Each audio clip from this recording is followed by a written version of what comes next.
Members of council, can you take your seats, please?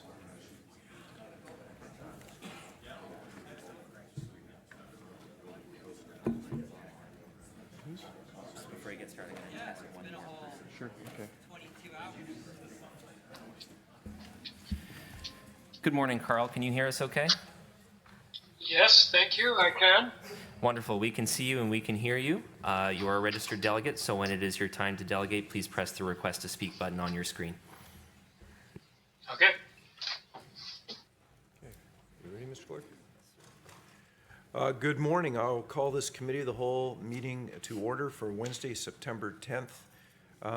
Mr. Clerk, can you do a roll call, please? Thank you, Mr. Chair. Electronic roll call is starting now.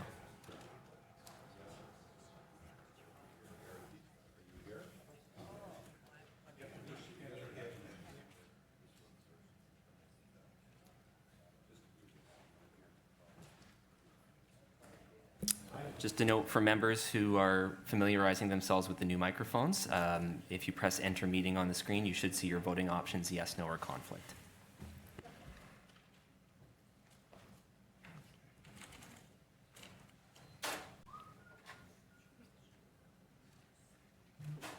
Okay. Just looking for Councillor Neal. Yes.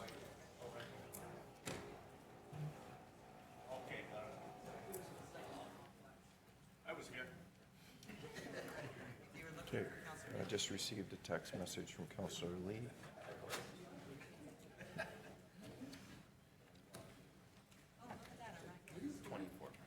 Okay.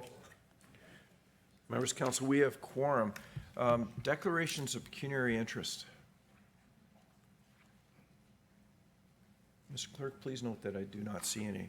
Mr. Clerk, in order to get ready for today, I reviewed minutes from a number of meetings.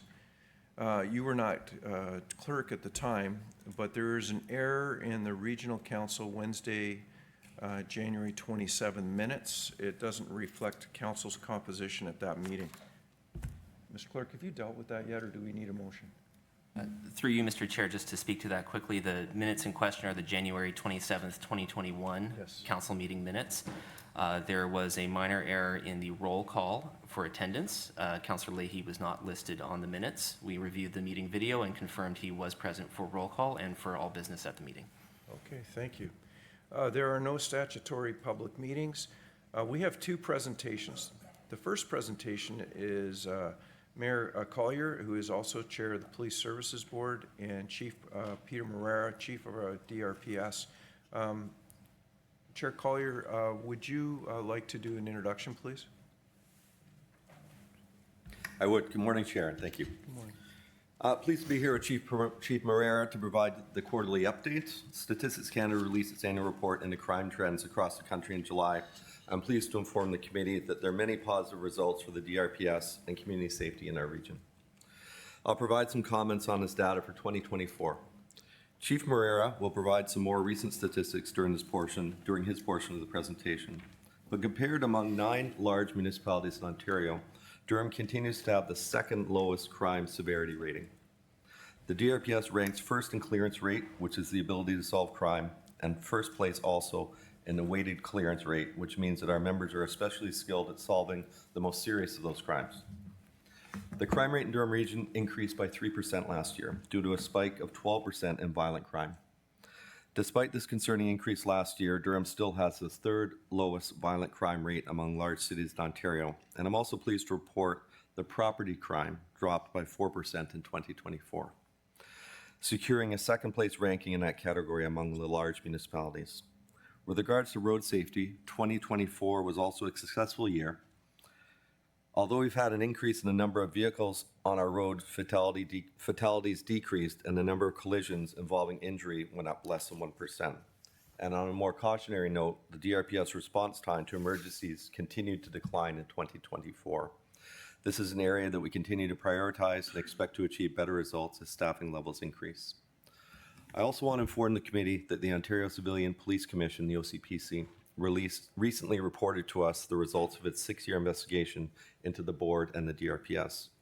Unfortunately, the Commission has not released a public report, and we're urging them to do so in order to close this chapter and provide transparency and accountability to our community and to our membership. At this point, we're not at liberty to discuss the specifics of the report, but rest assured we are addressing its recommendations. So that's all I have. I'll now turn it over to Chief Moreira to provide an operational update. Chief? Thank you, Board Chair Collier, Chair Henry, and regional councillors. You can hear me? This new microphone. Good morning. There's been a significant, there have been significant occurrences and arrests made across our entire region since we last met. And for the sake of time, I'm only going to highlight just a few of these cases. We arrested a 14-year-old boy after an elderly Pickering woman was randomly attacked and murdered outside of her home. This was a horrific incident that shook not only the local community, but many people in our region and beyond. I want to thank all the DRPS members for their work in enacting a very quick arrest. And I also want to thank the City of Pickering for taking some immediate steps to help us in the lockdown of the area by closing some of the recreation facilities there. Just this month, we've had multiple carjackings happening. On one day in Whitby, we actually had two that happened back to back, involving a taxi driver. With the assistance of our AR1, we were able to make two arrests and confiscate not only a loaded handgun, but also a loaded rifle and drugs. One of the two arrested, Reese Crossdale, was not surprisingly already on a release order. A Clarington woman remains in life-threatening condition after a violent intimate partner assault by a man with an extensive criminal history, including previous intimate partner violence assaults. So far this year, we've had over 1,000 incidents of IPV, which is 12% higher than last year and 41% more than in 2021. That could be a combination of increased violence, but it could also mean that more people are coming forward and reporting. But as in this case and many IPV cases, these are rarely one-time only occurrences, and we are required to attend time and again. I want to just take this moment here to thank Mayor Foster specifically for your strong statement condemning this horrific incident. And I agree that no one should be unsafe in their homes. And that's why many of our strategic budget cases address our most vulnerable citizens. We arrested 8 people and laid 300 charges related to a number of LCBO thefts. These are organized groups. This joint venture with our DRPS East Crime Team, our Regional Reporting Center, and the LCBO Resource Protection Unit is a great example of addressing a chronic issue through enforcement and partnerships that impacts every single one of our communities across the region. We made an arrest following a Canada-wide warrant related to a Pickering homicide and charged Elston Coutinho with second-degree murder of his mother-in-law following a house fire, a really extensive investigation. We made an arrest following a fatal shooting at the Ajax GO station in June. And we also arrested an individual in relation to a stabbing just after midnight at the Pickering GO station. These cases have profound impacts, not only on our commuters, but the larger community. And it also speaks to something we are very concerned about, and that is the perception of safety in our public spaces. 66 charges were laid against April Lessard of Oshawa after our officers identified a stolen vehicle during a routine patrol. She was in possession of drugs and stolen identification and bank cards, once again failing to comply with a probation order. When we arrested 2 men after a male was shot in Ajax back in July, and arrested 3 people after a shooting in Bowmanville. Our officers are closing these cases with a great deal of success. For context, we've had approximately 8% more shootings or firearm discharges this summer compared to last year at this time, but it's double what we had in 2023. 2 of those shootings resulted in fatalities in our region. Further, we've had 52 incidents of firearm discharges with intent in 2024, which is a 139% increase from 2023. And the second largest percentage increase, only surpassed by York Region, and we've seen the news and what's happening there. that had 49 incidents in 2024, up 18 from the previous year. This is a concerning trend across the entire GTA, and we will continue to make investments and we're seeking investments in our 2026 budget to address this very specific and growing trend. Another incident that had a viral audience was related to an attack in the Oshawa Pizza location, where an adult employee was attacked by a group of teens. 3 youths were arrested and charged. I spoke about the 14-year-old. These are 13 and another 14-year-old. And an 11-year-old was actually identified and involved in this very horrific assault. But obviously, with the limitations of the Youth Criminal Justice Act, we're unable to charge that individual. I'm going to give everyone here an update on our hate crime unit, but I just want to let you know that we had conversations at that moment with the Canadian Race Relations Foundation, the National Congress of Canadian Muslims, and local faith leaders after that incident. The case right now is with the Crown Attorney, who is making the final determination, will have the final say on whether this incident was motivated by hate. Lastly, I want to address the tragedy in Caesarea, where a 16-year-old was struck and killed by an aircraft. This tragedy has not left our collective thoughts. These events impact so many: family, friends, communities, and those officers who work out of our North Durham division who responded that day. And of course, our deepest condolences are extended to the family of this young man. I want to provide an update on recruiting and the 2025 investments. We previously shared updates about the development of our hate crime and extremism unit, and while that work is already ongoing, we are proud to announce that we officially launched the unit in September 15th with the last 2 members, Detective Constables Robertson and Taylor, joining the unit. This marks a major milestone in our commitment to addressing hate-motivated crimes and supporting impacted communities across the region.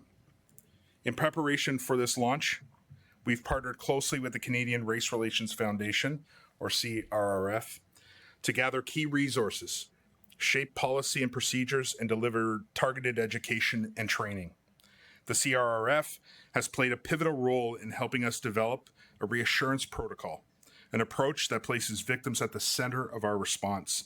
This protocol ensures that all individuals affected by hate-motivated crimes or incidents receive compassionate care, meaningful support, and consistent follow-up.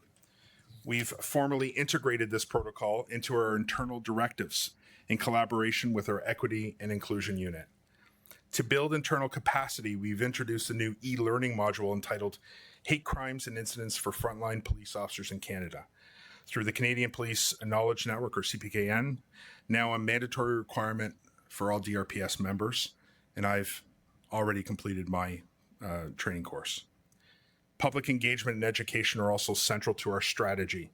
We've created a new brochure titled Understanding and Reporting Hate Crimes, which will be available at all our divisional front desks and actively distributed by our Equity and Inclusion Unit during community events.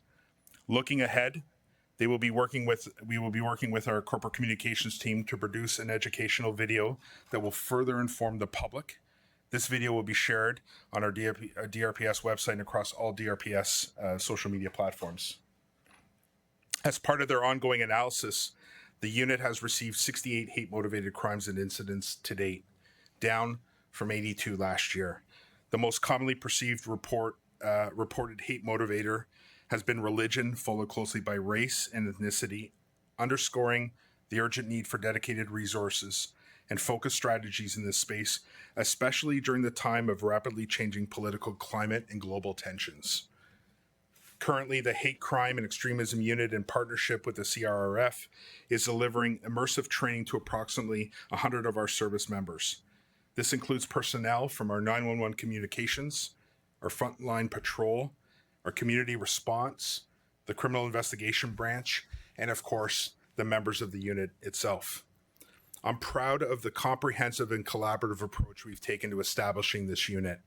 I'm confident it will enhance our ability to respond to hate-motivated incidents and strengthen trust, safety, and inclusion across all the communities we serve. On a related note, I'd like to provide a brief update on our recruiting efforts tied to our 2025 budget. And I will note that it was the investment of last year that helped us establish that hate crime unit that I just spoke of. And I want to thank Regional Council for that. We remain on track to meet our frontline staffing goals. It was an ambitious goal, but we are going to achieve it. And our current recruitment campaign that you might have seen is focused on attracting top candidates from within our region, individuals who reflect the diversity of the communities we serve. We've seen a promising increase in applications, and we're optimistic this will translate into strong hires. That said, we are seeing a slightly higher than usual number of members transitioning to other police services, specifically the OPP. I've spoken about the importance of becoming a service of choice and the critical need to retain talent. That includes investments in operations, equipment, and capital, and having modern workplaces that are comparable to all of our neighboring services. We remain committed to addressing these dynamics head on, ensuring DRPS continues to be a place where people want to serve and stay.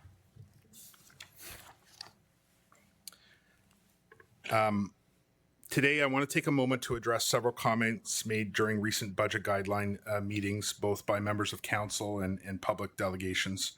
While I fully recognize the economic pressures we face and strongly support responsible stewardship of taxpayer dollars, I feel compelled to respond to some of the definitive and inaccurate claims made regarding community safety.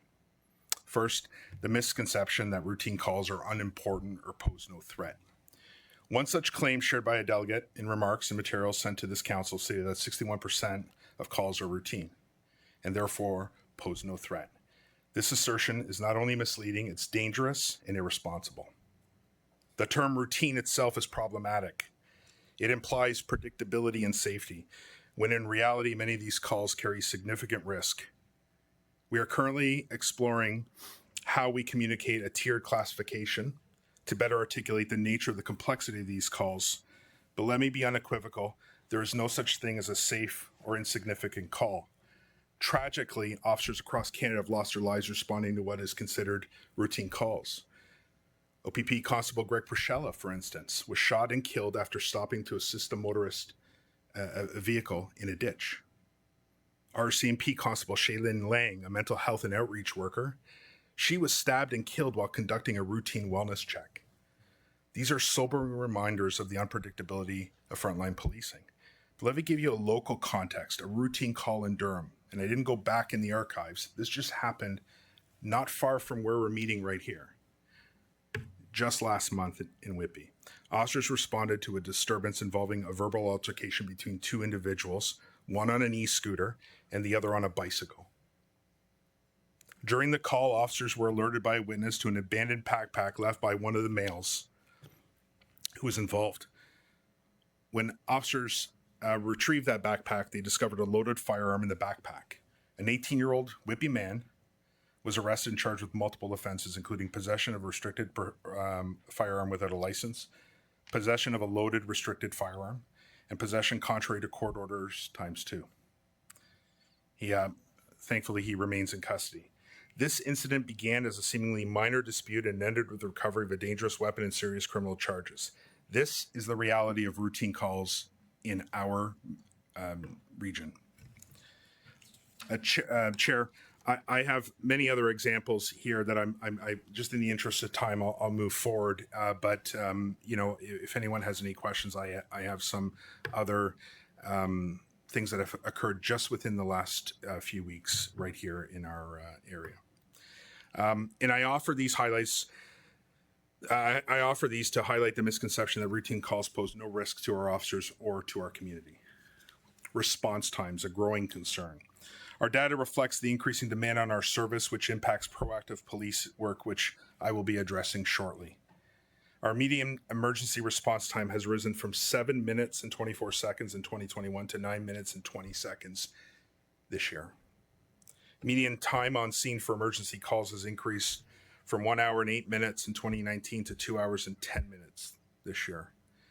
These numbers underscore the complexity and time-intensive nature of calls we handle, many of which were labeled routine, came to us as a routine call. But with changing legislation, changing directives, and more being expected from our communities, the thoroughness of our on-scene response needs to happen in the first instance.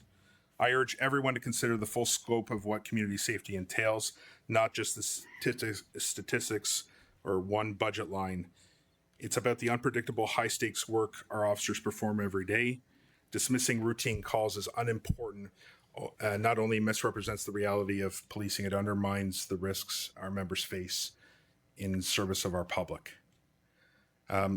Let me ensure our discussions around budget and safety are informed and grounded in the realities faced by our frontline officers and the community safety expectations of our Durham citizens.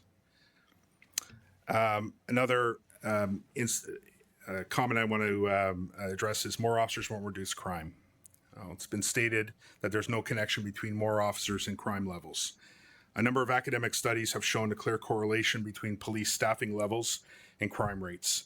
While some may feel that these figures are used solely to justify budget increases, our goal is to provide meaningful context, not just year-over-year snapshots, but long-term trends that reflect the evolving needs of our communities. Canadian research supports this connection. One study found that municipalities with more officers tend to experience lower crime rates. After accounting for jurisdiction-specific factors, population growth, and broader trends, each additional officer was associated with a reduction in homicides and on average 13.3 fewer property crimes annually, including 2.9 fewer break-and-enters and 3.7 fewer vehicles. Percentage fewer vehicles. But we also know that crime is underreported, so we must be careful and truly understand all the factors that influence crime statistics. I want to address auto theft. This further makes my point, which is a case study in context. Auto theft is a prime example of why context matters. While auto thefts are down 17% right now in our region compared to last year, the broader trend tells a more complex story. In 2020, there were 623 stolen vehicles in Durham region. That number surged to 1,500 by 2023. Thanks to temporary grant funding, we formed a dedicated project team reallocating staff from other duties. And this is where it gets important. Those officers stopped doing one thing to focus on this trend that was out of control and impacting so many of our citizens. And so things didn't get done. But we made significant progress, and we've seen a marked decrease in the number of stolen cars, and the number of arrests made in relation to these groups that are operating within our region have gone way up. But that funding ends in 2026. Looking ahead, projections suggest approximately 1,160 stolen vehicles in 2025. That's an improvement from 2024, in which we had 1,322, and 2023, in which we had 1,501, but still far above the pre-2021 levels. We need not only to sustain the gains, but expand on these gains to reduce victimization, which, and you'll see that reflected in a future ask. Beyond the numbers and why proactive policing matters. Calls for service and time on scene have impacted proactive policing. The recent investments have started to stem the tide of no net new hires for between 2010 and 2017. Yet, despite these increases, proactive policing time remains limited. Speeding, one of the top concerns raised by constituents, is a prime example. I think everyone in this room here has either called me or one of our unit commanders about this. Proactive traffic stops not only address dangerous driving and regulate driving behavior, but also lead to the removal of illegal firearms and impaired drivers from our roads. Consider this. Crime gun seizures have declined annually from 204 in 22 to 147 in 23 to 106 last year to just 57 this year. Where we would proactively be stopping cars and seizing guns and interceding, we no longer have the time to do that with any great regularity. Most of the guns that we are seizing have been project-based, which require a great number of resources. And we want to get back to where our officers have more unallocated time, not answering the next call, but can actually be out there addressing long-term community problems. Impaired collisions are rising. These in part are the consequences of reducing proactive capacity and focusing more on our specialized projects. Enforcement trends. Additionally, provincial offenses tickets are down 16.2% so far this year. The reduction reflects the growing demand calls for service and on-scene times that impact proactive work, but it underscores the need to examine how staffing levels directly affect enforcement outcomes. And I remind everyone here, when you consider that a police officer who joins our organization will take about 18 months to be fully trained and really providing, any assistance to attacking that demand. The investments that we made last year will start bearing fruit in future years, and the investments we make next year will also have a compounding impact. A claim that no new investments are provincially mandated. I want to clarify the mandate behind our investments. It was suggested that none of our new investments we've proposed are provincially mandated. I respectfully disagree. I refer you to the core deliverables outlined in the Community Safety and Policing Act, and you will see the buckets up there on your screen. I call them buckets. They're not really buckets. They're policing functions that we're legislatively required to deliver.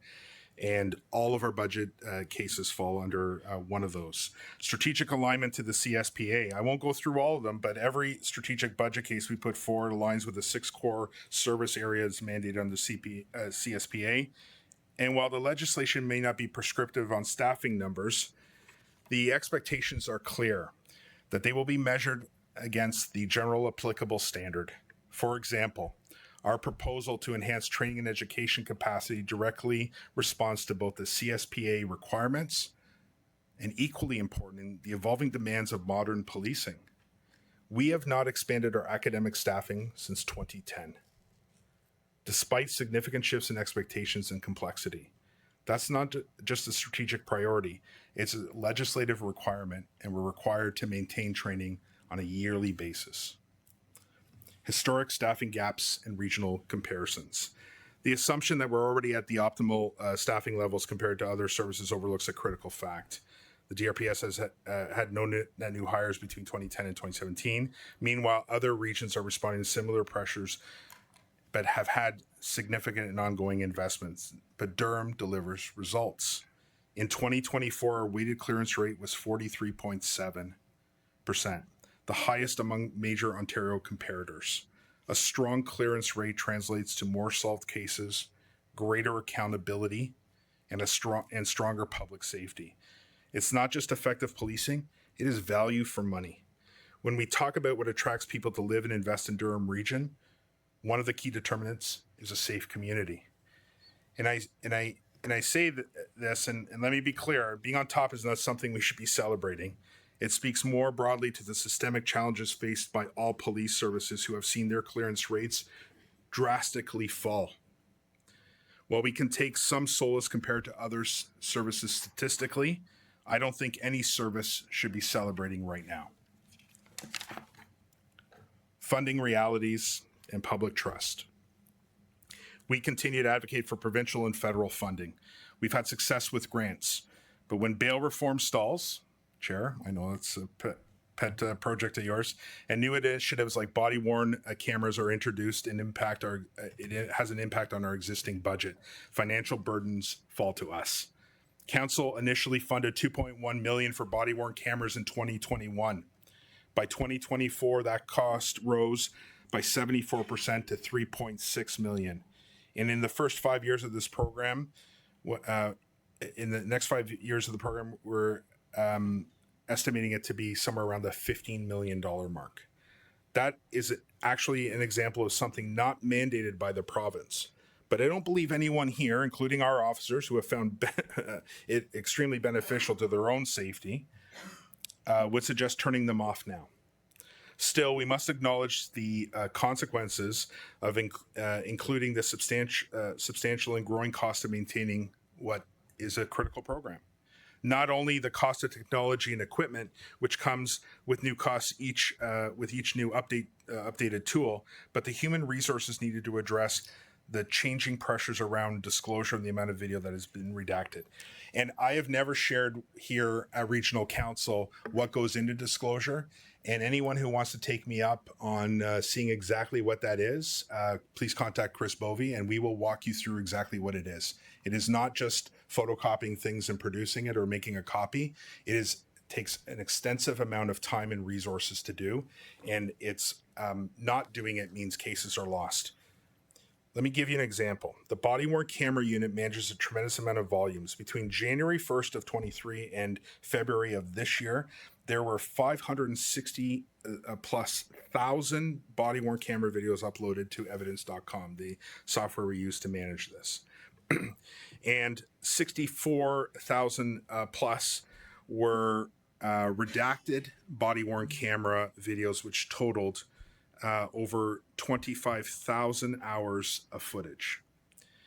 We are predicting a 34% increase in body-worn camera workload this year, an average of about 162 videos per day.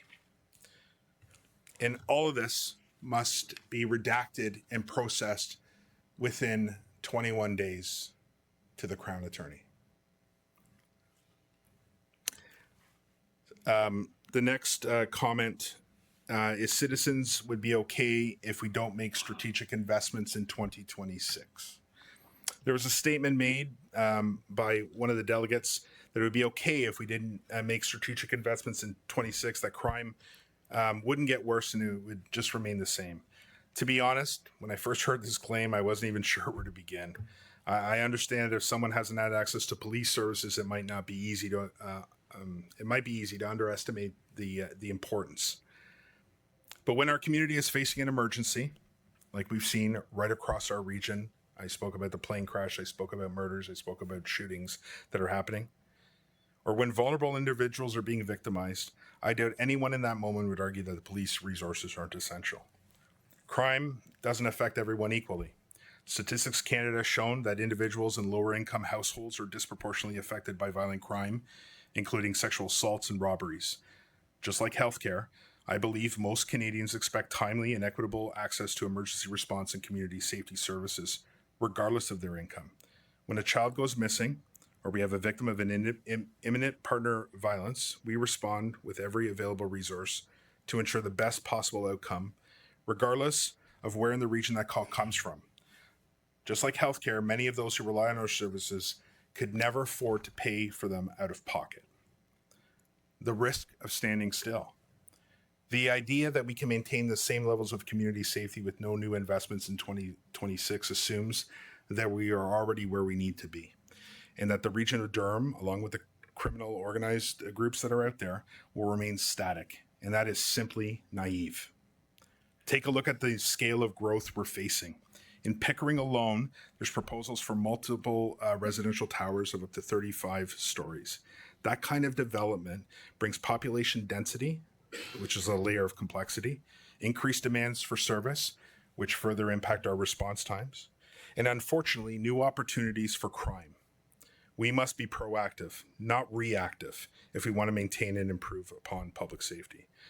I already told you about the Internet Child Exploitation Program in a previous presentation, and how we've had a significant jump in cases and arrests in 2023 and expect to see even more in 2024.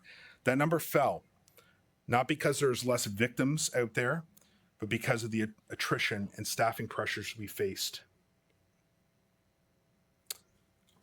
We have had I'll give you another example. We've had one missing person coordinator for the approximately 2,700 missing person cases in 2024. Toronto Police had 4,428 missing person cases. They have 10 officers assigned to do that work. And in Peel, they have just under 2,000, less than us, and they have 10 officers doing that work. Despite that, we still lead in these categories. We still lead in our governance and our locating and returning missing people. And that is value for money. Chair, that concludes my comments, and I know there will be time upcoming to discuss, other budget and implications. But I want to ensure that the discussions around community safety and policing are factual and informed. And I thank you for your time. Thank you. We have a number of questions from councillors. First is Councillor Lee. Good morning, Chair. Thank you. Thank you, Chief, for that presentation. It answered a lot of the questions brought up the last time you were here, and it was very helpful in kind of processing the budget ask for the DRPS. So in direct questions to your presentation, you mentioned that recruitment and diversity, it's a priority for the DRPS, but we're losing staff due to other police forces. So having worked in the private sector, I know the dangers of a glass ceiling. So the last time you spoke, you mentioned a professional development pipeline. How is that pipeline going? How's that plan going? Are we seeing a lot of uptick within our force? Yes, absolutely. We have been investing heavily in all of our staff. Because council last year was able to provide the staffing that we needed, and not everybody's been onboarded. I'll start off with that. We have pieced together, we are slowly making pathways for our employees to get specialized training in our community response unit to solve long-term community issues and developing those skills. Also making pathways for all of our staff to have opportunities, in 6-month intervals to develop their investigative background so that they can fill some more senior investigative roles. And we are looking to continue the expansion of that program to invest in every single employee. Our specialized training in these areas has also increased, and one of the asks in a future budget will be around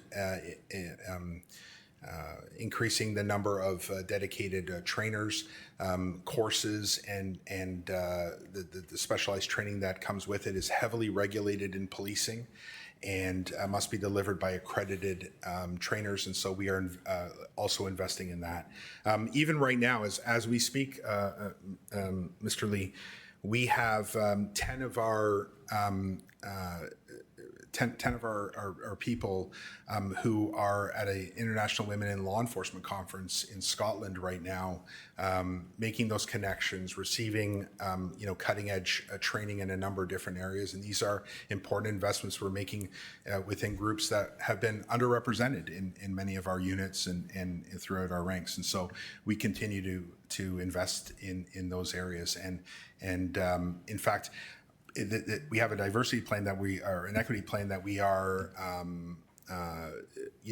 well on track in achieving. And our strategic plan, and I haven't presented this to the board, it's an upcoming agenda item for the board, so I won't provide any spoilers right here. But I can tell you that I ask that you pay particular attention to that report that is upcoming, and we'll provide further details there. But in fairness, I need to present it to my bosses before I present it publicly. No spoilers. No somewhere. spoilers. So outside the overhaul we did with the inspectors and superintendents a few months ago, how many promotions did we see between September 2024 and August 2025? 31 sergeants and 10 senior officers. Okay. Of those promotions, how many were racialized individuals? I have a little bit of difficulty answering that question, and I'll tell you why. We promoted the very best people, and that actually forms part of what I'm reporting to the board coming up. So the number will be difficult for me to give you right now. But let me give you just a very broad example of where we're trending.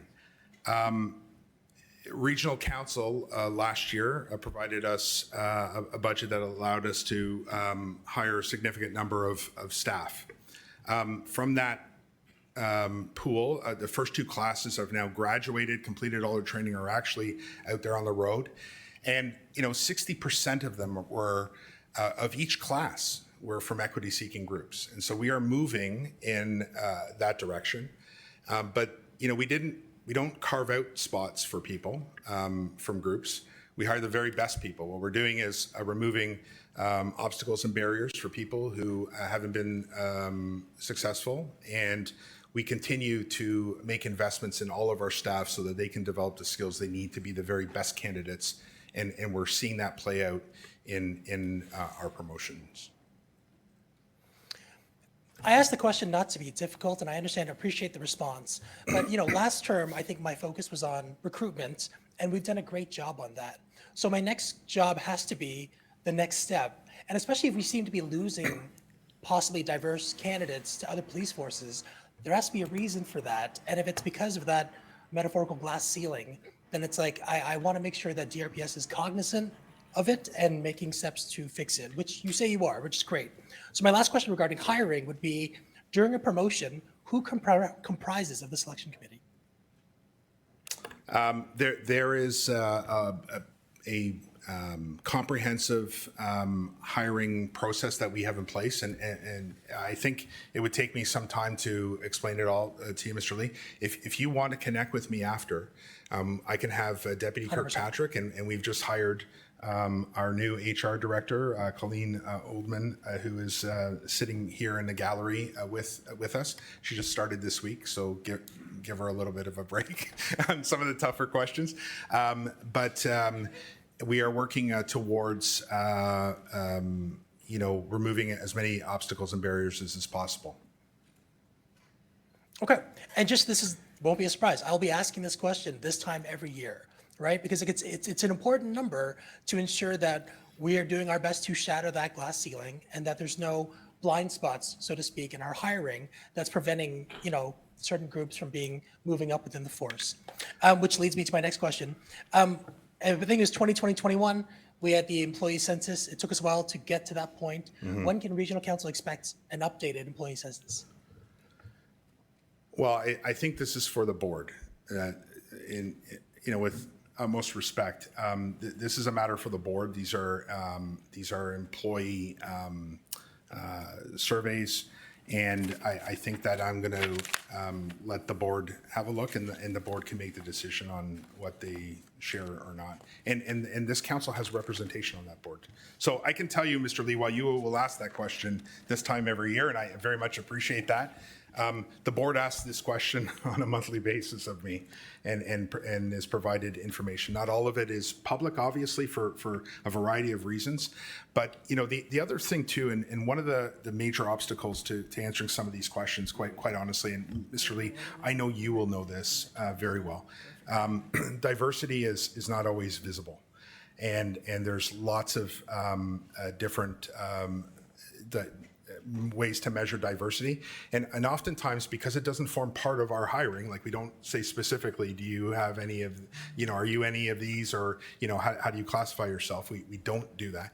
And people don't have to answer that. That isn't a condition of employment or selection. And so I think that when we do learn, and in some cases it's very obvious, but I invite you, Mr. Lee, I think we've had this conversation, come to one of our graduations and look at who I'm handing badges to and speak to our candidates. I highly recommend for everyone in council here, please come to our graduations and you will see.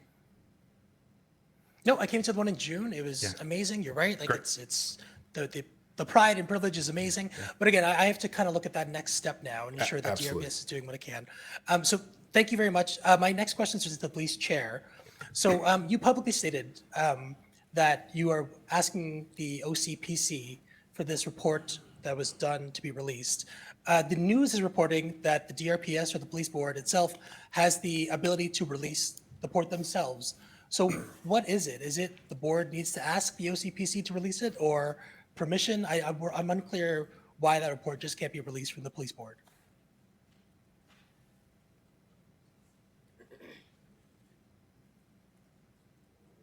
Sure. Yeah, thank you. Thank you for the question, Councillor Lee. And what I didn't put in my opening with regards to the OCPC was that we won't be making any comments with regards to that report at this meeting to any questions. It is privileged and confidential. It was marked privileged and confidential by the OCPC. Why? I don't know, but I can't speak to it. Thank you.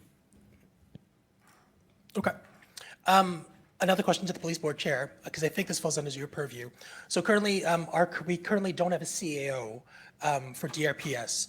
Is there going to be a search for the next CAO? Who's included in the search for the next CAO? And when will that decision take place? To the question, the board has not yet had that discussion. This is still very new. We have not even had a board meeting since. So that is premature at this point because we have not even considered it yet.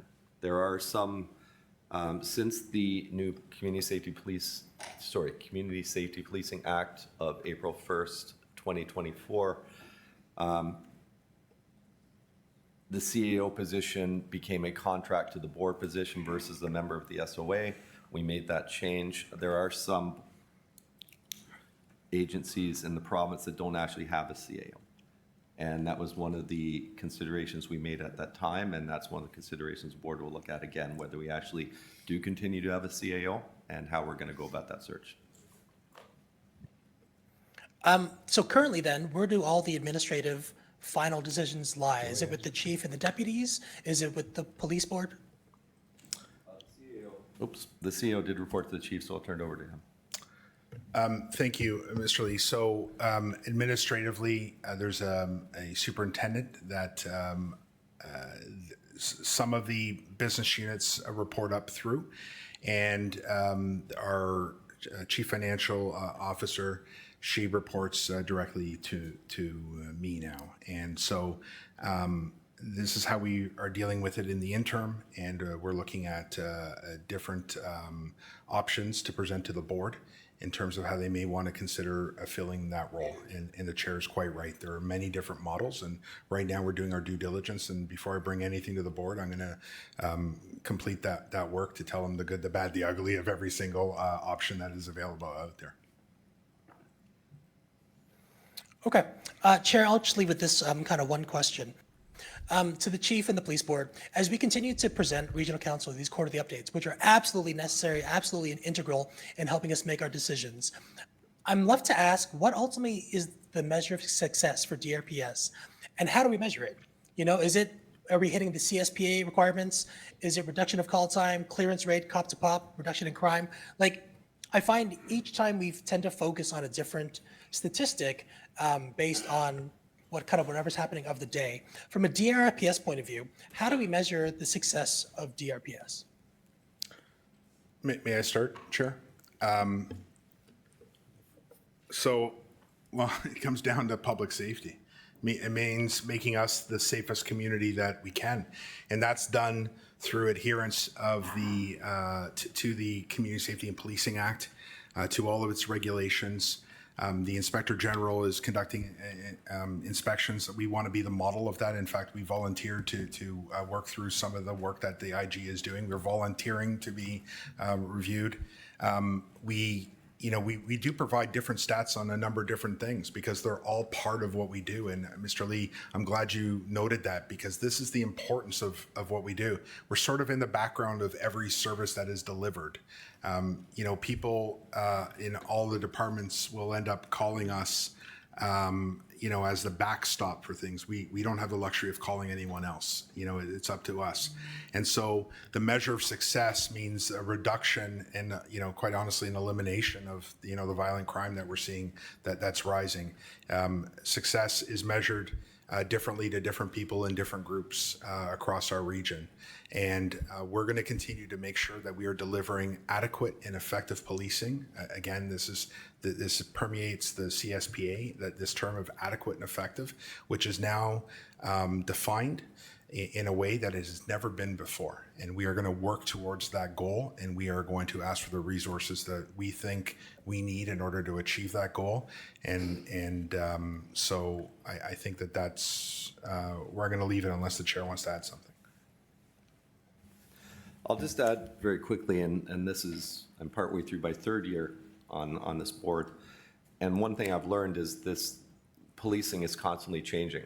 So I don't know that there is an exact measure because it's different every day, and you're constantly having to adapt to different things. I will say, on top of what the chief has said, that we are measured in relation to all of the other services across the province.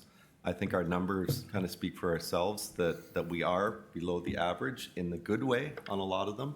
So I would say that is a measure. And I would also point out the significant oversight that the Inspectorate General has under the new act in they can come in and remove me and the board if they want, if they feel that we're not providing adequate and effective policing, as the chief said, which is our mandate.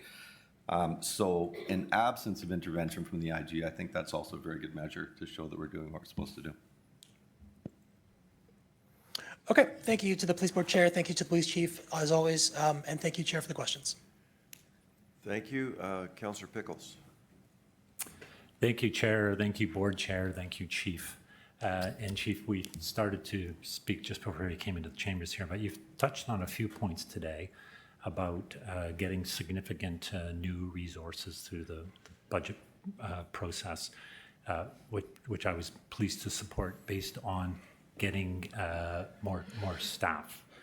And you spoke to some very successful recruitments and graduations. I'm not sure I heard all the numbers that I was interested in hearing in there. Could you remind us how many new officers and staff you plan to hire through the budget process that we approved? How many of those have, in fact, graduated? I know you shared some graduation news with us. And how many are yet to be complete the training and graduation process? I think you did note that it took a number of months from when you recruit someone through the training until they get on to the street or onto the office. So perhaps you can give us a little complete summary of the number of new individuals we have that are on the front lines or on the lines and coming. Sure, I'll do my very best off the top of my head with some of these numbers. So I believe it was somewhere between 110 and 115 total officers that were budgeted in the last budget. We are well on track to meet that number. In fact, just last week, I went and met with our latest 40 recruits. It's one of the largest classes that we've ever had, who are just about to, they've started their training here locally, and they're about to start their Ontario Police College training.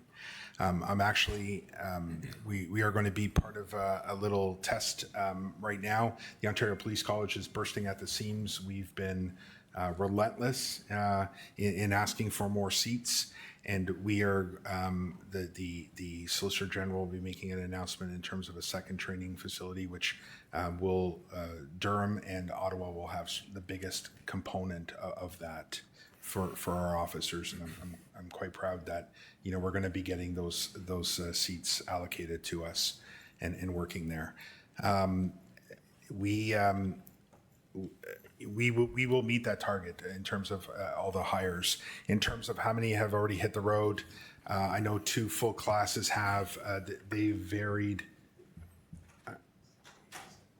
About somewhere between 65 and 70 of the 110, 115 have already hit the road, and the others are coming now. And obviously not everybody we hire needs to go through the Ontario Police College. We're also looking at an experienced class of officers who are choosing Durham Region to come live and work, and we're quite proud of that as well. Good. So over 100 new officers and individuals out there. You did speak at one time that you had to, I'll say, borrow from one task force when you have a new specific task force to set up or take them off the road to do other things. So to what degree are the new individuals going to help you not have to keep shuffling the deck to fill other priorities or time-sensitive task force? Well, in the short term, it doesn't help at all. In the long term, it will help. Obviously, we need a particular skill set to bring. If I take all my experienced people off the road, who are the training officers, I'm really left with no one to work with and mentor our very young people. So it's a delicate balancing act when we'll be in a much better place in the future. These are, while the investment I know happens in this year's budget or 2025's budget, the true impact of that will be felt in future budgets, in future return on that investment. Okay, thank you.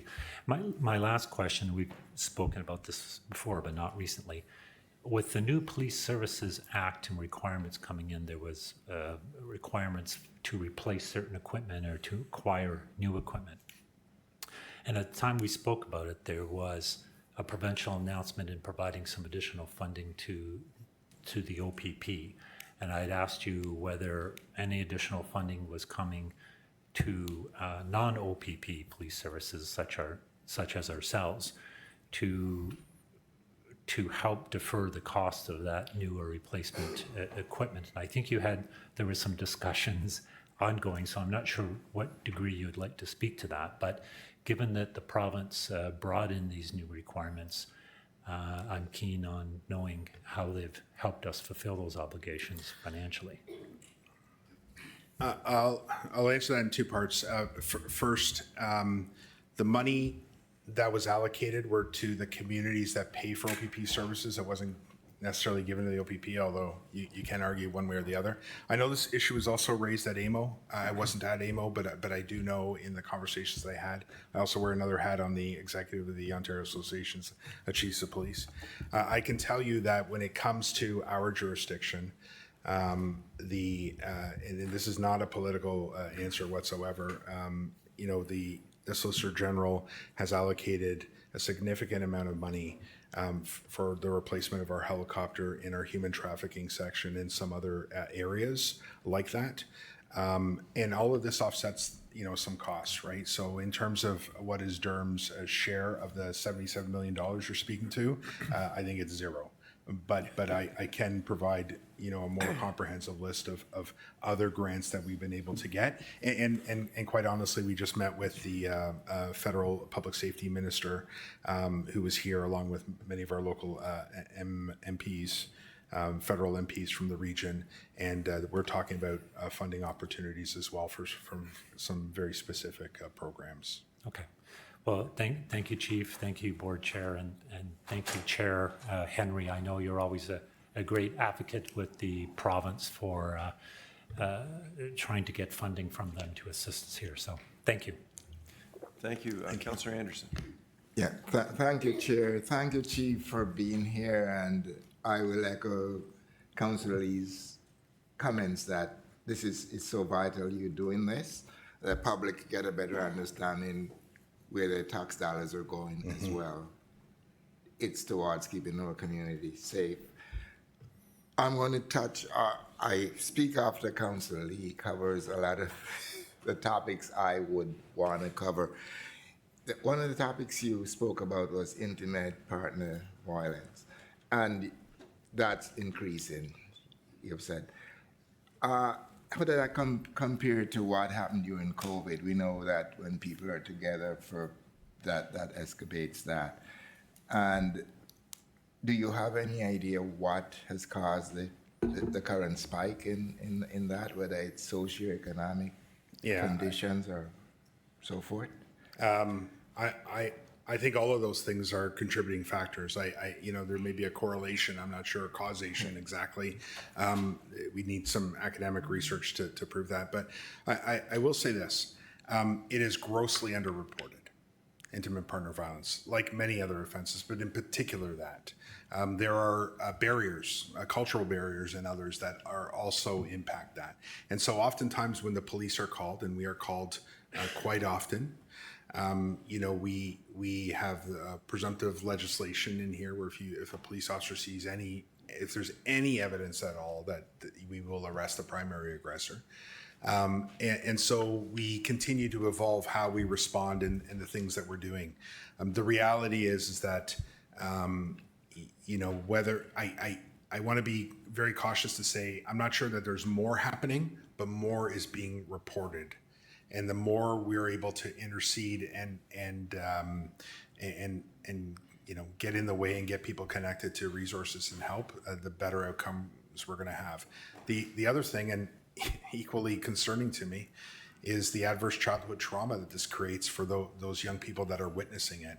And what are we doing in sort of the next generation of people that are witnessing this in the home that is undetected, unreported and not interceded. I think this is a huge concern for me, and one of the areas in which we continue to work with our partners. The chair was just at the CYAC launch, and where we are working with our partner agencies and victim services and many of the regional services to address this very, very issue so that we can help our children not be victims themselves. Yeah, I'm glad you mentioned working with our community partners. That would have been my next question, if you work closely with our health and social service department. Yeah, absolutely. And our victim services, I can't say enough good things about victim services of Durham Region. They're an incredible group of very dedicated people. And we partner with them. That they have access to, some of the information we're able to provide. And they often work with the victims of intimate partner violence to convince them to come forward and provide the pathways. There's many factors that keep people from actually accessing the help and financial and others. And so what they try to do is hook those people into the resources they need in order to take that next step and stop the cycle of violence. Yeah, it's a good thing that folks are coming forward, Yes. and it's a bad thing that they have to do that it has reached a point. Next question, you now have a hate crime unit. How many members are? We have 3 dedicated hate crime investigators, but the reality is that these crimes rarely come in as a hate crime. They come in as another offense, and it's through those investigations by other investigators that is determined, and they often work in collaboration with many of our other investigators. So while we can focus on the 3 that are dedicated to this work, the reality is this is a whole of service response. It starts with the 911 communications operator that takes the call, and it ends with the conviction in court down the road with our investigators right next to the ground So terminals. I have a question I need to ask you. Do they monitor social media? Do they manage the social media? Do they monitor what happens? Sir, this is an area that we need to make massive investments. Currently, we will respond to social media when we discover it, when things happen, but in a proactive way, not to the extent that I would like. Yeah, because that's where they go, and that's where it's enabled, to be quite honest. I'm going to be quite frank. Questions only. Yeah, We have a number of delegations that want to speak, so if members of council could stick to the questions, please. Yeah, so you'll need more resources to be able to do that. It's an area in which I want to build out, not just around hate crime, but extremism of all kinds in there, and victimization of all kinds. Excuse me. My final question, you didn't touch on AI today, but this has brought to my attention more pronounced over the last few days, that folks seem to be able to say anything and say, well, attribute it to AI. Is there any way of detecting what's factual and what's AI generated? Because as one resident said, if we can't do that, then we're in serious trouble as a society. So, and I don't mean to be coy here, but I'd rather not speak on our capabilities in any particular area. I think it's specific to the investigation that happens. And in policing, I will say that gone are the days of just one organization owning any one thing. And when we need help, we will seek help from people who perhaps have a greater capacity in areas. But I think I'll just leave it at that, Mr. Anderson. I don't mean to be coy with you, but I don't want to really give up. Yeah, I understand. But I just want to make sure that's covered under the criminal code, that if someone falsely blames, say it's AI, and vice versa, if someone did something and Yeah, I mean, it was, yeah.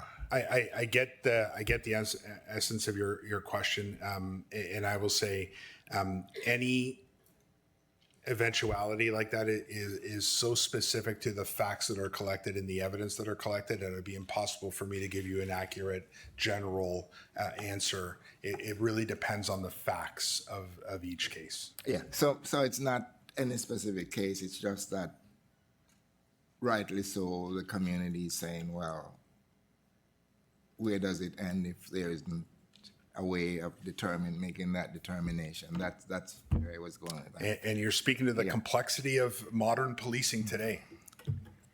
Okay. Yeah. Thank you, Chair, thank you, and give my regards to the rank and file as usual. Appreciate that. We appreciate all they do. Thank you. Thank you, Chair. Good morning to everyone, and thank you, Chief. Bit of a somber day when considering the news that we get from the kind of work that needs to be done on the streets and the stuff that you guys face as a service, and those who are involved in law and order. So from our position, it's a difficult world to reconcile because things are ever changing, and I think the complexity that you talk about is one that we can't underestimate. So as difficult as it is for us, you have a tough job, and that requires intel training, the bricks and mortar that are needed to be able to modernize the service and provide for the public safety that we require. Do you find it difficult operating with the limited square footage that you have in the space that you have that we call the headquarters within this building, to be able to execute in the way that the public expects? Yeah, I'd rather be much more accessible to the public, within certain parameters. Our service continues to grow in not just in the management ranks to lead some of the innovative change that needs to happen, but in the rank and file as well. The resources and equipment that we need quickly outpace the space that we have available. Look at our forensic building, and I've spoken to council here about how that was, undersized even at the time it was being built, and the pressures that puts on us. But what I don't want to leave you with is that, all hope is lost. I'm giving you a realistic snapshot of where we are right now, but there is a plan, and we have a board that is engaged in a way that I'm not used to seeing, and I've been in this business for now 34 years.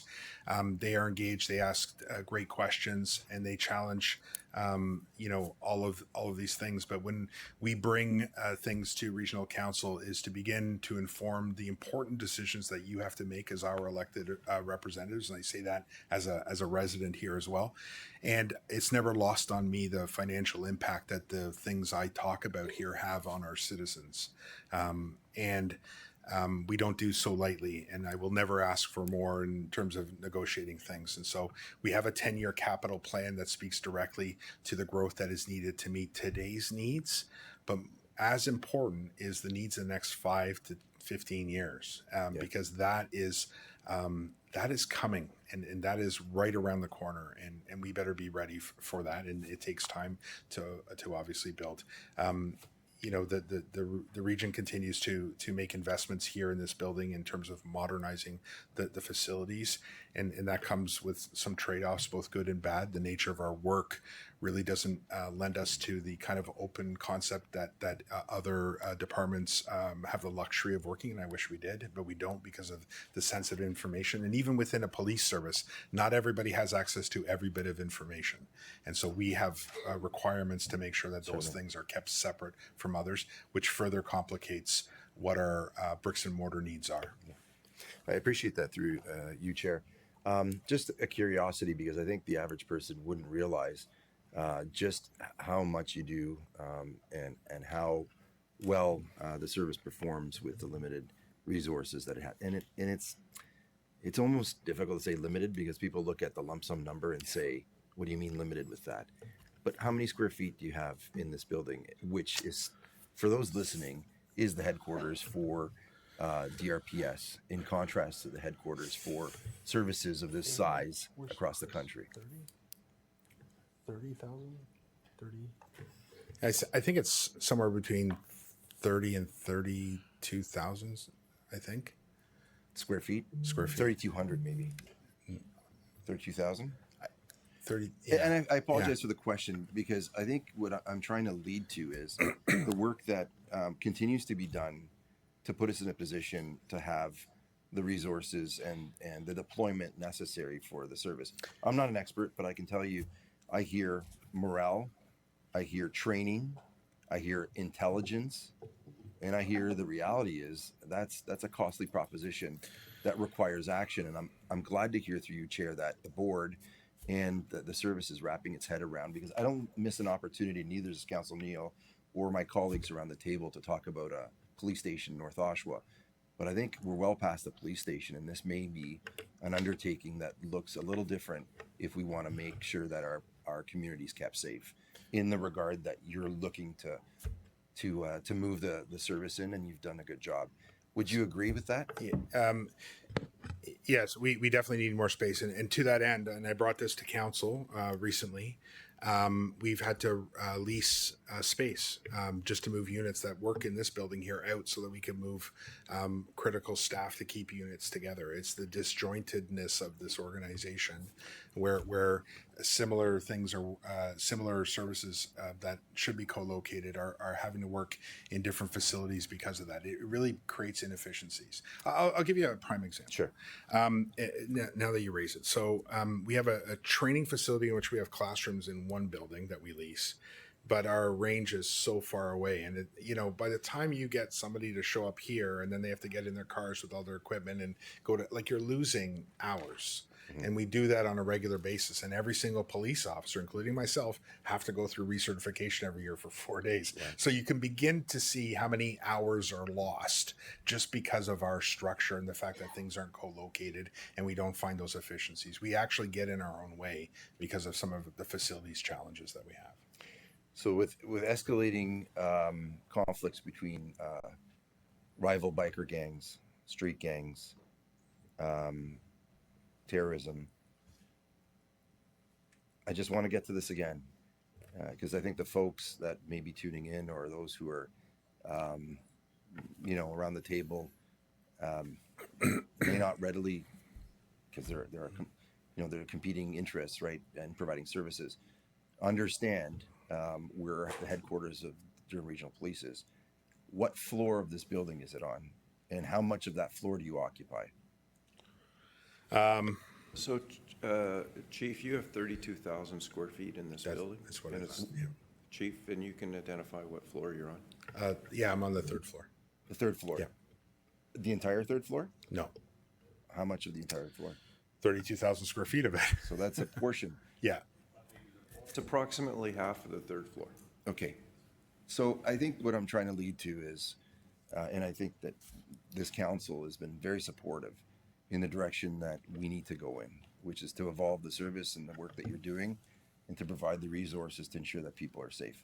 So the last question I ask is,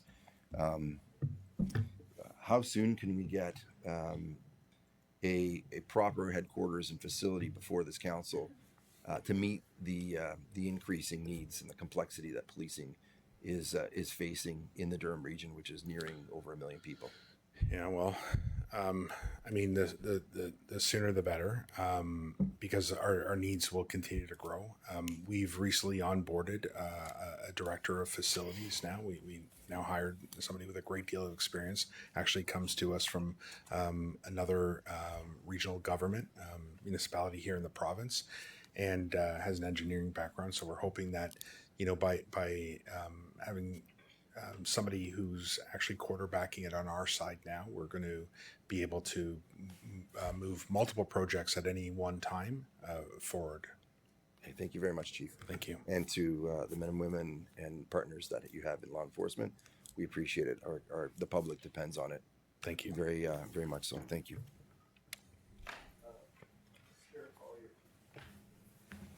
Thank you, Chair. And I just wanted to comment on that because Councilor Pietri brought up a good point.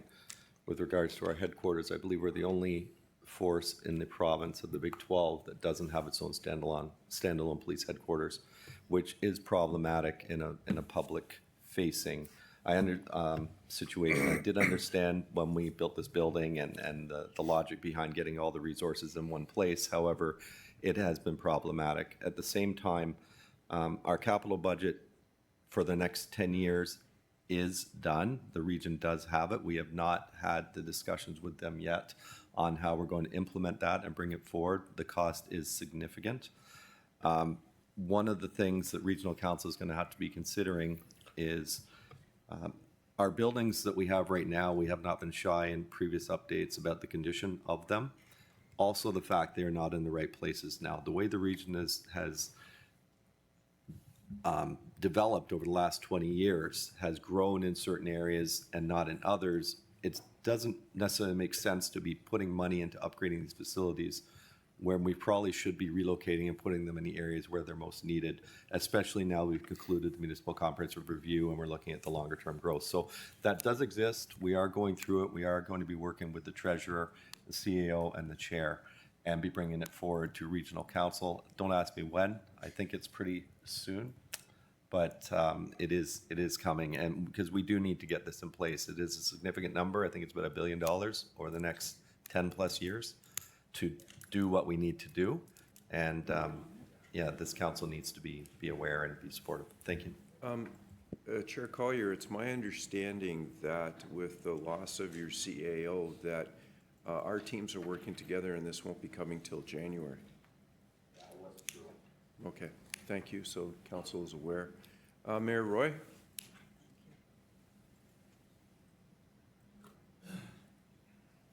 Mayor Roy? Mayor Roy? Okay, we seem to be having some difficulties. I'll come back to Mayor Roy in a minute. We'll move on to Councillor Kerr. Thank you, Chair. Chief, it's always a pleasure. Thank you. My question's going to focus in on recruitment and, let's just say, training. Many years ago now, when I was a professor at Durham in the School of Justice, Police Foundations, because I was such a terminal keener for learning and applying up-to-date information in my courses, my police colleagues arranged for me to participate in what was called the FAST program, There has to be a Familiarization question, and Skills Councillor Training. Kerr.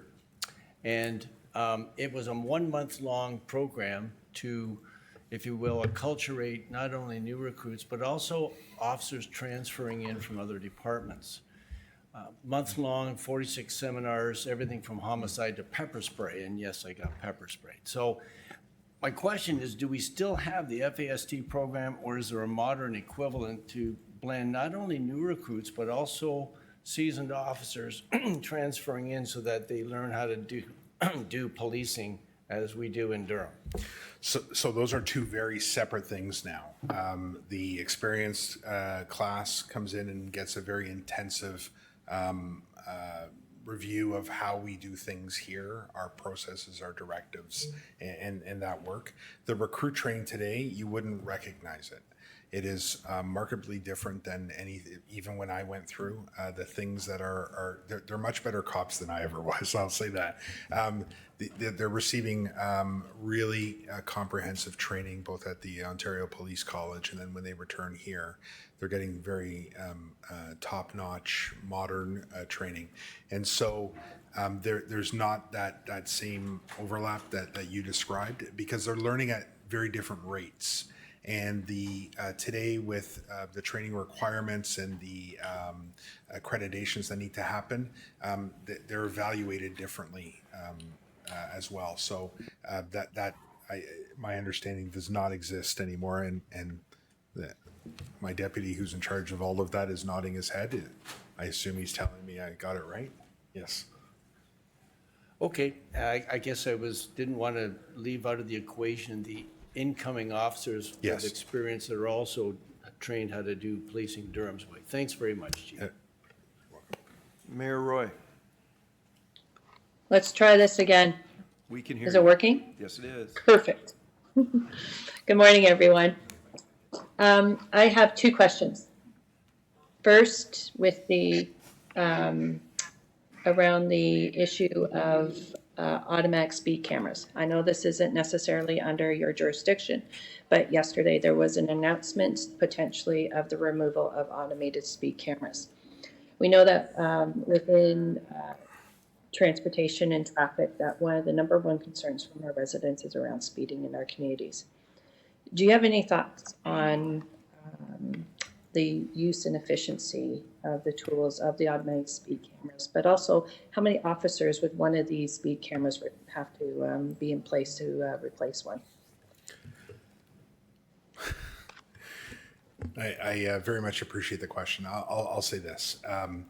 Red light cameras are automatic license plate readers that we have in our cars, leveraging technology in order to regulate traffic or driving behavior and getting unlicensed drivers or suspended drivers off our roads makes roads safer. And I will leave the political decisions of where to put these cameras or if the cameras exist at all in the hands of the politicians, except to say that we have had, a great deal of success with, like I said, red light cameras and automatic license plate readers. We don't have enough cops to put at every intersection. Yeah, and I appreciate that. My second question is around now that we're looking at response times in the hiring of officers. I've asked you this before when you first came on, and boundary changes. I believe the last time we did boundary changes and looked at the allocation for our communities, it was 2015 was the last time. Absolutely. And Mayor Roy, and you and I have spoken outside of council about this issue about 1 million times. I will say this, and it kind of relates back to Councillor Pietri's comments about facilities. Right now, Oshawa does a small percent, the officers out of Oshawa Police, a small percentage of Oshawa. The North Oshawa, that is a growing area, is policed by officers from Whitby and Clarington as well. And so, this is where a strategic investment in terms of sequencing of buildings that create greater capacity in one municipality can actually increase capacity across 3 municipalities. Like one investment can really help. What I would really like is those boundary changes to reflect the demand, not just today, but what is coming and what each municipality has planned already. And we're working on that modeling right now. But it starts with some of the brick and mortar investments, and believe me, I understand how expensive that is. But before long, we're going to run out of space to put any more cops in our buildings, and some would say that's a good problem to have. I don't think it is, because it also impacts response times. It impacts visibility. I came to learn that in Brooklyn, for instance, there was calls on by some community members to put a police station in Brooklyn. Like, that's just not feasible, obviously, for a variety of reasons. So we have to manage expectations. But can we increase the visibility of Durham Regional Police officers in Brooklyn? We sure could if they weren't also policing North Oshawa. And so this is where we can accomplish many things by being strategic about where we make our investments, because we can't do it all in one go. We couldn't afford to do it. And we don't have the capacity to do it, quite honestly. Yeah, and I appreciate that. And I've been on ride-alongs where we've been at a call in the South Whitby and had to go up to North Oshawa. And the safety also for the officers and for the residents on their street, it's not appropriate, like just with the speed that they have to go up for a call. Excellent point. Yeah, and I think that we need to be taking a look at how that grows, especially as Whitby is going to be one of the fastest growing communities within Durham as well. Yeah. Thank you. Thank you. Councillor Neal. Yeah, thanks, Mr. Chair. I just want to ask you, Chief, last time at the quarterly update, I asked you about these parking lot malls. And shortly after I asked you, there was a lady attacked in one of them. So they're distracted when the people are coming out. It's going to be dark by at 5 o'clock soon. So it's even going to be worse. I have constituents that are really worried about it because of It's just the situation seems to be a praying ground lately, and I just want to know your comments on that. Thank you. Yeah, and I would highly encourage you to work very closely with the unit commander in your jurisdiction. Obviously, it would be James Lamoth. This is where you need officers to have unallocated time and not just go respond to the next emergency call. And it kind of speaks to this very issue. Where last year's budget, we were able to create community response units with the right number of people in them, not the right number, at least make further investments. We need to grow that so we can maintain that every single day, because right now it's a short window of time, and those officers are the ones perfectly suited because they're not tied to the radio to do engage in that kind of proactive work. And so you raise a very important issue, and that is where the rubber hits the road in reducing victimization. And so this is why you have to, we collectively have to be strategic about not only asking for more people, but what are we asking them to do in the time of day of week in that environment. So we're working at building our capacity to do all of those things, but you know, with a finite number of resources, it's really, really hard to be everywhere. But I would encourage you to continue to, and I would encourage everyone here to work with your local unit commander to raise these issues, and we will address it on a short-term basis. Okay, I will. And just the second question, like, these police stations, like I've been asking, the Councilor Marampier has been asking for a long time, they're part of infrastructure. As the community grows, they should be just as much as a fire station or a paramedic station. Like, is that something that you would agree with, or the board would agree with? Because it's a part of infrastructure as far as I'm concerned. Or what is the answer for not having one in North Oshawa the way they keep approving new subdivisions? On and on and on, but I don't see any land coming forth, even scoped out, or I don't know about it anyways. You know, we did some analysis here with the board when we were working on our budget proposal for 2026. And in it, we examined all of our regional services, all of our partners, and the growth that's happened since 2018. And Durham Police remains at the bottom of that list, either last or second to last in both gross and net expenditures. And the reason that our other services grew is because of the demand that came into the region, the demand on the services they provide. And it was right to invest in those areas. I just want to be perfectly clear. It's not an either or proposition for me. It was right to invest in those areas.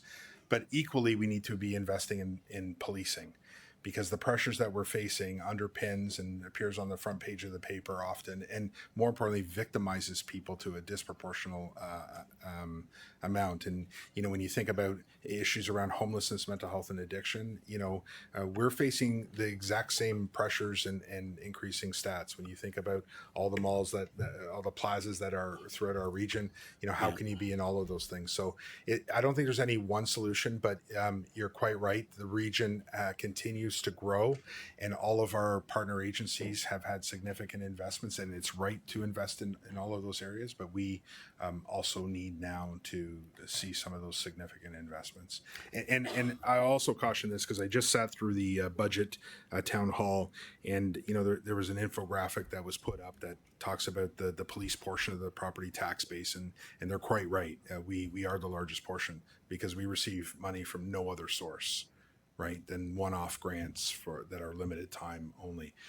There's no other, but when you look at complete operating budgets, we would be, you know, near the bottom of that list in terms of what we operate on in terms of budget.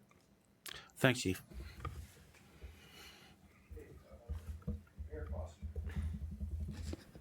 Thank you, Mr. Chair. A couple of things, sir, with your indulgence and that of council. I'm not sure if the clerk can provide some information on a motion to alter the agenda, so I'll deal with that now. And Chief, I do have a couple of very quick questions for you. Thank you. Through you, Mr. Chair. Mayor Foster submitted a motion for this meeting past the deadline for submissions. As a result, it will require a suspension of the rules to introduce an unscheduled motion, which is a 2/3 vote. So we're looking at altering the agenda. I believe, you know, there's the other that Mayors Collier and Carter have brought forward. So you know what, when we're finished here, we'll get the appropriate direction, whether it happen after this presentation or the next. Thank you. Chief, thank you ever so much. I was going to ask about the automated speed enforcement. Don't blame you for getting around that, and Mayor Roy, thank you for it. Bill 10, Safer Streets and Stronger Communities will put the operators of our social housing possibly now responsible for trying to stop drug deals, illicit behavior. Do you have an opinion on that? Look, we're not involved. We're rarely involved in the drafting of legislation. We're sometimes asked, and we offer our opinions in those appropriate venues. Once a law has been passed, our job is to enforce that. And the only thing I can say is that if any of our regional staff or municipal staff are in that position, I highly encourage them to call us, and we will take the enforcement action on their behalf. I think, any time that we can avoid a conflict with people who don't have the resources to necessarily protect themselves, then I would encourage you to contact us. My opinion, a recipe for disaster. The other end, and again, because there's an ongoing investigation, I want to go back to the intimate partner violence situation. About 2 years ago, there was a woman in Curtis, and I believe her mother, primary caregivers, they were killed, leaving a child without a primary caregiver. Is it fair to typify this, and I don't know anything more than anyone else, but this was a brutal encounter in this individual's home, the place that she lived in, the place that she should have felt comfortable. Is that a fair description? As a very fair description, sir. Okay, and this individual, as you point out, we take a look at the justice system today, was a known violent offender with a reasonable expectation that an outcome like this might happen. Absolutely, sir, and I can assure this council, and I report monthly to the board on my activities.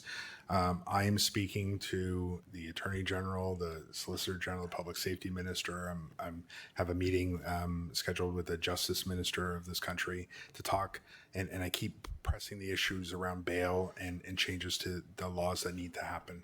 So please use us and abuse us as politicians, as the voice of our communities to help you with that.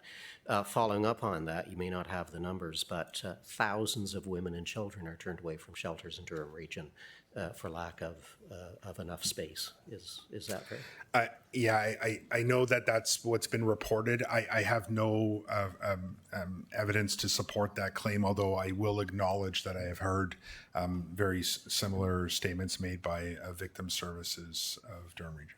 And I will give you some personal thanks. You may or may not know of DRP's involvement in a personal issue where, as a result of rage farming and predictable results, my wife was made to feel exceptionally uncomfortable for her safety. I thank you and your officers for stepping in on that. Thank you. Thank you. Councillor Imada? Thank you, Mr. Chair, and good morning, Chief.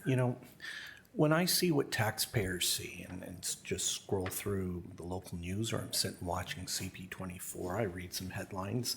2 suspects wanted in aggravated assault in Whitby. No injuries in Whitby shooting. Durham police search for suspects and surveillance footage. Shots fired into front door of Whitby home. Crime scene. Durham cops investigate discovery of 2 people dead in Whitby. I know you guys are doing God's work, and you are fighting back against what I perceive to be a broken system.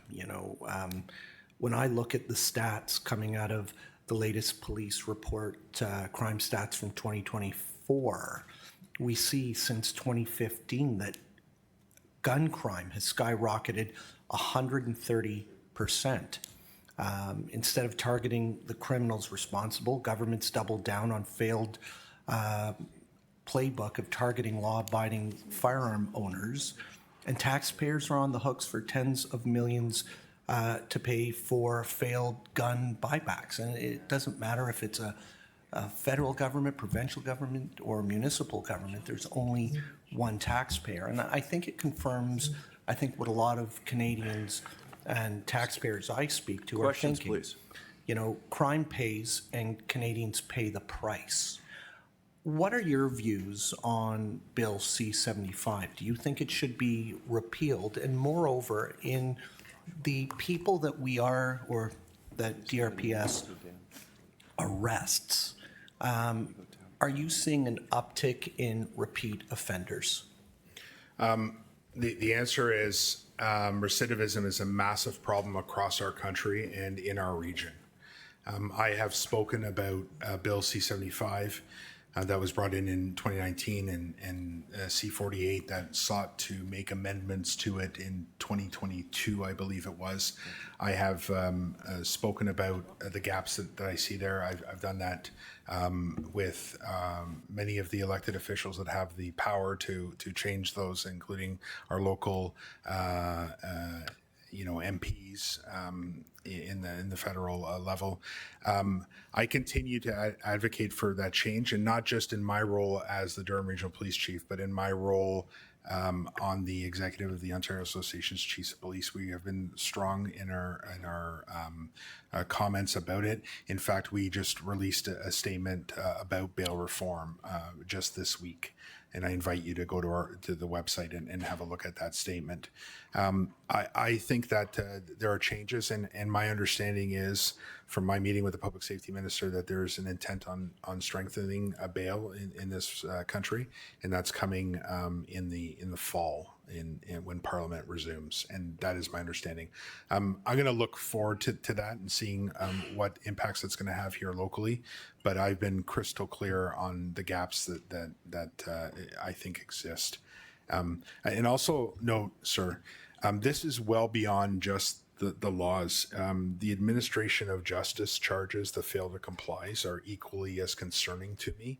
And those are often the first ones that are pled away or dealt with, and there's no consequences. When the justice system has no respect for itself and its own orders, it's emboldens people to commit further and further offenses. And this is why we see issues like Mayor Foster was talking about intimate partner violence and the recidivism that occurs in there occurring. Mayor Foster's right. These things escalate and they're predictable. And this is where we have to be very, very careful that we're not making change for the sake of making change. We're actually making change that can be sustained through the entire justice system, because that's how you improve outcomes. Do you find that, through you, Mr. Chair, or Mayor Carter, do you feel that minimum sentencing or minimum sentences work? Chief, to the question, please. I have, I have my own personal views about that, but I will, I'll have a look at how that bill addresses that very issue. Thank Good you. answer. Thank you, Mr. Chair. Thank you very much. Our next speaker is Councillor Leahy. Councillor Leahy, good morning. Good morning, thank you. Mr. Chair. There you go. All right, through you to Chief Moreira. Again, thank you so much for coming in. Again, so grateful for the implementation of the hate crimes unit and your team and the leadership of Durham Region and DRPS. It's something that we're really grateful. I'm glad we were able to get that for him. Excellent. So you mentioned in your delegation that you're going to try and share that information throughout the things, through community events, to try and encourage people to understand what you're trying to capture and how do they report. Are there other ways that we can expand that information and disseminate it into the community in your plan? Chief, to the question, please. Yes, as always, please echo our work that we're doing online. I encourage every elected official. I know many, if not all of you, meet with our unit commanders and get stats packages on a regular basis and are informed of the initiatives that we have underway. And I would encourage you to borrow and steal from us and please repost it and spread the word. And encourage people to come back to our website so that we can get some feedback directly from them as well. It's a responsibility we all share. Counselor? And I appreciate that. Thank you, Mr. Chair. Next question is around, again, the number of auto thefts. You mentioned in your presentation, we've gone down to 1,512 and we're close to around 1,100, which is great, but that's still over 3 a day. Is there anything else that we can do to help assist with that downward trajectory so that I stop getting those calls from residents that, they wake up and their car is gone out of their driveway? Chief, to the question, please. I mean, there's a number of different strategies. Park it indoors if you can. It's not. I know it's not always feasible. Use whatever safety deterrents that you can. Mobilizers are a somewhat effective tool. There are a number of different aftermarket projects or initiatives out there that may help in that way. Lighting is important as well. Offenders tend to like to lurk in the dark.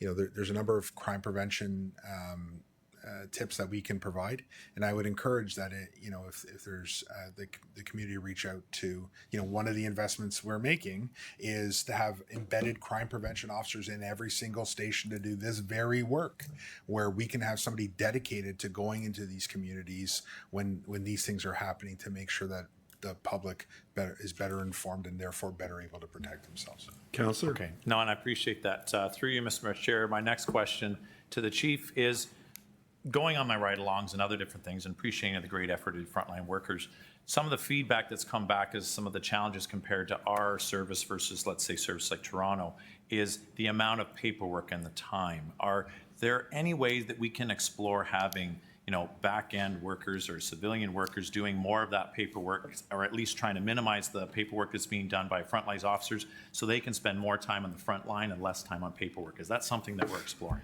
Chief, to the question, please. When I started, paperwork was an issue and it remains an issue. This is the nature of the beast that we're, our profession. The reality is that we're looking at and we're piloting initiatives, things like electronic notes and some other strategies in order to avoid the duplication of our efforts and information input. But those staff also come at a cost, right? It's not free, and we have no extra staff kind of lying around not doing much and would like to take this on. All of these things have a budgetary impact, and when I think about how the service needs to grow, not only do we have to grow in terms of the number of frontline officers, but also our civilian staff. And so one of the things that I'm quite proud of is that in 2025's budget, we are growing probably the largest increase of civilian staff that we've ever had actually occurred in 2025's budget to begin to address some of these key areas and explore some of these areas. I will be coming back to council and for our next year's budget to make significant improvements in our IT department, for instance, that can facilitate and support the very implementation of technology that is going to find those time savings. And I continue to work with vendors, both as a representative of the Durham Regional Police Service, but even in the OACP hat that I wear, to bring vendors in to make sure that vendors are delivering value for money and actually meeting the needs of not just one police service, but all of us, because we all have the same issue. No, and then supplementary to that, through you, Mr. Chair. No, I appreciate that. I guess just when those comes back, just consider the business case of saying, if I hire more people to do paperwork for the frontline workers that we currently have, and I can increase their time at the front lines, even if it's 5%, that can be the better business case to show that we can get people more on the front line and less in the office doing paperwork. Yeah, no, listen, I agree. I'd like to get them out there, but it can. I just want to acknowledge that it can't be either or.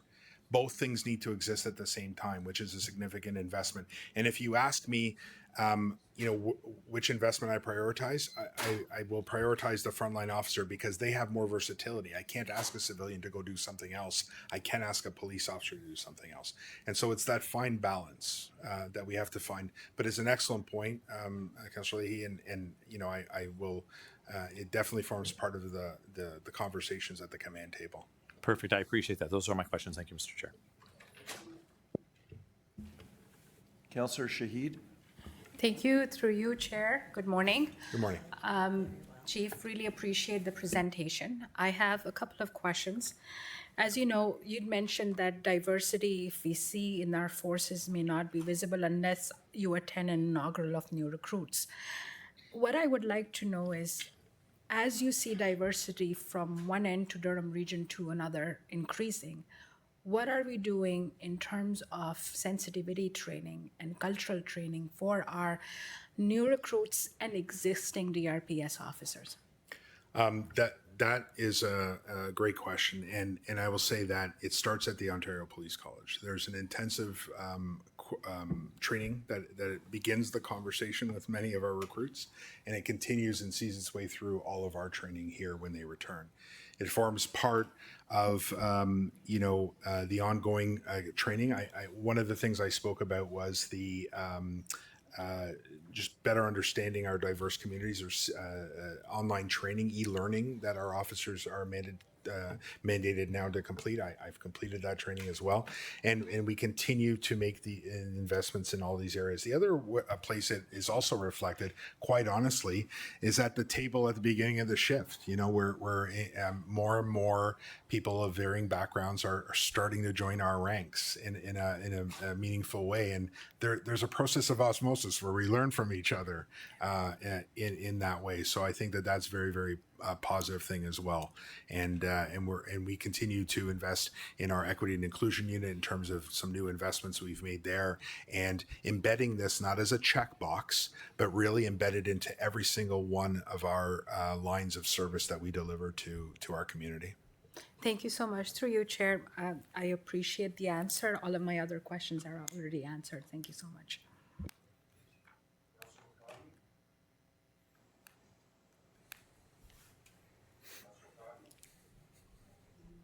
Good morning. Can you hear me? Yes, we can. Sorry, my mic wasn't on. That's okay.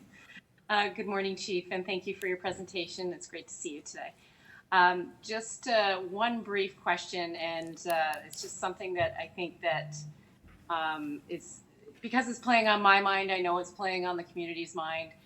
We have seen across the GTA increase in violent home invasions, and that is terrifying for most people to consider, that we feel helpless and we're being told, by other organizations across the GTA to just give them whatever they want, which, it doesn't sit well with most of us. I mean, we've worked hard for what we own, but no life is worth any item you own. What do you say to the community about how we change this? Because often we see that these violent home invasions are done by people that have already been caught, put away, and back out on the streets to do it again. So we have multiple victims by the same perpetrators. I appreciate the question. I'll say this. One thing I'll add to your question is we're also seeing not only recidivism amongst the offenders, but we're also seeing the average age of the offenders dropping dramatically. Like, we have children, like 14, 15, committing murders now in many of these instances. Since January 1st of 2023 to date, we've had 55 home invasions in our region. And we invest a great number of resources into every single one.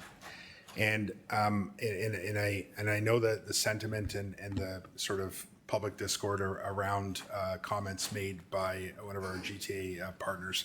I know exactly what the chief was saying, and I think you alluded to it. Nothing is worth the life of any loved one, and all I'll say is that the shorter of the duration of that interaction between an offender and a victim, the better the outcome is. The longer that lasts, sometimes that can really end badly. So first it's making sure that, your home is locked up, proper lighting, think about security systems and all those things to begin alerting people. These are organized crime groups that are, have a clear goal when they're attacking a home or invading a home. I'm equally concerned about, takeover robberies of our convenience stores that are also happening that don't get the same media attention. It's the same offense that people are being charged with. Like that's the irony. You know, right here in Whitby, we had the carjackings. It's the same offense, right? Like, and while we're focused right now on home invasions, I would say that there is no clear definitive rule. I think that people need to take and consider what the circumstances of the incident that they're involved in. They're going to have to make a decision, and you know, please be informed by the law as it exists today, because that is the lens by which we will evaluate and assess the level of force that was applied. You know, I don't know. I've considered what I would do in my home, and this is a very, very difficult circumstance to find yourself in.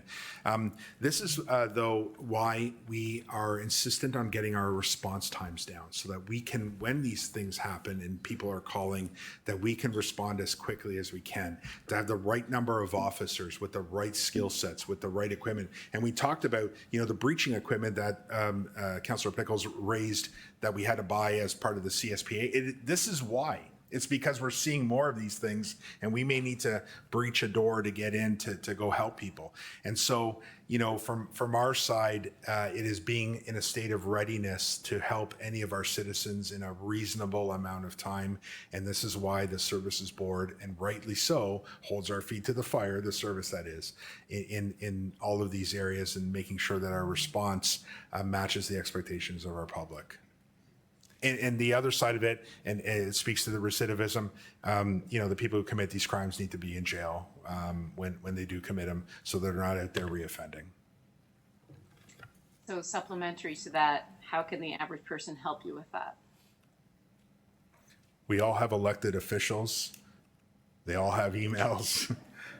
Please express your opinions. And I'm not going to, and I will not substitute my opinion for what my fellow citizens in this region feel, but I suspect that we would all be saying the same thing, and it's up to our elected officials to listen and enact laws that reflect the desires of the community.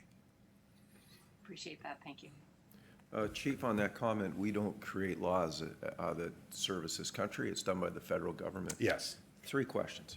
First question, Chief, how many individuals in Durham Region are out under mandatory supervision by our police service? Last time we talked, it was 500. Yeah, I think it's even more now. Yeah, I should have been ready with that answer, because I usually look at the bail dashboard just because of that question. From your past experiences, how many of those would be repeat offenders? Vast majority. How many of the challenges you're having dealing with the problems in our communities related to mental health, addiction, and homelessness are people who have had to utilize or been part of the service in the past, where your members have had to attend? Yeah, quite a few. Okay. Last question. When was the last new jail built in Canada? I don't know the answer I'll to help that you. question. It was in Toronto in 2014 it opened, so. Chief, Okay. thank you for Thank your you. presentation. I would suggest that you don't leave. Thank you. Mr. Clerk, it would be appropriate, we had received a heads up from Mayor Foster to go to that motion. Mayor Foster, you'll have to waive the rules to introduce the item, please. So, yeah, Mr. Chair, and again, I will look for direction from yourself and the clerk. I think we need to suspend the rules to We alter do? the agenda. So I would put forward a motion to suspend the rules to alter the agenda to deal with, one, the late submission by Councillor Anderson and myself, as well as item 6.6, which is the agenda item moved by Mayors Collier and Carter. And I know that Mayor Collier was going to second that, so I will need a seconder on the request to alter the agenda.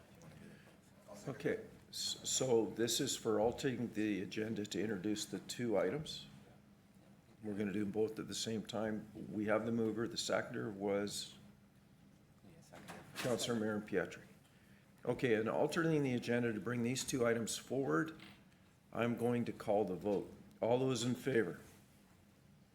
In opposition? Seeing none, Mayor Foster, on the first item, please. Yeah, thank you, Mr. Chair. Do we need to suspend the rules to allow the introduction for this, given that it was late? We just did that. Oh, we just did that, fine. So I believe that this has been distributed to members of committee here.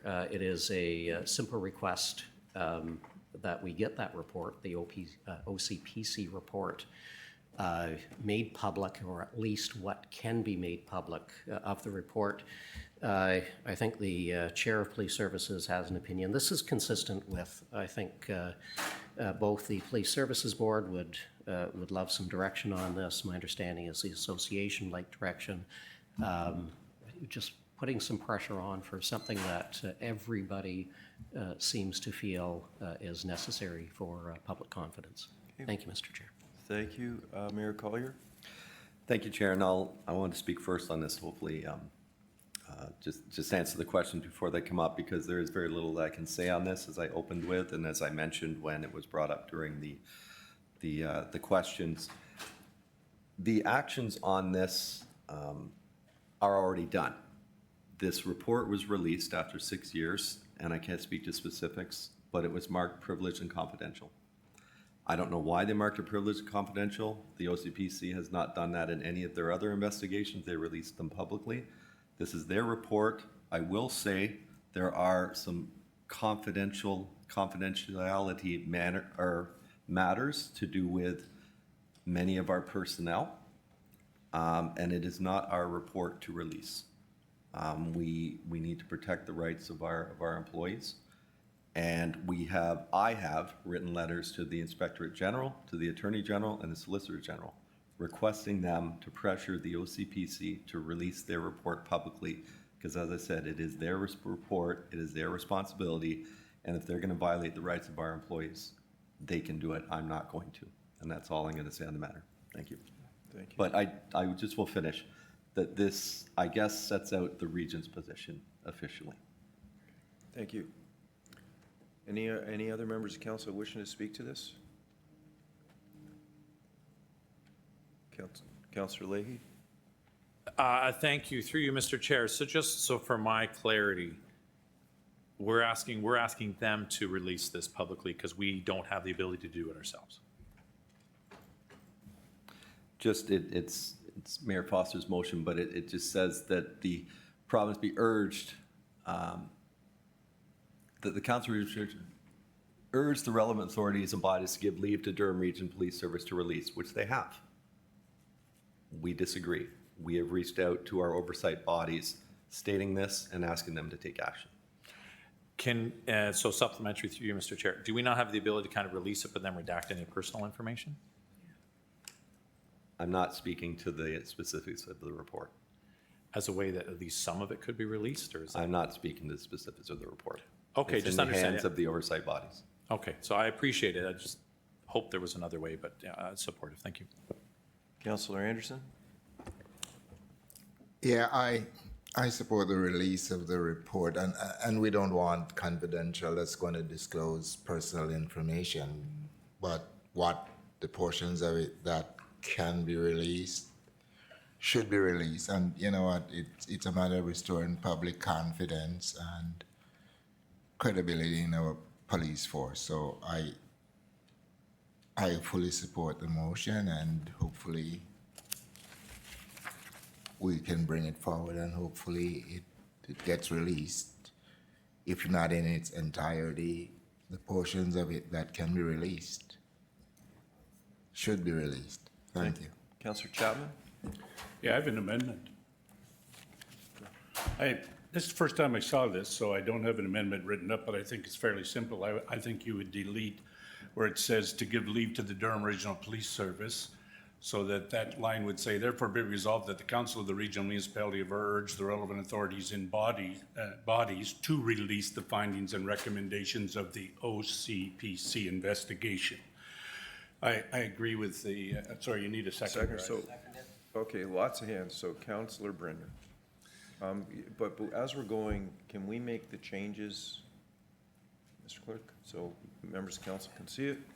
So go ahead, Councillor Chapman. Yeah, I mean, as the Police Service Board Chair said, this is not This involves the police department and the police service and the police board, but it's not their responsibility to release these documents. They didn't do the investigation. It's not the same as an internal investigation that the police do and then release the findings at the end.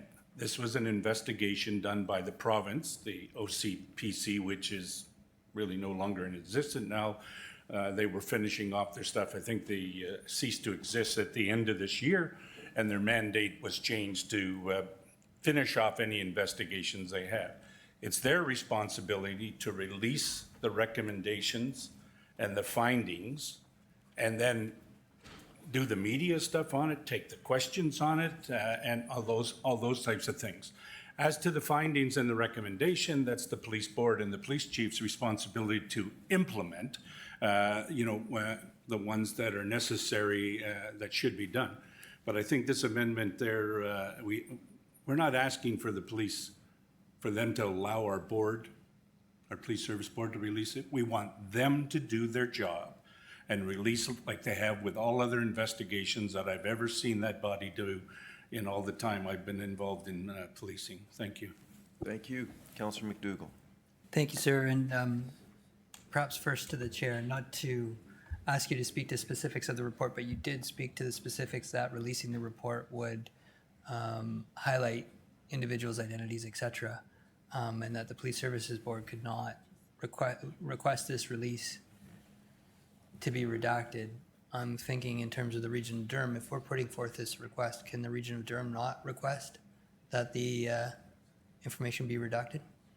For you, Mr. Chair, probably to Regional Solicitor, to Police Chair. Your first part of that question was directed to the chair of the Police Services Board. I'm trying to be as delicate and careful as I can. This report, as I said, has been marked privileged and confidential. To me, it is still privileged and confidential, regardless of what the OCPC has said we can or cannot do with the report. I am operating upon legal advice from our solicitor, and our advice is it's the OCPC's report, should they choose to release it. But we are not to, as it is privileged and confidential. Thank you. And then further through to the chair. So how they decide to release this report, redacted or not, is up to them. That's our position.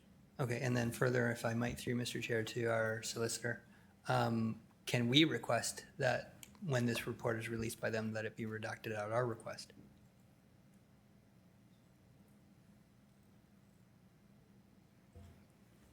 Mr. Hunt? So, I mean, certainly we can ask that it be redacted. It's only going to be released in a redacted form. So I don't think we would need to ask that in any event. Okay, question answered. Thank you. Thank you. Councillor Cook. Thank you, Chair Henry. I just want to echo what Councillor Chapman has brought forward, because I think that's the relevant amendment to make. So I will be supporting the amendment. I am in support of the OCP releasing the findings to restore public trust. We are not, it is my opinion that we are not in a position to determine what information should or should not be redacted. There's likely information related to victims and their personal information, and I think we need to allow the OCP to determine the responsibility of what information is released. So I am going to support the amended motion, not the original motion as put forward. Thank you. Mayor Foster on the amendment. Thank you, Mr. Chair. And yes, I think we've gone a bit beyond the amendment. So certainly to support the amendment. This is a pretty straightforward, I think a pretty straightforward motion to lend our voice to many voices, Durham Region's voice to many voices looking for the release. I will apologize to members of committee. You know how I feel about things coming late. Part of the delay was in getting advice on the appropriate wording with this. And there seems to be some confusion whether the Police Services Board has the ability. I think we've heard from the chair, they're getting some advice saying that they can't, that somebody else should, all of which is semantics. So more than happy to support this. Make perhaps a false assumption that whatever comes out is going to be redacted. as viewed necessary by the authorities on this. So fully support, and hope we can move forward and hope that we see some results from this. Thank you. Okay, thank you. So I see no other recorded vote on the amendment or the item? On the amendment. A recorded vote on the amendment. Councillor Chapman. Thank you, Mr. Chair. Recorded vote on the amendment to the motion is starting now.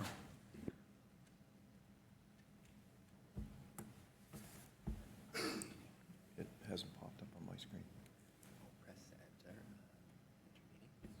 There you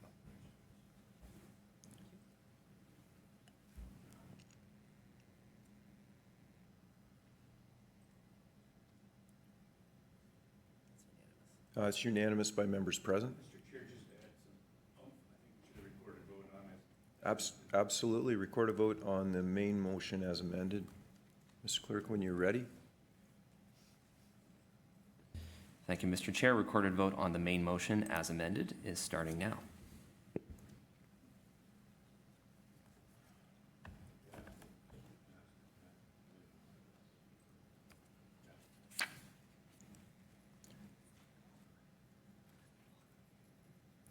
Unanimous by all members present. Thank you. Now we'll move on to the second item, which is 8.7. It's a motion regarding mental health and addiction, urgent care and emergency. Moved by Mayor Carter, seconded by Mayor Collier. It is in your agenda, members of council. Mayor Carter? Pardon? It's item, mine it says 8.7. Sorry, it's 8.6. I apologize. Mayor Carter?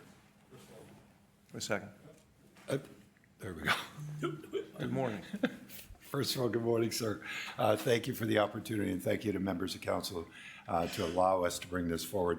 Mr. Chair, would you like me to read the full motion? It's a substantial motion, yes, please. Okay, I appreciate that. Whereas a 24/7 mental health addiction urgent care emergency department is needed in Durham Region to address the critical systems gap to ensure the right care in the right place by providing immediate specialized support for individuals in crisis and assists to reduce the pressures of an emergency department and first responders. And whereas Lakeridge Health has already announced Ontario Health endorsed project proposal to deliver a transformational approach to high quality urgent and emergency mental health and addiction care through the establishment of a MHA urgent care clinic, an MHA emergency department and aftercare team, along with a MHA hub at Lakeridge Health Oshawa, supported by spokes in a high priority neighborhoods, all which are complementary, supportive of the Heart Hub initiative. And whereas Lakeridge Health has space and a commitment to propose by requiring a $30 million initial capital investment, and whereas the region of Durham and the city of Oshawa are committed to seeing this project materialize as evident by the many delegations made at the provincial government, request approval and funding and support, and whereas through discussions with other Ontario municipalities that have been successful in obtaining the required funding, that was learned that the provincial government is more responsive to communities who are willing to make funding commitments to such a project. Therefore, be it resolved that the region of Durham commit to a contribution of up to $2.25 million for this project in the 2026 budget, subject to approval and financing by the Minister of Health, and that the Commissioner of Finance determine the source of this funding, and that a copy of this resolution be sent to the Premier, the Minister of Health, the Associate Minister of Mental Health, Addictions, the Minister of Finance, Lakeridge Health, and all Durham Region MPPs. Could I speak to it, sir? Absolutely. Thank you very much. First of all, I want to take this opportunity to personally thank you, the CAO, and Mayor Roy for not only, and the staff, by the way, not only for the briefing note that was presented at AMO, but your delegation to the health minister in regards to the importance of this. I have a copy of the document that the region put together to be able to make sure that Minister Jones had a clear understanding of some of the challenges that the region has and what this concept could do in regards to meeting the needs of those individuals. So I want to take this opportunity to say thank you for advocating and lobbying. Having another voice to this really does help, and another set of lenses, so I really do appreciate that. As you are all aware, we've been working on this for about 18 months, had personal meetings with the Premier several times, with the Minister of Health, the Minister of Finance, the Associate Minister of Mental Health and Addiction, and we continue to have meetings with those associated with it, to the point that I'll be meeting with the Premier at his home on September the 25th, once again to talk about this particular issue, because we really truly want to be able to bring it across the line. We understand from the delegations and the conversations and meetings we had with other municipalities that have been successful with this type of model, that they found success by making sure that the local municipalities and regional governments were contributing to this initiative. And I'm pleased to be able to say that my meeting yesterday with Lakeridge Health, along with our senior leadership team yesterday, has committed that their foundations are willing to be able to commit $10 million towards this project. And I think that that shows once again that there is support not only by the hospital, but also by the community. I think that it really, once again, brings to light that getting the right care at the right time for the right reasons and getting people on the pathway of recovery is so important. I know that what we have been saying is we want to take people from their worst day to their best day. And part of that is making sure that they get the right care at the right time. At this particular time, there is a frustration not only with EMS and policing, but also with those that work in the emergency room, that unfortunately the environment is not conducive in regards to people that are having severe mental health and addiction challenges at that particular time, based upon the toxicity of especially the drugs that are being distributed these days. And so dedicating a specified area where we could have specialized people working in that particular area is significant. And I'm pleased to be able to say that Lakeridge Health has also signed an MOU with CAMH, experts in this field, to be a part of this initiative. So that makes me feel even more confident that the right care at the right time. But this has to go to a continuum of care. And all of us are committed to that. So getting people from VSA to the hospital, into the right environment, with the right care, get them into withdrawal management. And then now that Durham Region has been awarded 2 heart hubs, one in Oshawa and one in Whitby at 1635 Dundas, I think that that gives us a true opportunity to be able to see people getting long-term, changeable type of care. But this particular department will play a significant in regards to taking the pressure away from the emergency room itself, take the chaos away.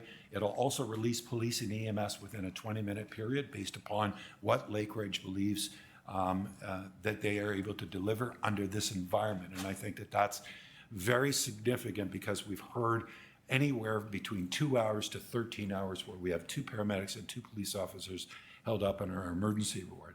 I'll just kind of wrap up on this point. And I thank Mayor Collier for his support. We had a delegation at Health and Social Services last Thursday, and that delegate really talked about the challenges that my colleague faces in his community and the efforts that are being made by Ajax, but the complexity of the illness that is happening. And that community member really said we need to do more in regards to how we're addressing this. And I think this is a step in the right direction. Yesterday, our friend from OBCM, Alex Nettle, made a state of emergency in Barrie, and that is too bad that he had to go to that extreme. But the impact on his community and the associated impact on local communities is so significant. In my opinion, this is an emergency not just for our community, but it's an emergency across this country. We are still losing too many people, and too many people are suffering with the most severe drug toxicity that I've ever seen on the market. And the last piece we'll say, at what point do we say we have to do things different? We've lost 60,000 people in about 6 years in regards to drug toxicity across this country. I'm not willing to stand by and do nothing. And I think that with the support of the chair of Health and Social Services, our CAO, and my colleagues in this chamber, I'm hoping that you'll support this initiative. Thank you, Mr. Chair. Thank you. Mayor Collier. Thank you, Chair, and thank you to Mayor Carter for including me on this motion. We just spent 2 hours talking about policing in Durham Region. 30% of all police calls approximately are addiction, mental health, and homeless situations. The police are not the right people to be the front line on this. We need to be able to have the correct people, the proper people in place to deal with these issues. So I'm happy to support this. This council has supported the empath model years ago, and so did, I think, all of our municipalities and DRPS board and everybody else. This is kind of a takeoff of that. During the Durham Day at Queen's Park a couple of months ago, Mayor Carter and I met with the Minister of Health. Yeah, and it wasn't health, it was whichever it was, and made this plea as well, and he was very supportive of this, very interested in it. I think one of the key things here that has been put in is it is conditional upon the funding from the province. I think that is very important. I won't add anything else because Mayor Carter has covered all the bases on this. You're very passionate. I admire your passion, and I'm happy to support this. And I would just ask for a recorded vote, Chair. Thank you. Thank you. Councillor Kerr? Thank you, Chair. I'm in support of this motion specifically, and also for the need for action in this area generally. In that regard, I had a member of the community ask, because they might seem to have a background in this area, and I say might, they stated that this would be best handled through Ontario Shores. So for reasons of clarity, what would I say to this resident in response to his belief that this is where it should be handled versus what's being proposed in this motion?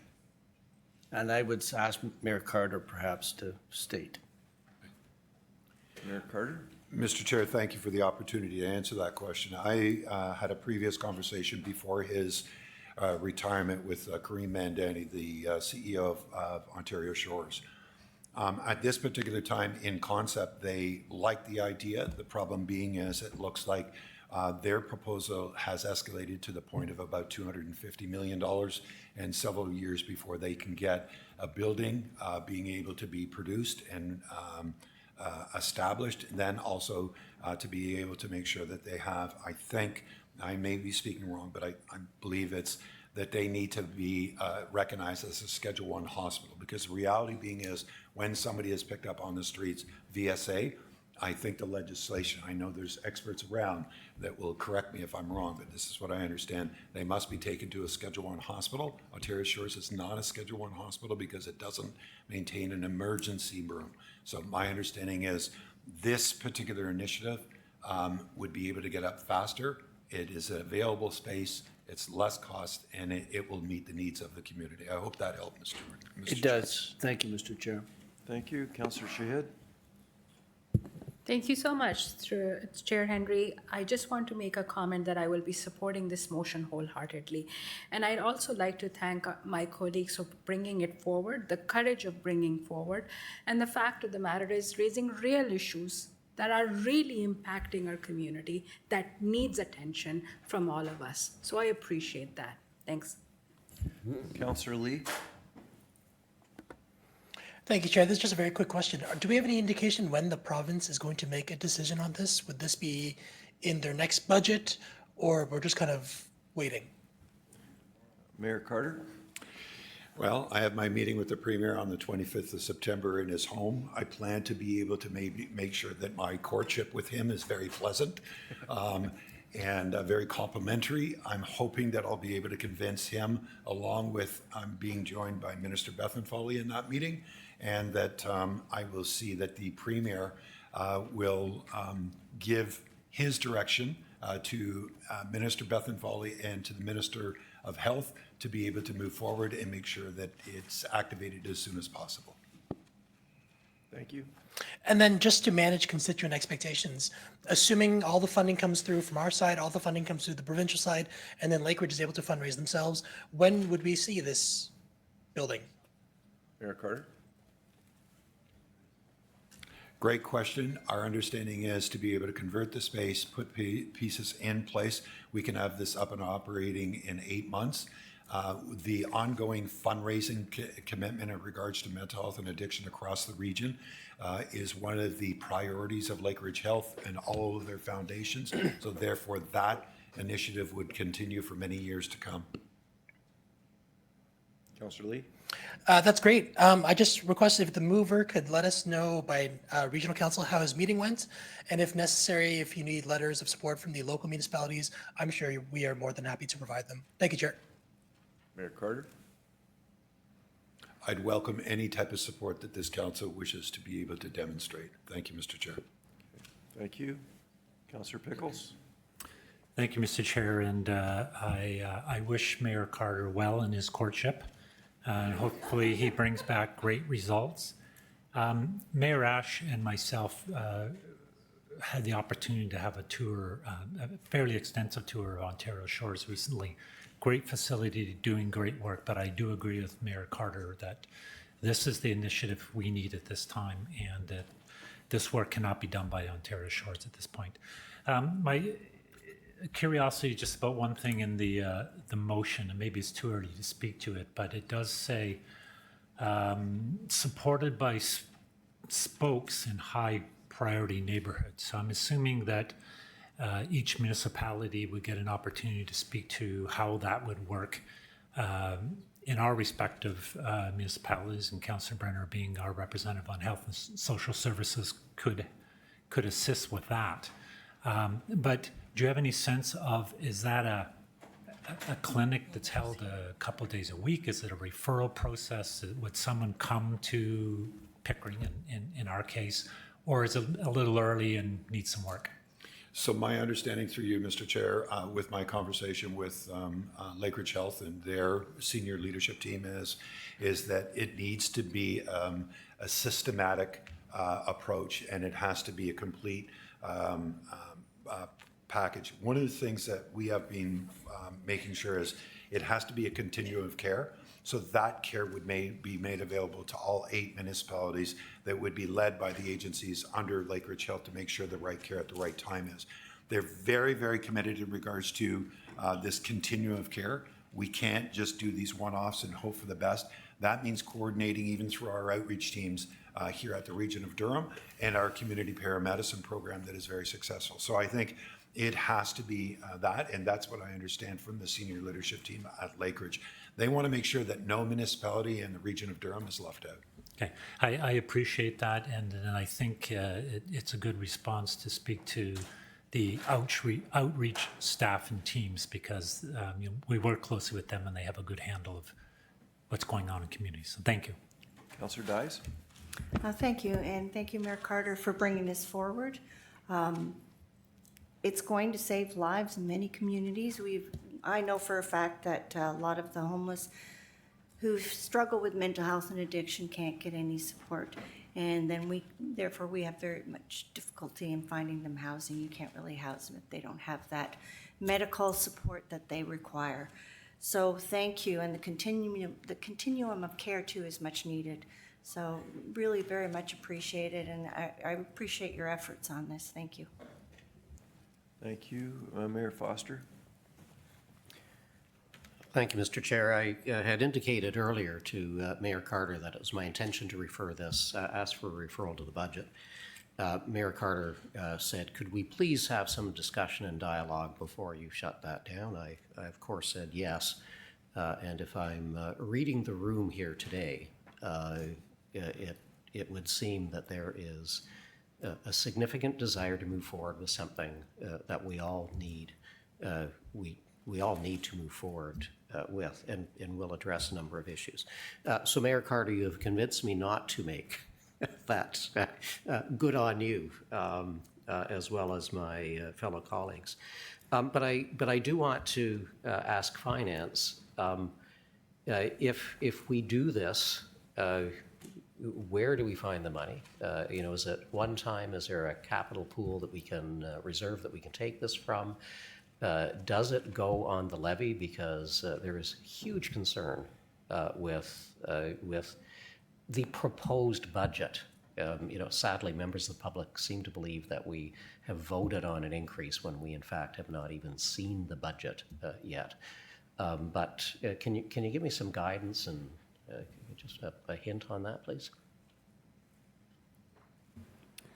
Through the chair, so an excellent question. So as this is a one-time funding commitment, we would look for non-tax levy financing to be able to support it. So we would look if there was any surplus from this year's budget, that would be one potential funding source, or another reserve fund that we could attribute to it. I have had dialogue with with Commissioner Taylor as well, and I believe she's on the line as well if you'd like to hear from her, but those would be what we would consider for a financing source. Mr. Chair, I see Commissioner Taylor already there, so we may as well. Commissioner Taylor? Good morning, almost good afternoon. Just a comment that Nicole spoke very well on my behalf. We would look to one-time sources of funding, and we could accommodate this without huge challenges. So. Okay, so Commissioner Taylor, it is good to see you. We are going to cherish the limited opportunities that we have to see and interact with you, but more on that at a later date. So thank you, Mr. Chair. Again, there were concerns. We heard the a compelling argument for resources that we need for police services. We know on the budget coming forward that there is a big ask for those. We know how difficult it is for the rest. So hearing we can do this without hitting the levy, and this may in fact provide relief for a number of the services that we're looking at, including police, certainly social services, and Mayor Carter, to your point, possibly taking someone's worst day, making it their best day, and if not making it their best day, at least making it their better day. Thank you. Thank you. Mayor Carter, you've spoken already.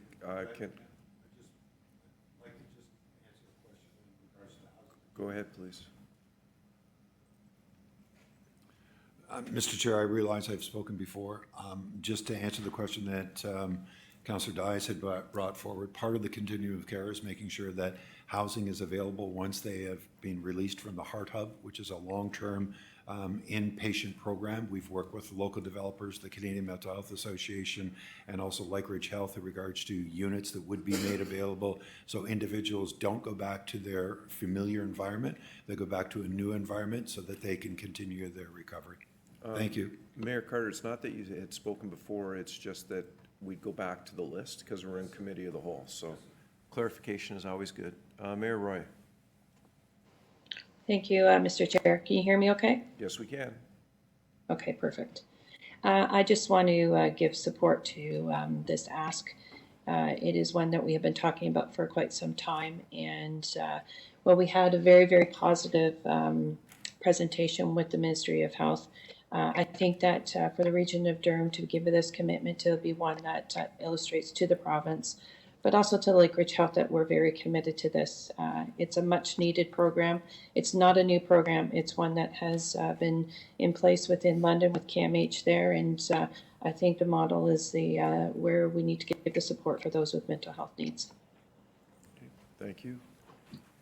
Councillor Anderson. Thank you. And thank you, Mayor Carter, for bringing this forward. Oh, you push. Yeah. Okay. Yeah, and I have a resident, I have family that's in dire need for help. And they said to me the only way they get any help is if the young man commits an offense. How would this help such a family such as that one? So Mayor Carter, Councillor Anderson says that that he has a constituent who has challenges, and the only time that he gets help seems to be after he commits an offense.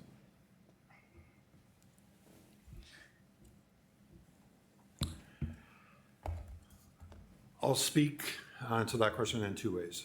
One is part of the frustration, what we've heard from our community that is suffering with addiction and mental health is the unavailability of immediate attention and the frustration that goes with those individuals. So in many circumstances, unfortunately, when they end up at our hospitals, all hospitals, and this isn't to lay blame, they're unable to get the proper care at that particular time or the proper direction in regards to getting into the right place. What this will do, I hope, will demonstrate to those that have had bad experiences through that process that now there actually is an open door that they can actually enter and get care immediately.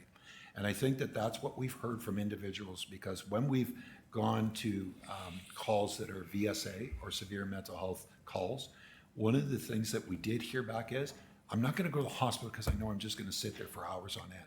And nobody's going to see me, and they're going to tell me to come back Tuesday.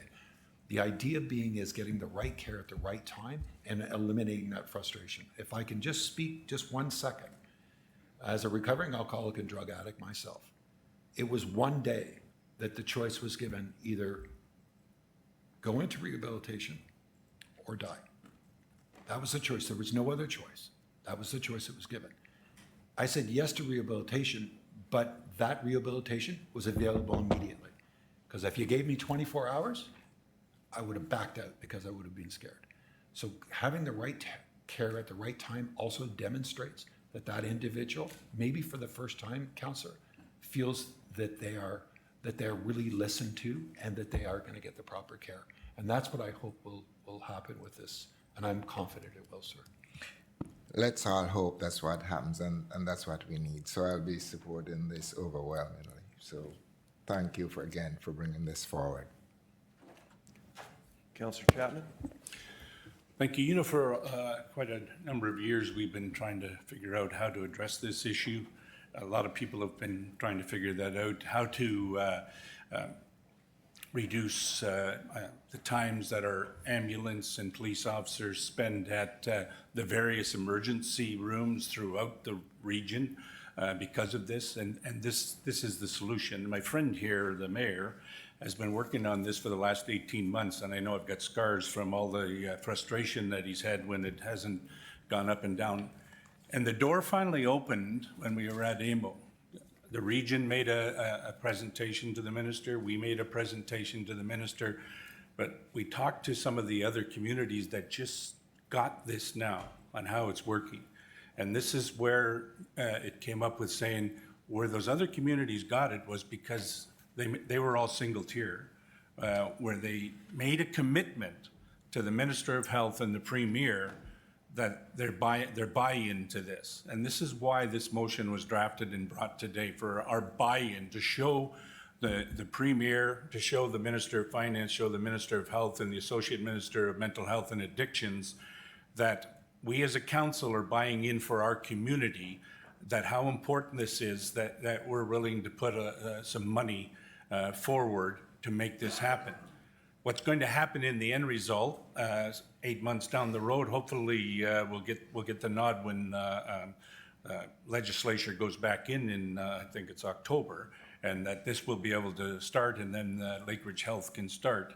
And 8 months from now, we'll have some solutions, or at least some better service, not necessarily solutions to some of these issues that are plaguing all of our municipalities. This issue is not Oshawa-centric. It just happens that Lakeridge Health Oshawa has the space to do this. The other side of that is when you have a mental health emergency room, that means the ambulance or the police, wherever they are in our community, can take that person directly to that mental health emergency room. Whereas right now, if they're picked up in Ajax, they have to go to the MP hospital. If they're picked up in Clarington, they have to go to the Clarington hospital.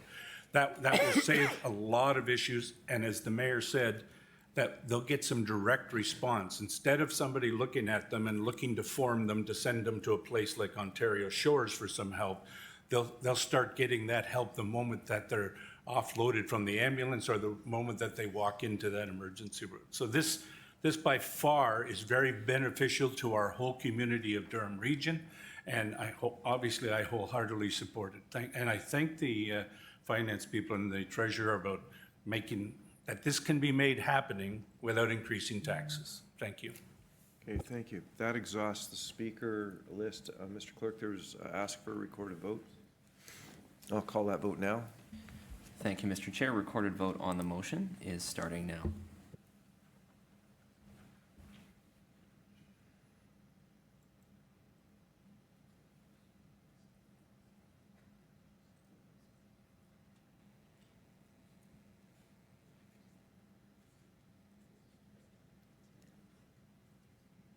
Unanimous. It's unanimous by all members present. Okay, members of council, that takes us back to the agenda. I'm going to ask that staff rotate out, take their lunches. Mr. Clerk, that your team will continue to work through this. Members of council, you can bring your lunch into the chambers. We have a lot of business to get done. Be conscious of the fact that we need to have quorum. So, Mr. Clerk, if I can ask for your assistance. I would suggest no more than 2 people at a time leave the room, and staff, if you're not on the item, feel free to grab your lunch. We'll move on to Alyssa Scan, General Manager, Durham Region Local Housing Corporation, and Megan McDonald, Manager of Affordable Housing Development and Renewal, for the next presentation. And as they're coming forward, Commissioner Austin, I want to thank you for an amazing farm tour. To you and your team and to the DAC committee, well done, best attended ever, and thank you very much. Good. It's now good afternoon. Welcome.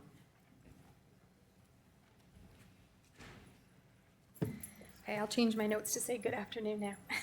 So good afternoon, thank you for having us here. I have some colleagues with me. My name is Alyssa Scan. I'm the manager of the Durham Regional Local Housing Corporation. My colleagues will introduce themselves as we go throughout this presentation.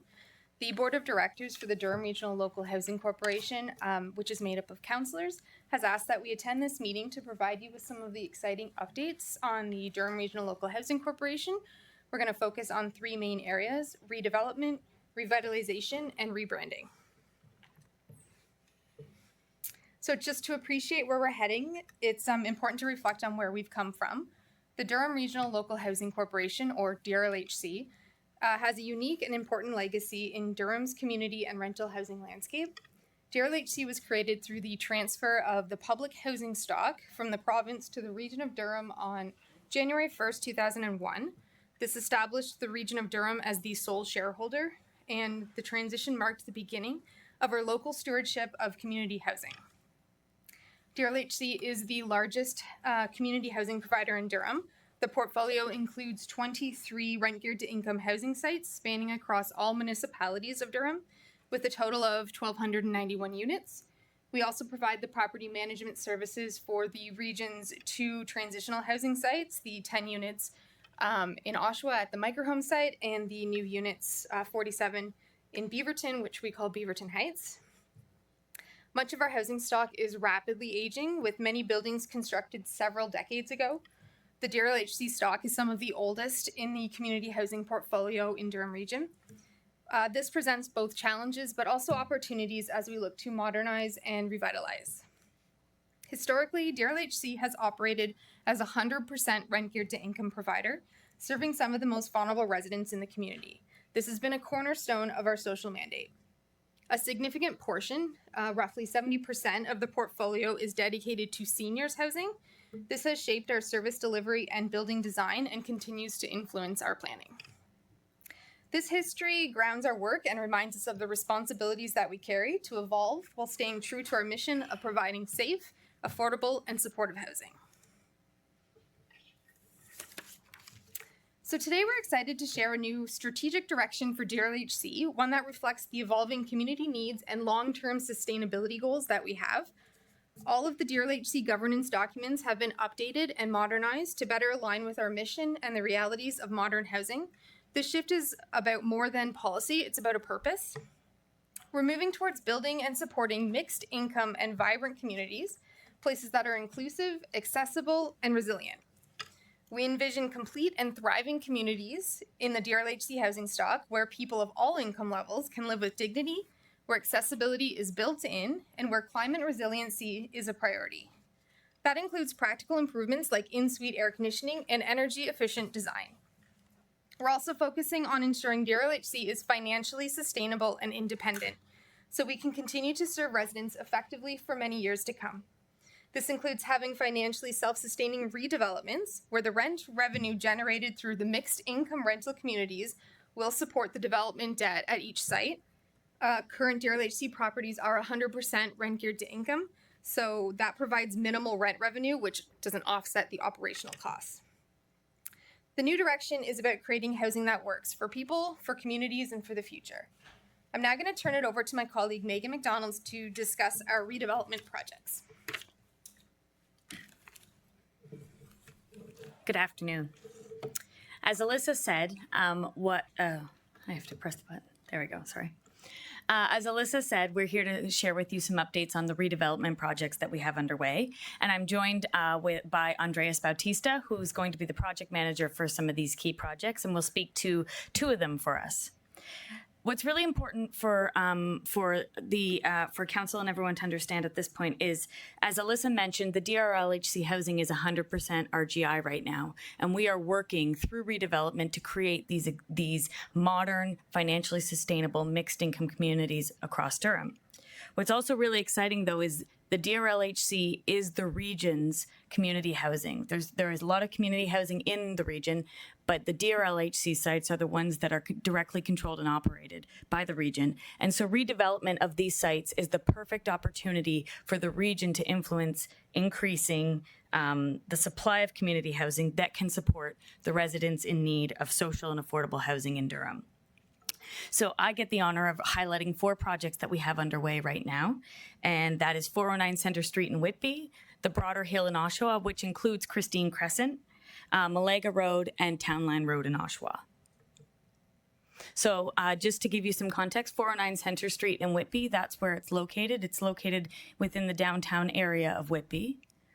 And the current building is a 2-story building with 16 one-bedroom units, which when we were looking at it required $1.5 million in necessary capital repairs, which weren't even going to improve the living conditions of the tenants. There were some key accessibility and modern challenges with the building. So when we assessed it, we determined this would be a great site for redevelopment.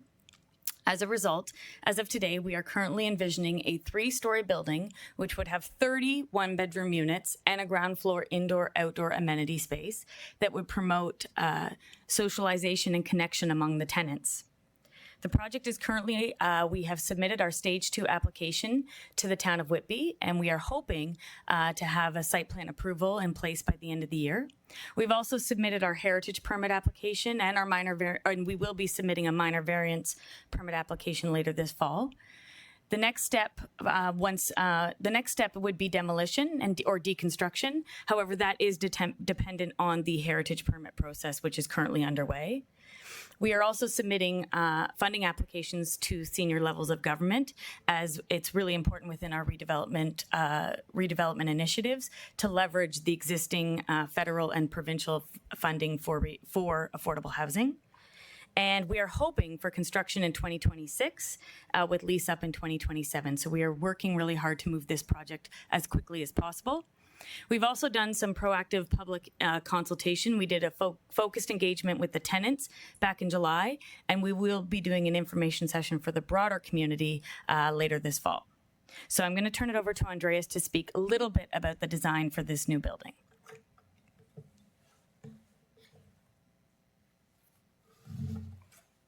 Good afternoon, everyone. So what you see up on the screen is the new building. Footprint has increased from the original size by 60%.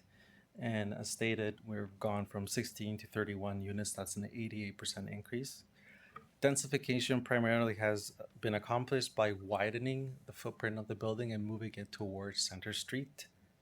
And of course, adding a 3rd floor. Our parking has also improved from 10 to 15 parking spaces.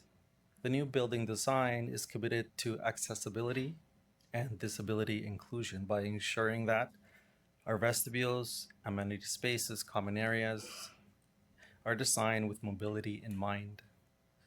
So 28 of the 30 units or 93%, will meet the Ontario Building Code accessibility requirements. And with 6 of those units, or 20%, will meet the higher tier CMHC accessibility requirements. just a quick overview. There's entrances located right across Centennial Hall, Centennial Building. And then you have our amenity and laundry space at the top, which is connected to the outdoor amenity.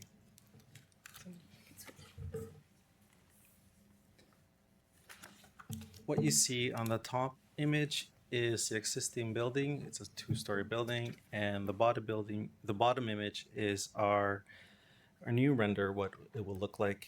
The new design is respectful to the downtown Whitby Heritage District, while still showcasing a modern architectural rhythmic language. The new building uses the familiar buff brick along top and bottom, and it's aligned with the goals of the Whitby Heritage Conservation District Plan.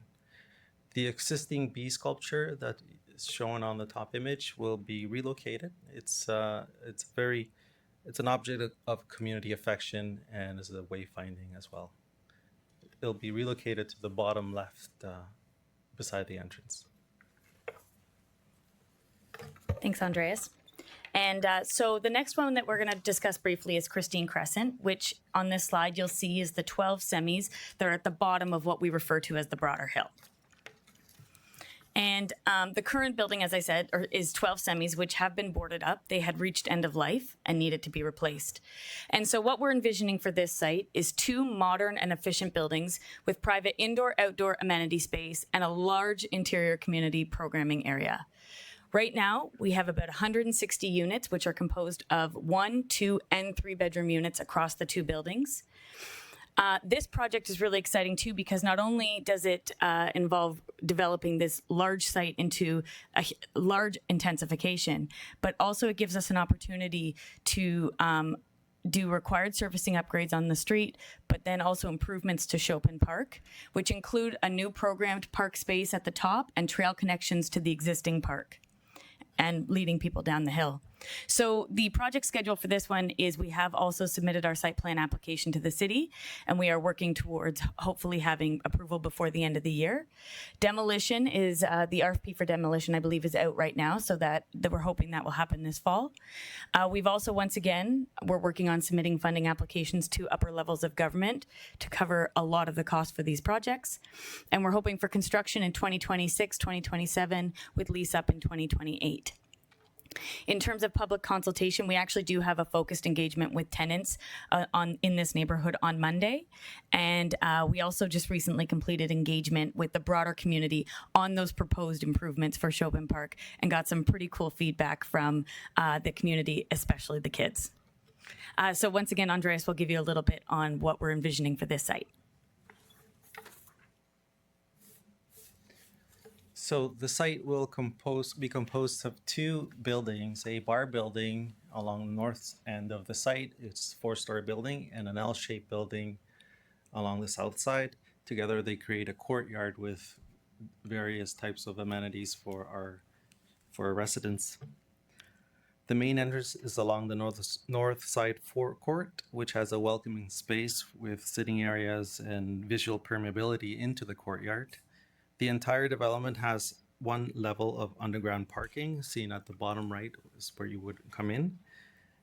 And in total, we're providing 162 parking spaces plus 2 staff parking.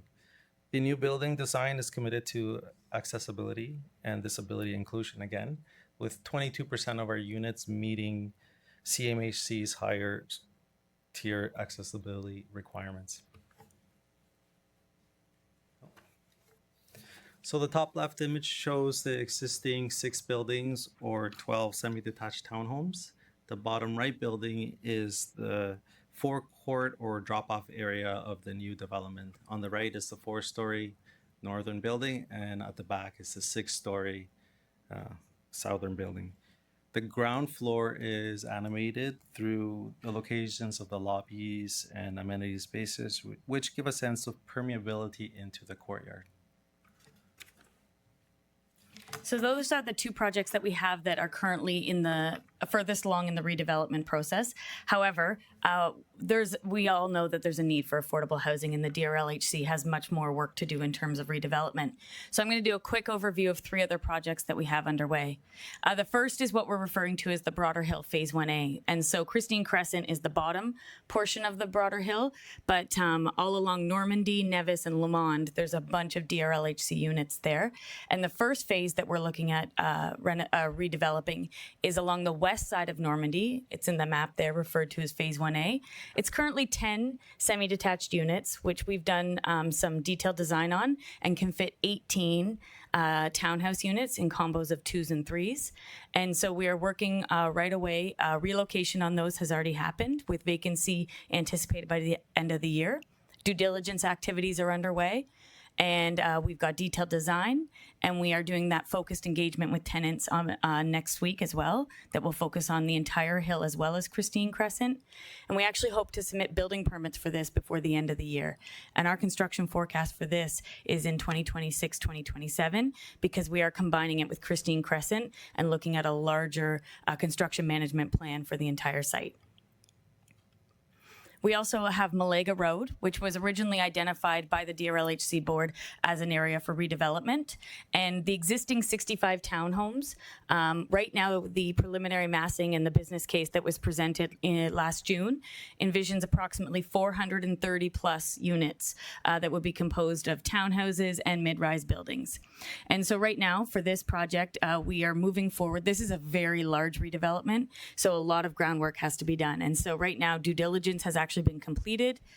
We have a stage 2 archaeological assessment underway. We actually are kicking off our design with our architects this month, and we actually hope to submit our official plan amendment to the city before the end of the year. Construction forecast for this one is a bit further out. It's 2028, and it's because it's such a large project, we don't anticipate full lease up until 2032, but we have other projects to finish first. So we're working on this one while we move into construction with the other ones. And finally, 600 Townline Road, and I'm particularly excited about this one because of all these projects, this is one of our first opportunities to add to the DRLHC stock.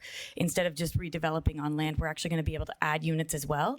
And so our goal is to develop approximately 50 residential units on the site at 600 Townline Road, which is previously the Grandview Treatment Center. And the housing will be complementary to the existing building operations, which will be operated as childcare programming and administrative space. So in 2025, we acquired the property just this spring, and due diligence is actually already underway. We've kicked off detailed design. We did an Enbridge Savings by Design workshop back in August, which was really cool and involved a bunch of students from across the country. We're doing some community consultation this fall, and we're hoping to submit for pre-consultation with the city in the fall as well. And the construction forecast for this one is once again that 2026 to 2028 period. So we got a lot of work to do, and we're busy. And so now I'll turn it over to Alyssa to talk about the revitalization projects. Thank you, Megan. So we do recognize that we can't redevelop every site. We must continue to provide preventative maintenance and repairs to our existing housing stock as well to continue to keep our buildings operating at a high service level. So revitalization work is crucial for maintaining and improving affordable housing standards. Upgrading tenant suites and common areas not only enhances comfort, but also ensures accessibility for all residents. Exterior improvements increase building durability, while pest control management supports healthier living.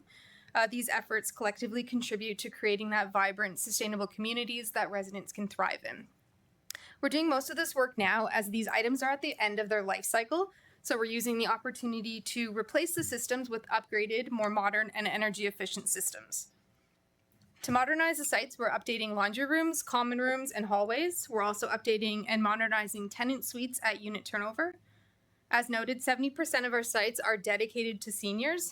So we need to ensure that the senior tenants are able to age at home, which means we need to add accessibility features into a lot of these units. To increase accessibility, we've been installing automatic door openers in all of our common areas and also in the tenants' doors.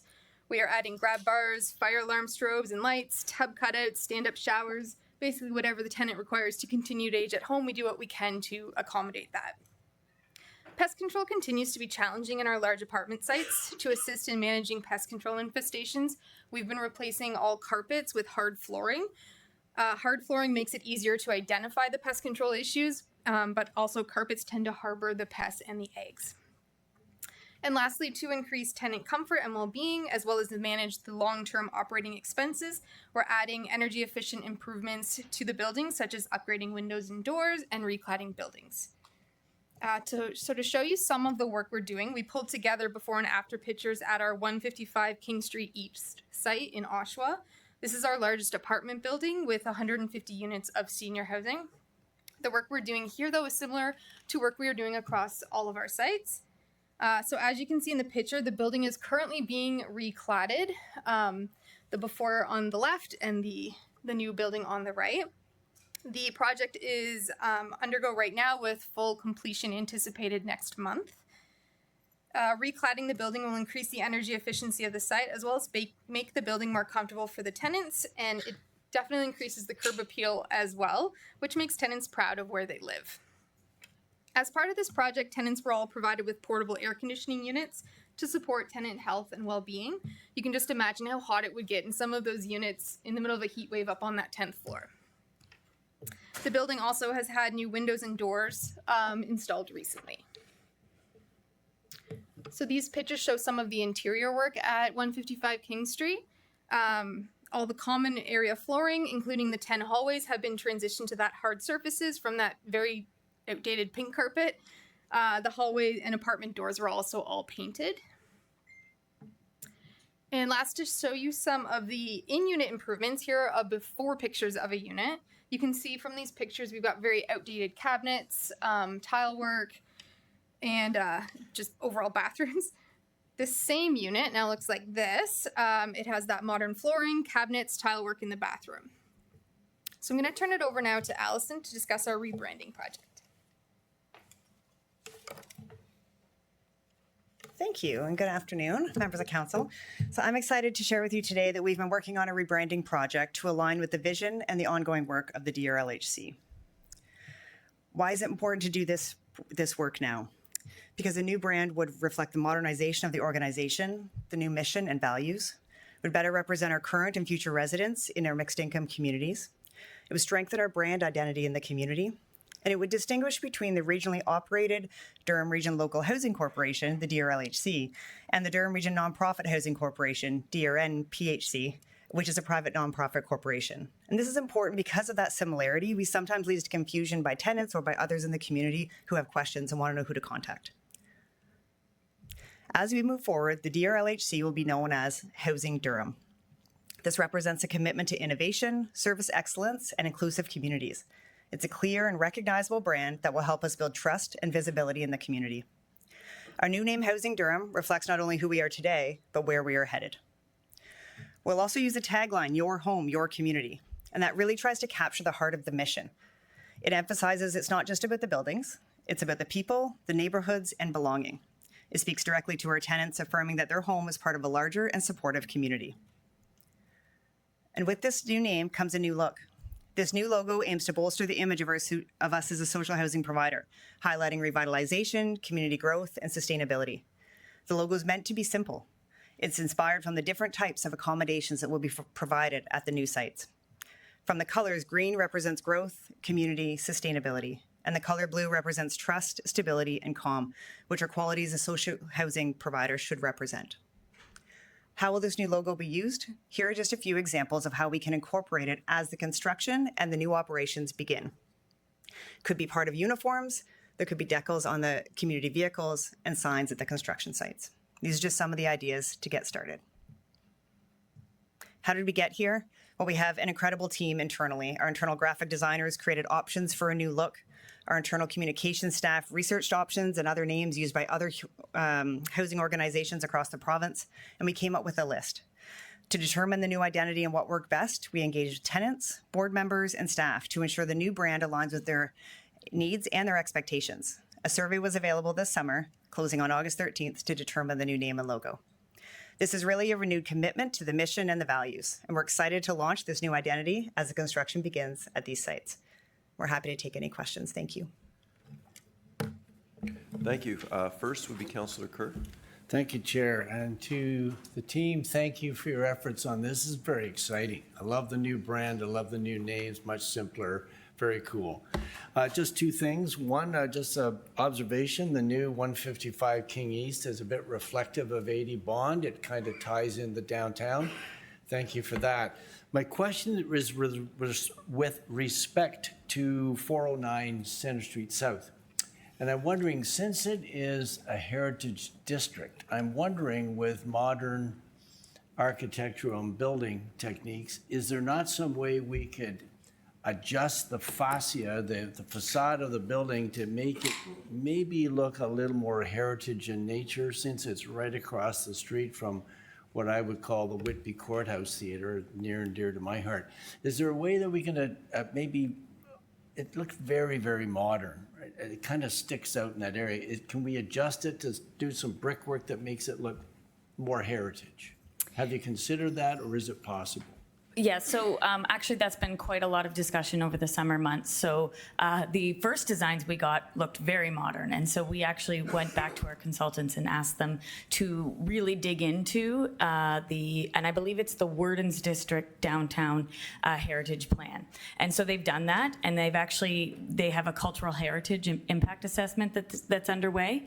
Now, we were actually at the Heritage Committee, Advisory Committee meeting last night, and did get some feedback that we will be taking internally to address some of that. So they've already incorporated a lot of those elements. For example, and I'm not an architect, but they say things like there's buff brick, there's different types of brick that are actually matching to the Whitby Courthouse. Yeah. So that has been incorporated, but there was feedback that we did receive just last night. And so we're meeting with our consultants later this week and with the heritage planner at the town of Whitby to determine what the next steps are to address some of that feedback. Thank you. It's going to be there for a long time. It'd be great if it kind of blended in. Thanks for your efforts. Thank you, Mr. Chair. Thank you, Mayor Foster.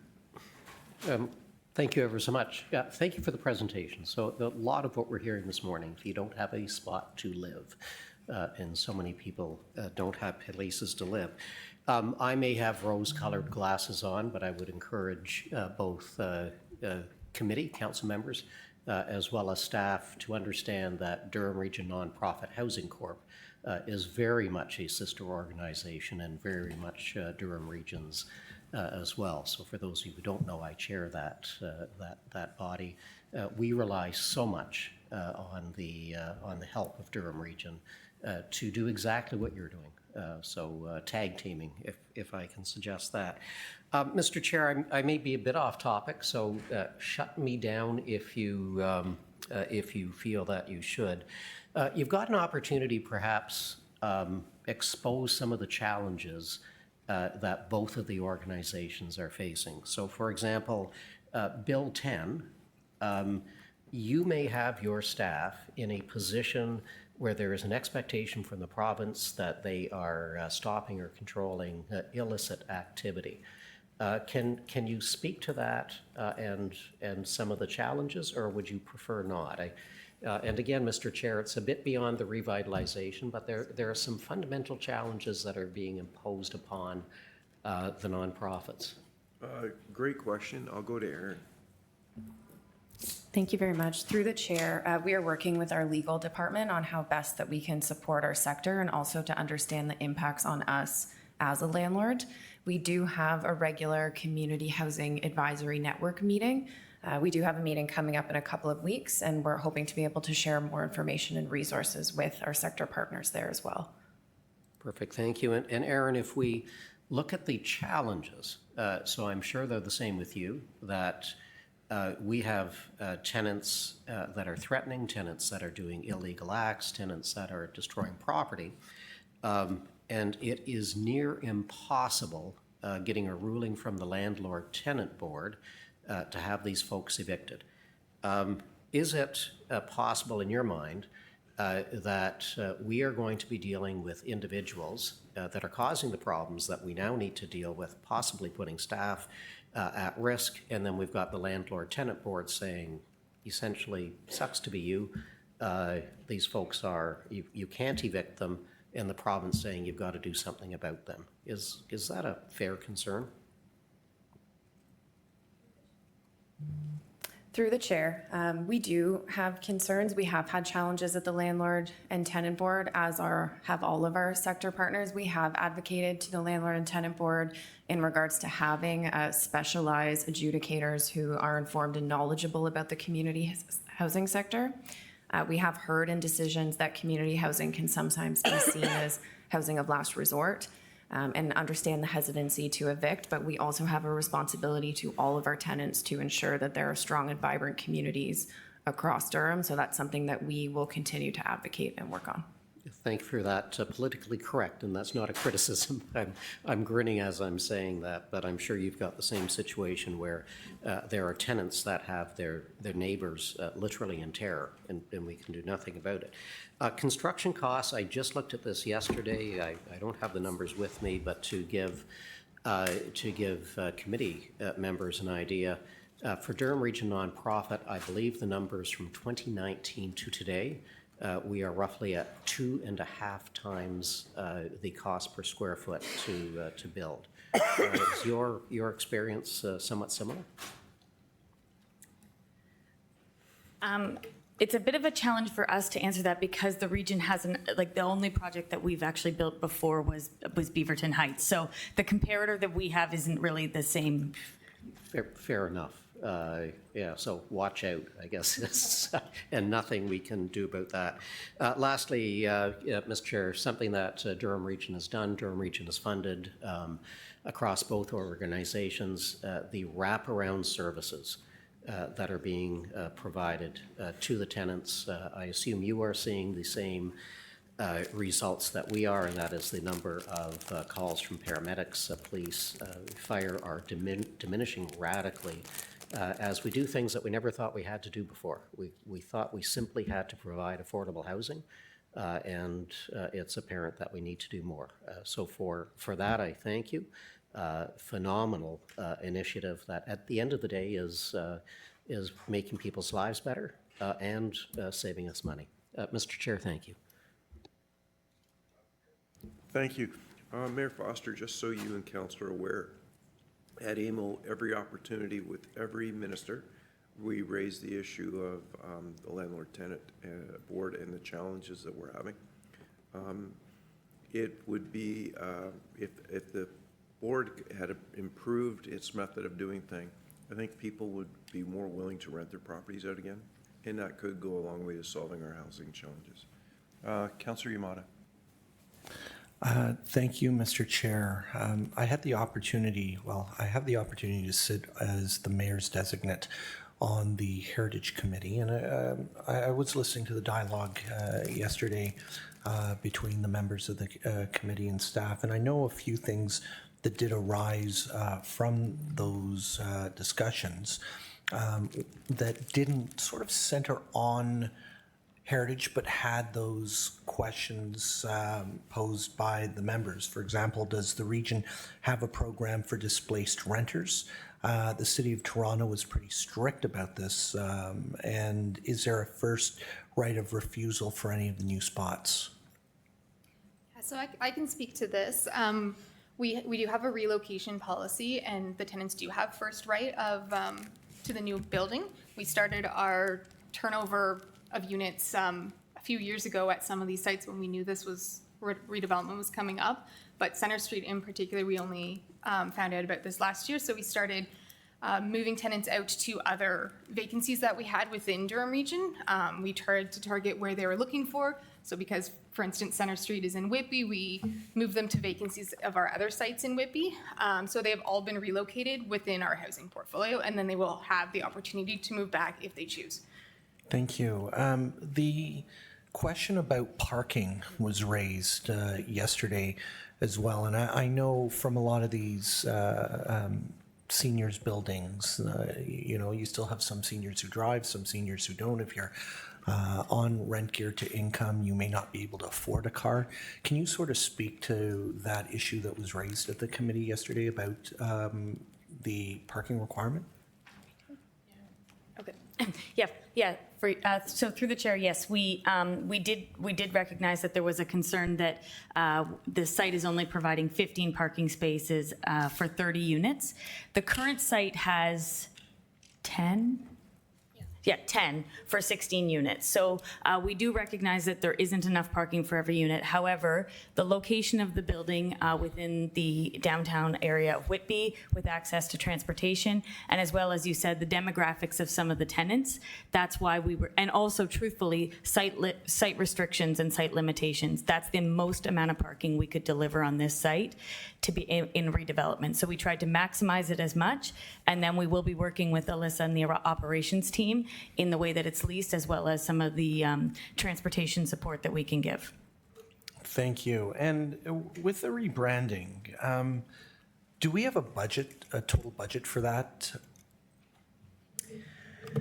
So this was actually all done by internal, through the chair. Thank you for the question. This was done by internal staff. So we do have graphic designer who came up with a variety of logos that went forward to the DRLHC board for their approval. And similarly, our communications team did the background research to come up with the various names that were centered in the survey. So all of the work has been done internally. I'll turn it over to Aaron to maybe comment on how we plan on rolling it out, but it would be a gradual rollout. So as uniforms are being replaced, we would then replace them with the new branded uniforms, et cetera. So there isn't a set budget. That's sort of a separate project. This has all sort of been rolled into regular operations, but perhaps Aaron has more to. Because I would, through you, Mr. Chair, just taking a look at the slide, for example, I know car wraps are pretty expensive. So there are decals. I'm over speaking here anyhow, but decals are one example of things that we can use to put onto vehicles to ensure that they're identifiable to residents and tenants as the people they should be speaking to without having to do a car wrap. So that would be a sort of a low-cost alternative we'd be looking at starting with, but Aaron probably has more. Go ahead. Go ahead, please. Thank you very much. Through the chair, so Allison's correct. Most of the rebranding is going to be done through natural replacement cycles. So as an example, uniforms, we have to replace uniforms every so many years. We will replace them with the new logo and branding. They currently are uniforms with the regional branding, same with the vehicle. So as a vehicle fleet is replaced as they reach end of life, instead of having the regional logo that's currently branded on them, we will be replacing that with the new branding. So most of those costs will be assumed through normal replacement cycles anyway. In addition, most of the rebranding is also going to come from no cost activities. So all of our electronic letterhead for our tenants will be replaced with the new branding. Our branding on our Durham.ca webpage will be replaced. Those kinds of communications going out for tenants electronically. Thank you. And just one quick comment. I want to say thank you to staff for the work that you've done with the town of Whitby staff, looking at the importance of heritage, especially within our Warden's Heritage District, and trying to look at how you can take what's there and really work it into a new building that will really complement the district overall. Thank you, Mr. Chair. Thank you. That exhausts the questions. Thank you very much. Members of council, we'll move on to delegations. There are a number of them. We have a number of individuals that have registered to speak to one or more motions on today's agenda. In order to hear from everyone in a timely manner, I'd like to remind all delegates that you will have 5 minutes to speak for each matter that you have registered for, and your comments must be relevant to the matter that you are currently speaking to. Comments that are off topic will be out of order, and if necessary, I will provide a reminder to stay on topic or end the delegation if needed. The first delegation today is Doug Glass.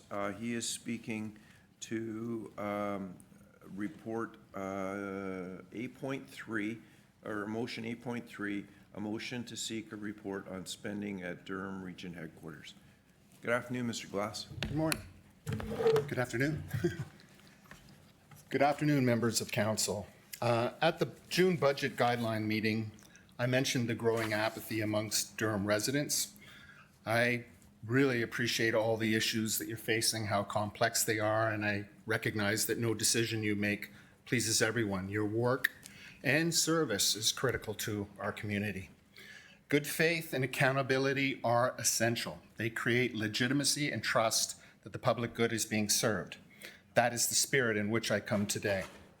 Over the summer, considerable attention was drawn to the Durham headquarters project, which has been dubbed the $1 Million Door. Public reaction was strong, reflecting deep concerns about spending and taxation in recent years. Residents are hurting. A review of the agenda confirms this, as there's roughly 30 delegations to speak today. This council, I think, knows more than anybody that I've been very vocal about lowering spending and taxes, and I will continue to try and change the current path. But this is not what brings me here today.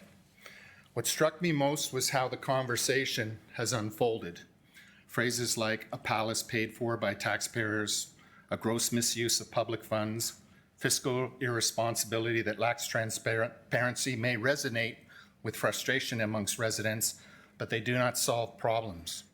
Instead, when debates are reduced to sound bites long after the fact, residents may feel more cynical about local government rather than being confident in it.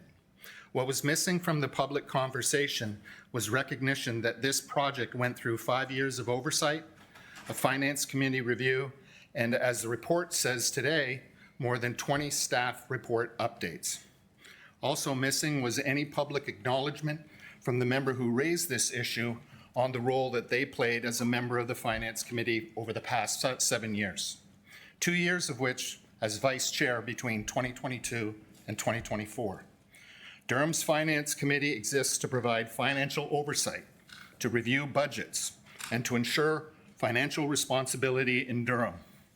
The right time to raise concern is in committee, where due diligence occurs, or before the final vote at council. That is how elected officials demonstrate good faith and true financial governance. When objections surface years later, like they have, it may capture headlines and make people angry, but it does little to protect Durham's finances or maintain residents' confidence.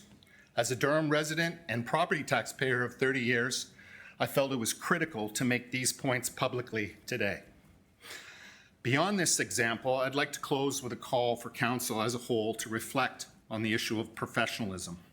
Increasingly sharp rhetoric in the chambers, on social media, and elsewhere risks turning residents away from engagement, and whether you sit on Durham Council or on a lower tier council, things must improve. I know passionate debate is expected, but Durham residents need all of our councils and their members focused on delivering results by working together. Residents expect cost-effective, sustainable services delivered through collaboration and accountability. I encourage you to approach the 2026 budget with this in mind, and I thank you for your time. Wait a second. Questions? Seeing none, thank you for your delegation. Thank you. Our next delegation is Linda Yardley. She is here on 3 delegations. 8.1 is the motion to seek value for money audit. 8.2 is a motion to seek an independent auditor. And motion 3 is spending on the Durham Region headquarters. You have 5 minutes for each item, Okay. and you can begin now. Do I address all 3 right now? Yes. Okay. So, good morning. My name's Linda Yardley. I'm a CPA, Chartered Public Accountant with 38 years of experience in the finance industry. I've lived in Durham Region for almost 40 years now. Raised my children here, and I still live here, sorry. And I care about how public money is spent, because it's our money, it's the community's money, not yours. So the renovations, the value for money issue, the renovations at region headquarters, as we've just heard, you know, it's supposed to be about modernization, beautification, upgrades. We don't need that. We need value for money. What we haven't heard is, do we have value for money? You know, we're talking about a revolving door that cost $1 million. Washrooms with upgrades. Excuse me, but I just used the washroom out there. I can tell you, I was a bank employee for 38 years in different, in finance and in different banks. Banks make billions of dollars. We never had a washroom that looked like that. This is out of control.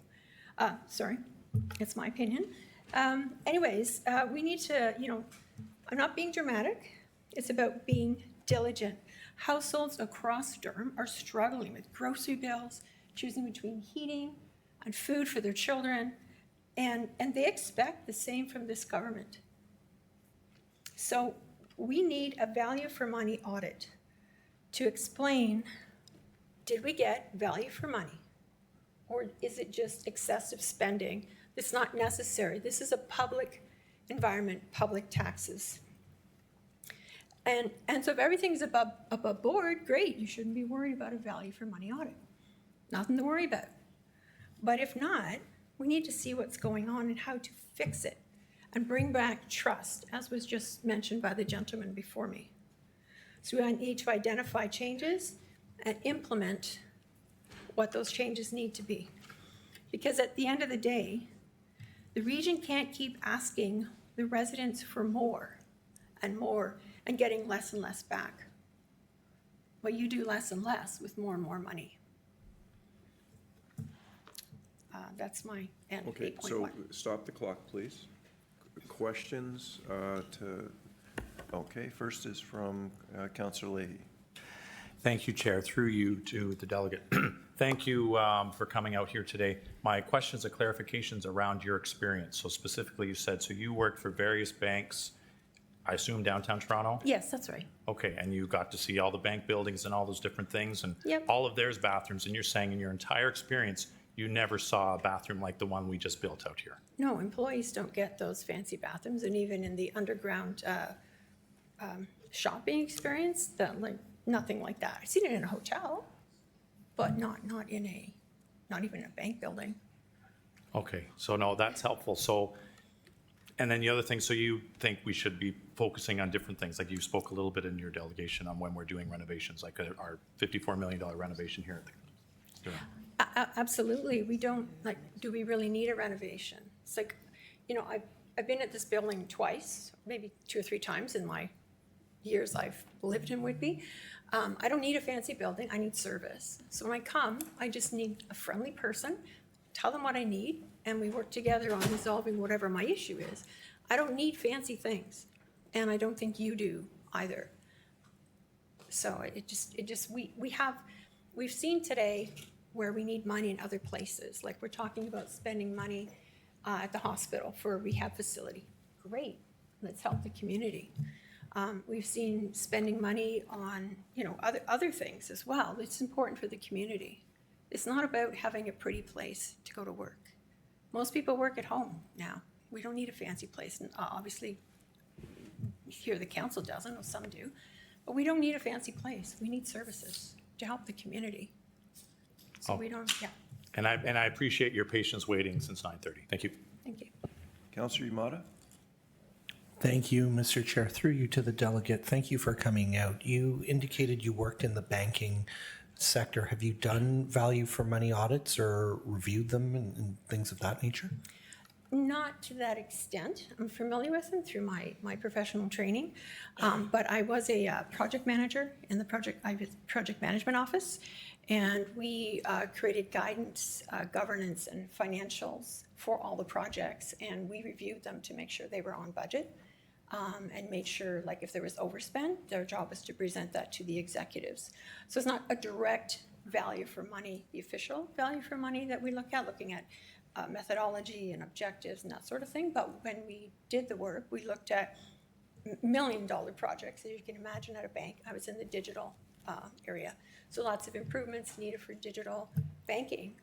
And so we looked at those types of things. So I'm somewhat familiar with it, yes.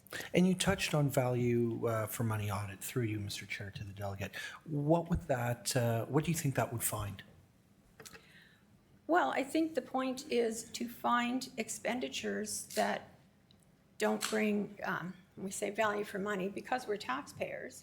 If we pay a construction for, like, say, $1 million, the contentious door, you spend $1 million on a door, do we really need $1 million door? Is the door working fine? What are the reasons? What are the objectives? First of all, in the first place, do you need a new door? I saw that it said that it was causing loss of heat or whatever during winter months. Well, there aren't that many really. We do have winter, but people come in and out of doors all the time. Does it have to be to that extent, that much of a fancy door? Value for money audit. So the bathroom that I just mentioned, sorry, just because I was just in there. Maybe we paid, I don't know what we paid for that. Say we paid $1 million for the bathroom renovation. So look at, well, was it really, you look at the types of materials used, the cost we spent on those materials, and is it good value for money? So say, for example, the tiles. If it costs, $1,000 for the tiles, we look at, what are the other options of tiles that could have been used and other vendors that offer those type of tiles. And did we get a good value? We could have, maybe someone else could have done it for $600, that sort of thing. So we look, that's what a value for money is. We spent this much, what were the other options? And was that renovation worth the money we spent on it? Thank you, and thank you for coming out to speak for taxpayers today.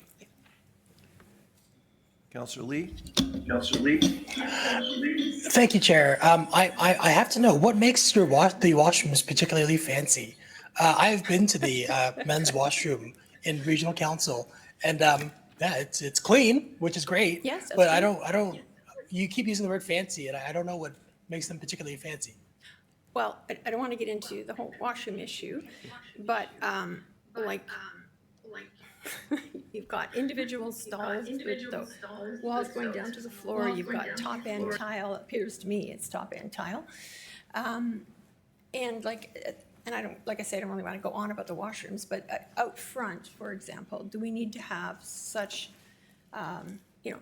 extensive, fancy entrances into the building? We all come here, we all know if we need something, we have to go to the Region building. Do we need to have,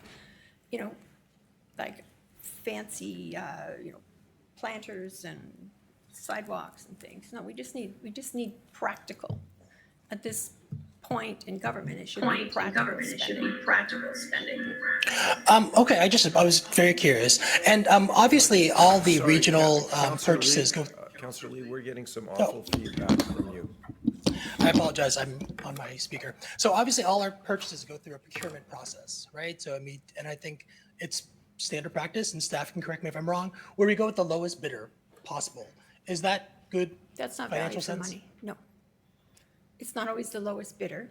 You should be looking at the lowest cost, but you also make sure you're not getting crappy quality. So 2 years from now, you got to retile the floor, or you have to redo the sidewalk. So value for money, you have to balance those types of things. So what's the best price for something that's going to have endurance, especially if you're looking at sidewalks up front, things like that. So it's those types of things you have to look at. Using your own example, though, you said we should be using, in some cases, cheaper tile, for example. So it's like, at the end of the day, when we design these, wouldn't we design them with the best quality that will last the longest, thereby, reducing the cost over the long term? Well, you can have a lower cost, good quality item, like say, for example, a car. You can buy a Honda or you can buy a BMW. They both are going to be practical. They both have, they're both going to last long term. But my pocketbook is only so big. So if I can get same practical performance from my Honda as opposed to a BMW or whatever the high-end Jaguar, then I'm going to pick the Honda because it's practical. It's still good quality. Okay, I appreciate that answer. And it's just, you just kept using the word fancy, and I just wanted to qualify, in your eyes, what is considered Well, I can fancy. tell you, And for an entire floor in a banking, like a floor of banking, there's lots of people on the floor, there's 2 stalls. The bathroom's about 1/10 of the size of that one out there. Like 100 people At going the to time run the into banks were bathroom at the created, same though, time? did they factor in accessibility issues? Yeah, I'm not talking about accessibility. So, members, Councillor Lee, time doesn't allow cross debates, and I won't allow it anyway. Yeah, very good, Chair. I apologize. Thank you, Linda, for your delegation. Okay, thank you. Mayor Watton. Thank you, Chair, and through you to the delegate. I just have one question. You're here to support the motion to seek a value for money audit of the renovations. What are you hoping would be achieved through that, since the renovations are current, like the renovations you've spoken about are already done and I presume paid for. So what would your expectation be for this? It's about taking the learnings from that audit and apply them to future projects. So like, how many quotes did we get? You know, is there a proper control process in place to make sure that things don't get paid for if they're not working? So, you know, if you have to give an upfront fee to start a contract, which is often the case, the rest of the payment doesn't happen until the item is in place and working properly. So control features that may have been missing, again, I say maybe everything was done right. I'm not accusing, I'm asking, because it's a lot of money. And we saw the police services could certainly use that money. But aside from that, it's about looking at the processes, making sure controls are in place, you know, that if we have a budget, that we stay on budget. So if we budgeted $1,000 for something, did we stay on budget? If not, why? What was the cause for that being off budget? And then how do we take that and apply it to future projects? Well, this is what happened when we were over budget, so let's make sure we have controls in place to prevent that going forward, or let's make sure we don't use that vendor again. Those types of things. So essentially, this support for this motion is really to look at things and move forward if all the things that you speak to were done. Like, you know, the controls, the so on and so forth. It's more not so much for the renovations, but in a move forward, which we should have a policy or procedures and so on and so forth. And yes, that's what I was trying to understand, what your ultimate goal was. And just one final question, through you, Mr. Chair. Do you have any idea what a money audit would cost? It depends on the extent that that's done. It could be, you can keep it as low as $50,000. Okay. Perhaps. Okay. Yeah, Just curious. I didn't know Yeah. because, again, that also takes cost and how much we wanted to review it and so on and so forth. So thank you. Thank you, Mr. Chair. I agree there are costs with that. What possibly you could look at is bringing in instead of getting a high-priced accounting firm, maybe you bring in some qualified people that are training in the audit world, or someone that, like, you don't bring in the partner to do it, you bring in someone that's, you know, that has experience in it, but is not as costly. So that impacts the price. Terrific. Thank you. Those are my questions, Mr. Chair. Okay, Mr. Clerk, if you could reset the clock, please. Linda, you're on to your second item, which is 8.2, which is the motion on an independent auditor. Yes, I'm suggesting we get an independent auditor general for Durham Region. Now, I know that is an additional cost, but the idea would be to have that auditor, independent auditor. Now, they have it in the, Toronto has this, York Region has this, and none of the other regions in Ontario have this. But my understanding is the process today, and if someone can correct me, that's great, but my understanding the process today is the same people who manage the budgets are also the ones that are reviewing them. So there's no oversight there. So to me, that's a possible audit infringement. I'm not going to call that as this is what's happening, because I want to be careful when I say there's an audit infringement. As a professional, I want to be careful how I phrase that, but I think we need to take a look at, are the same people managing the budgets also the ones that are reviewing them? And that's a lack of oversight. So we need an auditor general to look again at the processes that the agency is working. I mean, I worked in a bank, like I said, I've worked in community organizations, been treasurer of the Canadian Centre for Men and Families.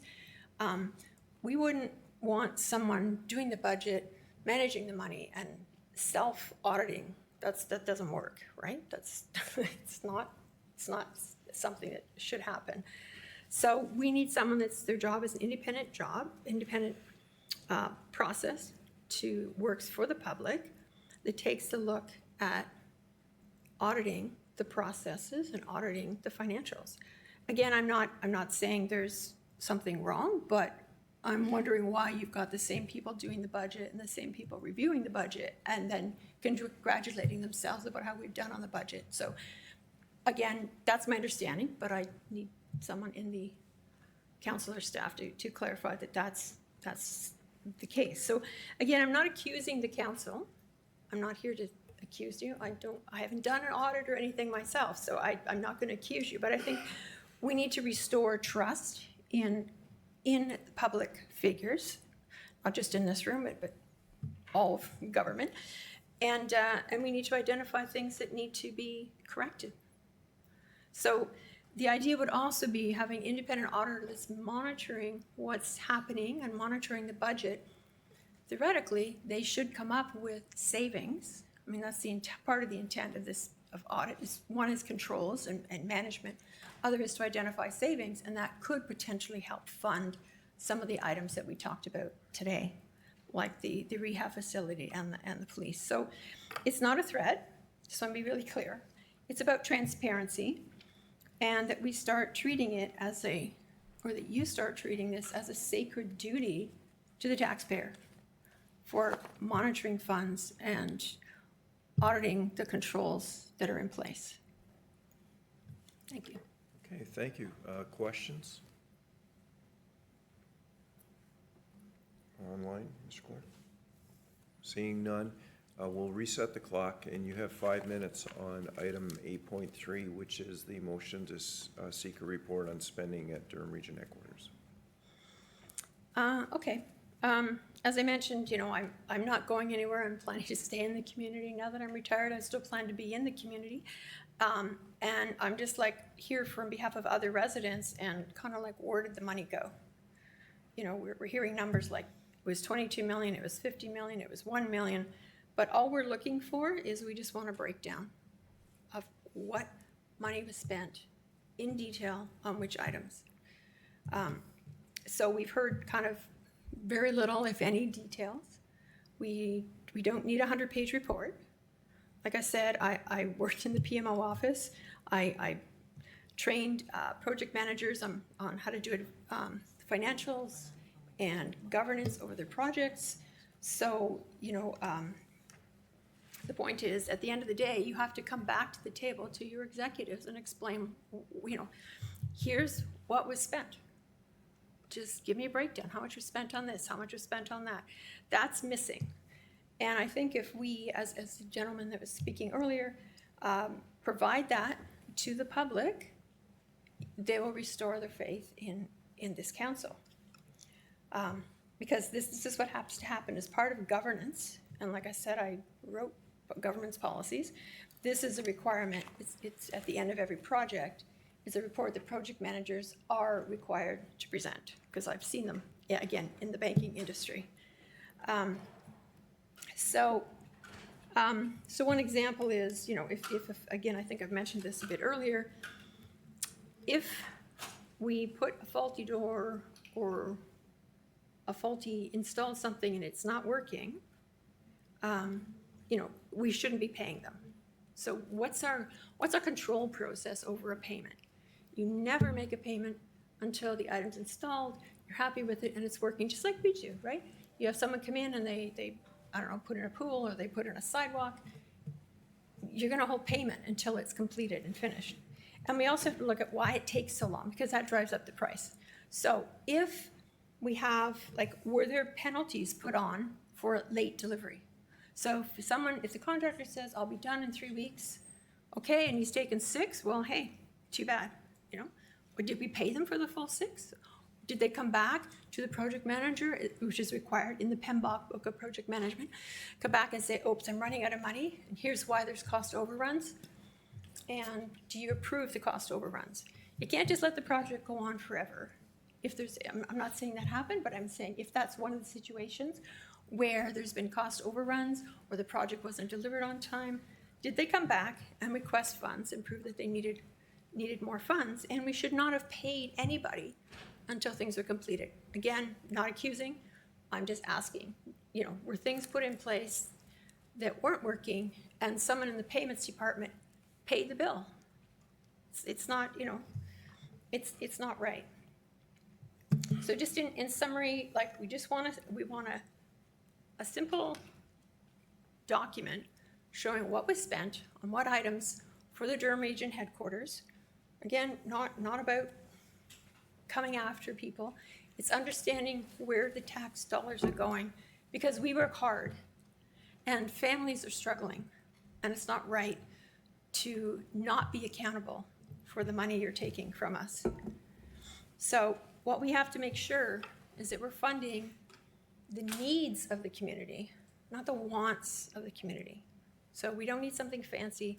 We need what works at good quality, and what does the community need, not what does the community want to have, what works best for the community.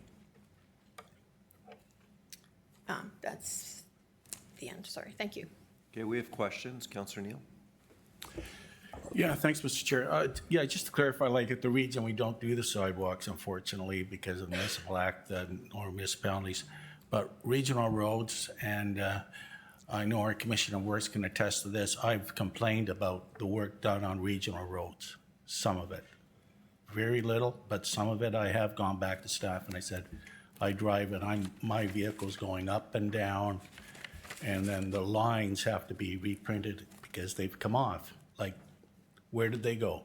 So, I mean, as a councillor, I have questioned things like that. Just to clarify, thank you. Yeah. Okay, thank you. Councillor Lee? Thank you, Chair. So I just want to manage expectations as well, because what you're suggesting is we don't give any upfront payment until a project is done. No. Sorry, no, I'm suggesting you do have to give upfront payment because the contractor has to buy supplies, they have to hire people. Yes, so you give whatever the deal is, like you have a contract, maybe it's 25%, like it's a completion versus dollars, right? When 25%, I'll give you 25% upfront. Then when you're 25% of the way, I'll give you another 25%. And then when you're three-quarters of the way, I'll give you maybe 80, 90% of the payment. But I'm not going to give you the last 10 or 20% until everything's installed and working on time. And if it's not on time, then we're going to assign a penalty. Now, again, that has to be in the contract up front legally. So, so you have a payment schedule, it's standard project, and maybe there was one, don't know. This is where the payments are going to flow as each step, as you complete each step. It's called a project management plan, right? You get this much payment. So yes, there would have to be an upfront payment, absolutely. I'm not suggesting people work for free. I wouldn't work for free. I wouldn't ask someone else to work for free. Just wanted to confirm. Thank you. Thank you, Chair. Thank you. That exhausts the questions. Thank you for being here today. Okay, thank you. Our next delegation is Melissa Heckbert on 3 delegations, 8.1, 8.2, 8.3.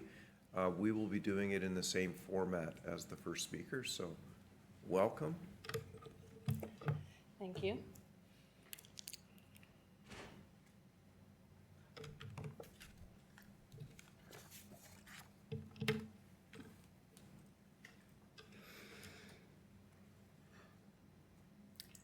Good afternoon, Mr. Chairman and members of Durham Regional Council. My name is Melissa Heckbert. I live in Whitby with my son, who is now in first-year university. For those of us who have children in post-secondary, life can be pretty expensive at that stage. We've sacrificed, we've saved, and then we send them off to school to succeed. I have to admit to being a little peeved when I heard about the cost of the revolving door and the overall cost of the renovations. Because the money that you used to pay for the door came from my property taxes. It came from my income taxes. It came from my sales taxes. Where I come from, $1 million is a lot of money. It's a lot of money for most taxpayers. I can't help but think that my money could have been given to my son for his books. I know fundamentally, reasonably, my individual contribution was probably only 50 cents or $1, but I want to tell you that my neighbors feel the same way. All Whitby residents probably feel the same way I do. I want to thank Councillor Leahy for bringing this motion forward. Motions like this are a reminder that accountability is not about looking backwards in blame, but looking forward with purpose. Like many families in this region, mine is making tough decisions right now. Whether it's saying no to extras at the grocery store or putting off an outing or a birthday outing, we're constantly asking, how can we stretch our money just a little further? That's what makes this motion so important. When families are being asked to do more with less, they deserve to know their government is doing the same. A value for money audit is not a gotcha moment. It's a sign of good stewardship.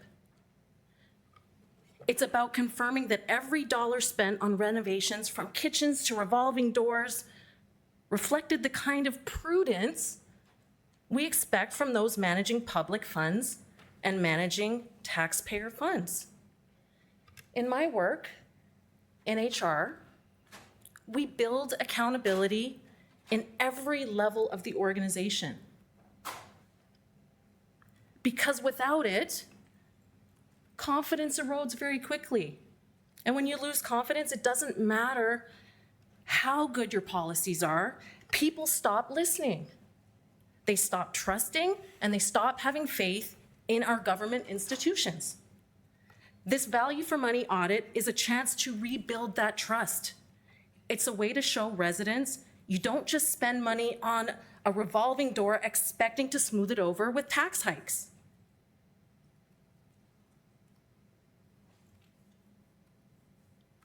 The value for money audit proves you are mature enough to reflect and redouble your efforts to giving taxpayers value for money. You should always ask, did we deliver what we said we would? Could we have done it more efficiently? Will we learn from this? What can we learn from this? This is not an obstacle, this is a step forward. As a competitive runner in university, I looked at hurdles as opportunity. I watched the video issued by the region. The video seems to suggest that this debate is a distraction, when the issue of affordability is the utmost in taxpayers' minds right now. I nearly fell off my chair. It's precisely why the value for money audit should be conducted. You might ask me, what would you recommend we do differently? We followed all of our policies and they have checks and balances. If you followed your policies and the result was $1 million revolving door, your policies are flawed. I just Googled the cost of a revolving door for a commercial building in Canada. The prices are between $50,000 and $200,000. If you can't see that, then it gives taxpayers like me pause. Defending the outcome of the revolving door procurement is like a doctor saying the operation was successful, but unfortunately the patient died. You're out of time. My final request is that you support the motion and help restore confidence in this institution. Mr. Chairman and members of Durham Regional Council, I thank you for allowing me to share my thoughts. Okay, questions? Councillor Yamada? Thank you, Mr. Chair, and through you to the delegate, thank you for coming out today. You mentioned in your delegation talking to neighbors and so on and so forth. What are you hearing from them? Are you hearing more about the way spending is occurring? Because when I was listening to the delegation today, and we're throwing out numbers here pertaining to different amounts for the renovations, do you feel that there's a sense of confusion out in the community and that maybe having a value for audit or having money or budgets released would clarify that for taxpayers? Absolutely. And what I'm hearing from my neighbors is that they want accountability. They want to know that their tax dollars are being spent properly. And I think that value for tax dollars added would provide clarity in that for us. Yeah, so I do agree that the value for tax audit would provide visibility to that and give people that reassurance they need to have confidence that the processes and policies in place are working for them. Thank you, and thank you for coming out. I'm raising 2 little girls too, or I put away money for their university each month. I shop at Walmart and I use my Flip ad to look for the best deals. It's tough out there, and if residents such as yourself and your family are tightening your belts, I think we should be doing the same. Thank you. Thank you. I agree. Councillor Leahy? Thank you, through you to the chair, to the delegate. Thank you for coming out and speaking here and speaking so passionately. My question is around what you would like to see in the value for audit since you were speaking to it. Like, would it be like the evolution of the cost or all the different price points, or it's here's what the budget was, here what the tender was, here what the change order was? Like, is that what you're looking for, just for clarity?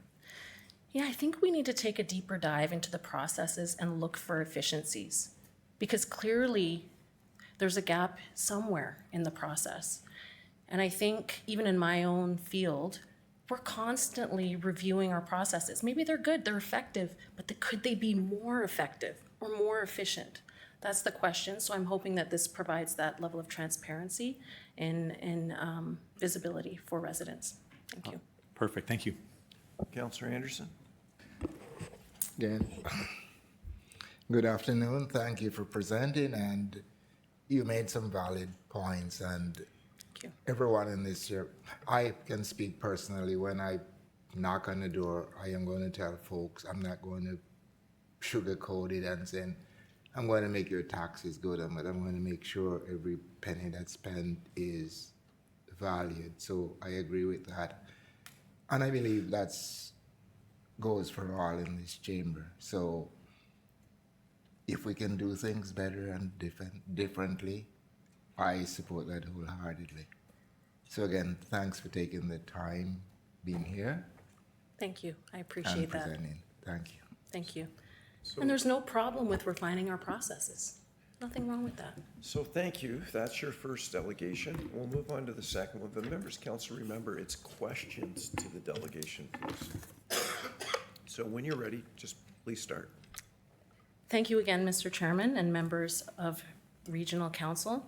Again, my name is Melissa Heckbert. One of the things I've learned in working in human resources is this: systems don't protect themselves. Even the best policies can be undermined without consistent, independent review. As our region grows, we need to grow our oversight along with it. An independent Auditor General is not about suspicion, it's about structure. It's a statement that we're serious about how we spend, how we evaluate performance, and how we deliver on our promises. Residents are watching. And more than that, they're hoping. They're hoping this council is willing to put public interest ahead of optics. Hoping you're just not listening, but acting on what you hear.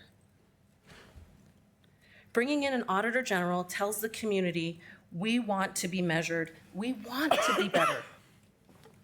We're willing to be held to a higher standard. An Auditor General conducts independent audits and provides objective reports to legislatures on the stewardship of public resources and the effectiveness of government programs and operations. This type of accountability officer is precisely what is needed at this time. I challenge each of you to simply Google search using the words, how much money did the Auditor General of Toronto save taxpayers? Here's what comes up. The Toronto Auditor General's Office's recommendations have led to projected financial benefits, including a one-time annually recurring savings that cumulatively exceeded $376 million over a 5-year period from 2020 to 2024. This figure reflects ongoing savings and cost reductions and implementing the office's recommendations, demonstrating a significant return on investment for the city. So let's think about that. The goal is to help governments, to hold governments accountable to the public and improve governance. That's leadership. It's quiet, it's serious. Leadership that lasts. I support this motion completely, and I hope that you do too. Taxpayers are watching, and they want you to do the right thing. The City of Toronto has provided 376 million reasons why you should. Thank you. Thank you. Questions? Councillor Imada? Thank you, Mr. Chair, through you to Ms. Heckbert. You talked about municipalities or a couple municipalities in terms of having an auditor general in place. I think you mentioned, well, you talked about Toronto, but you also mentioned York Region? I mentioned Toronto. Okay. Yeah. So are you aware of other municipalities that are moving forward on this kind of role? And because I think, you know, even a municipality like ours, if we're able to save a fraction of the money that Toronto has put in place, I think that could be very beneficial. Absolutely. You know, I admit I'm not an expert in this area, but just the research that I've done, it does exist in other jurisdictions. If we use the City of Toronto as an example, it proves that we can find savings. It proves that there's more efficient ways of doing things. And why wouldn't we want to do that? Why wouldn't we want to use taxpayer money more efficiently and find these efficiencies that exist in our existing budgets? Right? So if we use the City of Toronto as an example, they managed to find over $300 million.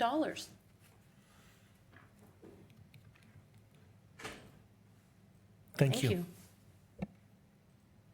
Okay, that exhausts the questions. So the last one is 8.3, and you have 5 minutes. Thank you again, Mr. Chairman and members of the Regional Council. Again, my name is Melissa Heckbert. Simply, I'm here in support of the motion. They say that sunlight is the best disinfectant. When it comes to financial mistrust, full disclosure is the best disinfectant. Release the files.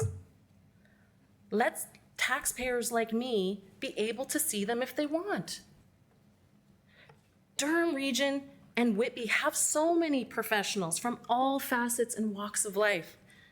They're a resource that can scour the reports and report back to you as councillors if they see anything amiss or have questions.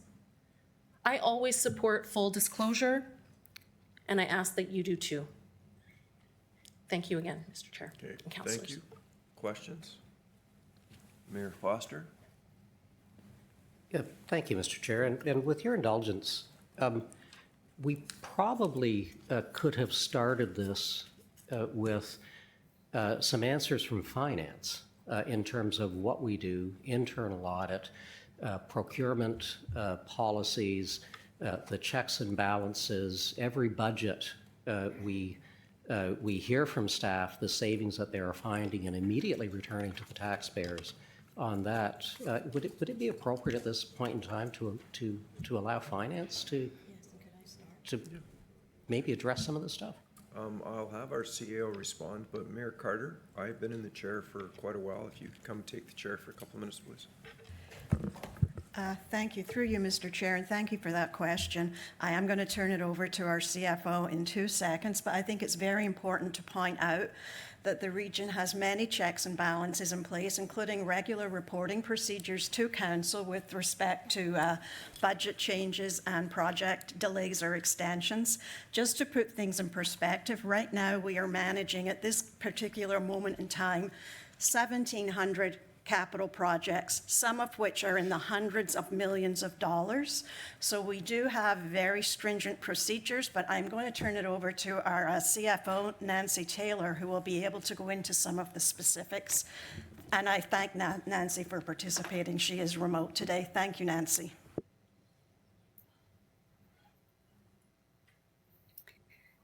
Thank you, Elaine, and to Mayor and Chair Henry and members of council. Maybe if I may have the latitude, I'm going to speak to a couple of buckets of things just for awareness of those that are listening today and to the speakers who are very passionate. And I'm grateful for their passion because those are the kinds of things that have driven the processes and policies that we do have in place.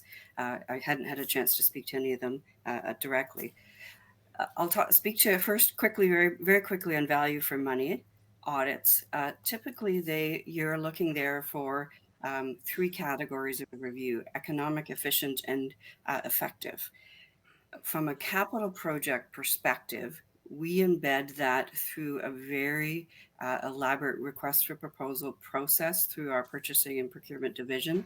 And we've actually very often been criticized about how stringent we are and the number of controls and requirements that are there, including reviewing payment certificates and having them signed off before anything goes out. There's a whole host of controls around that. Generally, value for money audits are more helpful when you're looking at operating, where you can have metrics around the number of people served, the number of success rates or failures in different kinds of metrics. So that being said, I just wanted to say on the value for money side, our request for proposal process is so elaborate and has been award-winning over the years, and ours templates have been used by others. There are aggressive controls there to make sure that what we have put out there for people to bid on, not only is it competitively bid upon, we are verifying that they are performing, and we have maintenance timeframes before we do any final release of payment. So just a very quick comment there.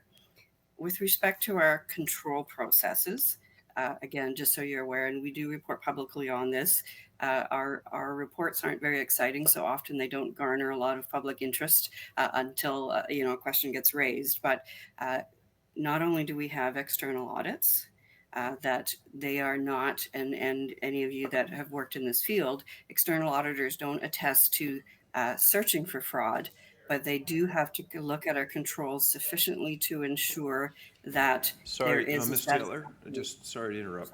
Point of order. Yep. Only in that, just really quick, like, if we're done with the delegate, can we let them go? So they don't have to sit there for the whole piece. We could, but there is one more speaker on the list. Okay. So I'm sorry. And thank you. Okay. Go ahead, Ms. Taylor. Certainly. So the external auditors don't attest to that fraud is not happening, because that's not what they're hired for. But they have to satisfy themselves that reasonable controls are in place, and so that they can then attest to our financial. We also invoke best practices across our sector, and many of us in finance, but also in the other departments, are very involved in professional associations to ensure that we're maintaining that. I'm sort of catching a few things here from previous speakers as well. Within finance, we have multiple divisions. So one division is not signing off on the same thing. So our budget division is entirely separate from our financial services division, and we have an internal audit division who is also separate. So it isn't the case where our segregation of duties is not appropriate. So kind of a bit of recap, we have our public audit. We have credit rating agencies who review our activities and make sure that we're financially sound and have appropriate behavior in place. But in the case of the doors, we also had a granting agency who also review every single submission, and we have to send them details right down to the level of photos and explanations and on all of the reports. And then finally, kind of an overriding thing, we do have a budget management policy and a purchasing bylaw, both of which are posted on our website. And they explain in detail our accountability requirements for every single type of capital project. And there is very regular reporting that's available publicly on all of those activities. So it has rules for us on operating budget, over, under transfers, capital budget, over, under transfers, additional items. The control measures are all documented in that. And our purchasing bylaw is a very interesting read because it also very detailed explains what's required with respect to how we undertake public purchasing, because it is public money, not our money. And so we take all of those things very, very seriously. So I'm hoping that kind of picks up the gist of what Mayor Foster was looking for from me, but I'm happy to answer any further questions. Okay, Mayor Foster, thank you. We have another person with questions. Your question? May I ask a quick question on that? Sure. So thank you, Madam Commissioner of Finance, for walking through that. And it's great to know that there are controls in place. Just a question, how often do you review those processes and controls? Is it an annual review? Ms. Taylor? Through the chair, we report on our accountability for those processes semi-annually, and then we update our delegation of authority bylaws every time something comes up that needs to be addressed or the industry standards change. So perhaps it becomes clear, like we pay attention to all Auditor General reports, and if there's things that are applicable to us, our internal auditor will look at that, and we will provide recommendations to council to amend or adjust maybe those policies. We review them internally annually to make sure that we are up to industry standards or better with respect to the kinds of accountability to regional council. Okay, we have one more member of council with questions. Councillor Yamada. Thank you, and through you to the delegate. When we're looking to see these costs and we're looking for greater transparency, I think that breeds confidence. Do you feel, or in being here today and listening to your three delegations, do you believe that confidence has been lost in the way Durham Region spends its money? I do. I think in this instance, it has been lost. It questions how this occurred, how such a costly door could have been implemented.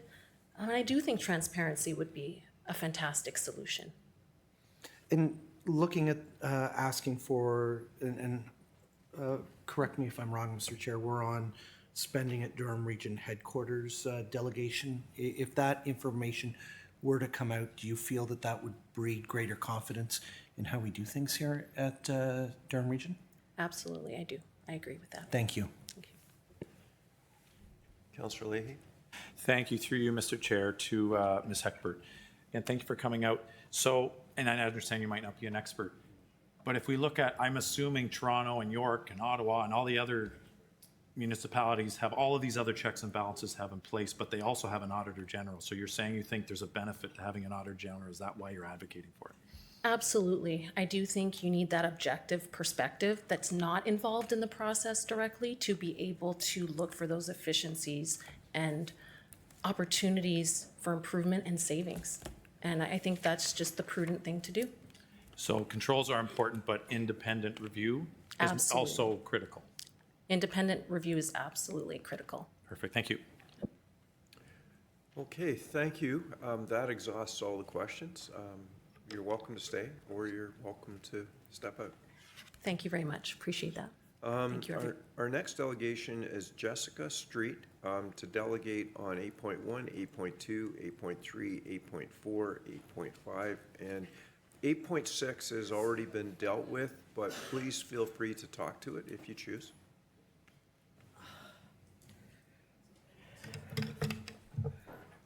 Hi, thank you. Chair and members of council, I rise to support value for money audit for the renovations at Durham headquarters. We've seen project after project, a revolving door replacement, a plaza redesign, workplace modifications, each carried a large price tag layered one on top of another. I have more than a decade of procurement and quality assurance experience with government systems across this country. I know what proper documentation and accountability should look like. That's why I personally asked for council award reports and change order details. The responses I got were incomplete. No true answers on the change orders. Meanwhile, residents in Durham tell me they are struggling just to keep up. Every tax increase feels like another weight added to a household budget already stretched by food, housing, and fuel costs. Families know the difference between needs and wants. They cut back on wants so they can afford the needs. They expect their government to do the same. Approvals tell us what was authorized. Audits tell us what was delivered. Durham families deserve more than receipts. They deserve proof of value. And when we discipline spending by distinguishing wants from needs, it creates space to invest in what matters, like things like 8.6 on the agenda and the request by the police services. Thank you. Okay, members of council, on item 8.1, Mayor Foster. Thank you. Ms. Street, you're not related to Dennis by any chance, are you? No. Darn, I was hoping you'd say hello for me. Just really quickly, I picked up you got no true answer on change orders, so did you get no answer? Do you not believe that they're true? They never denied they never denied their existence, nor did they provide them. They provided me with other items that I had asked for, but I followed up repeatedly. I would get repeated responses, and those were never part of those responses. Okay, thank you. Any other questions? Councillor Leahy. Thank you, Mr. Chair, through you to the delegate. So for example, on your thing, so you think it's important when you're part of a project in your experience to not just have the budget plan, but also the change orders to show, is it to show the history?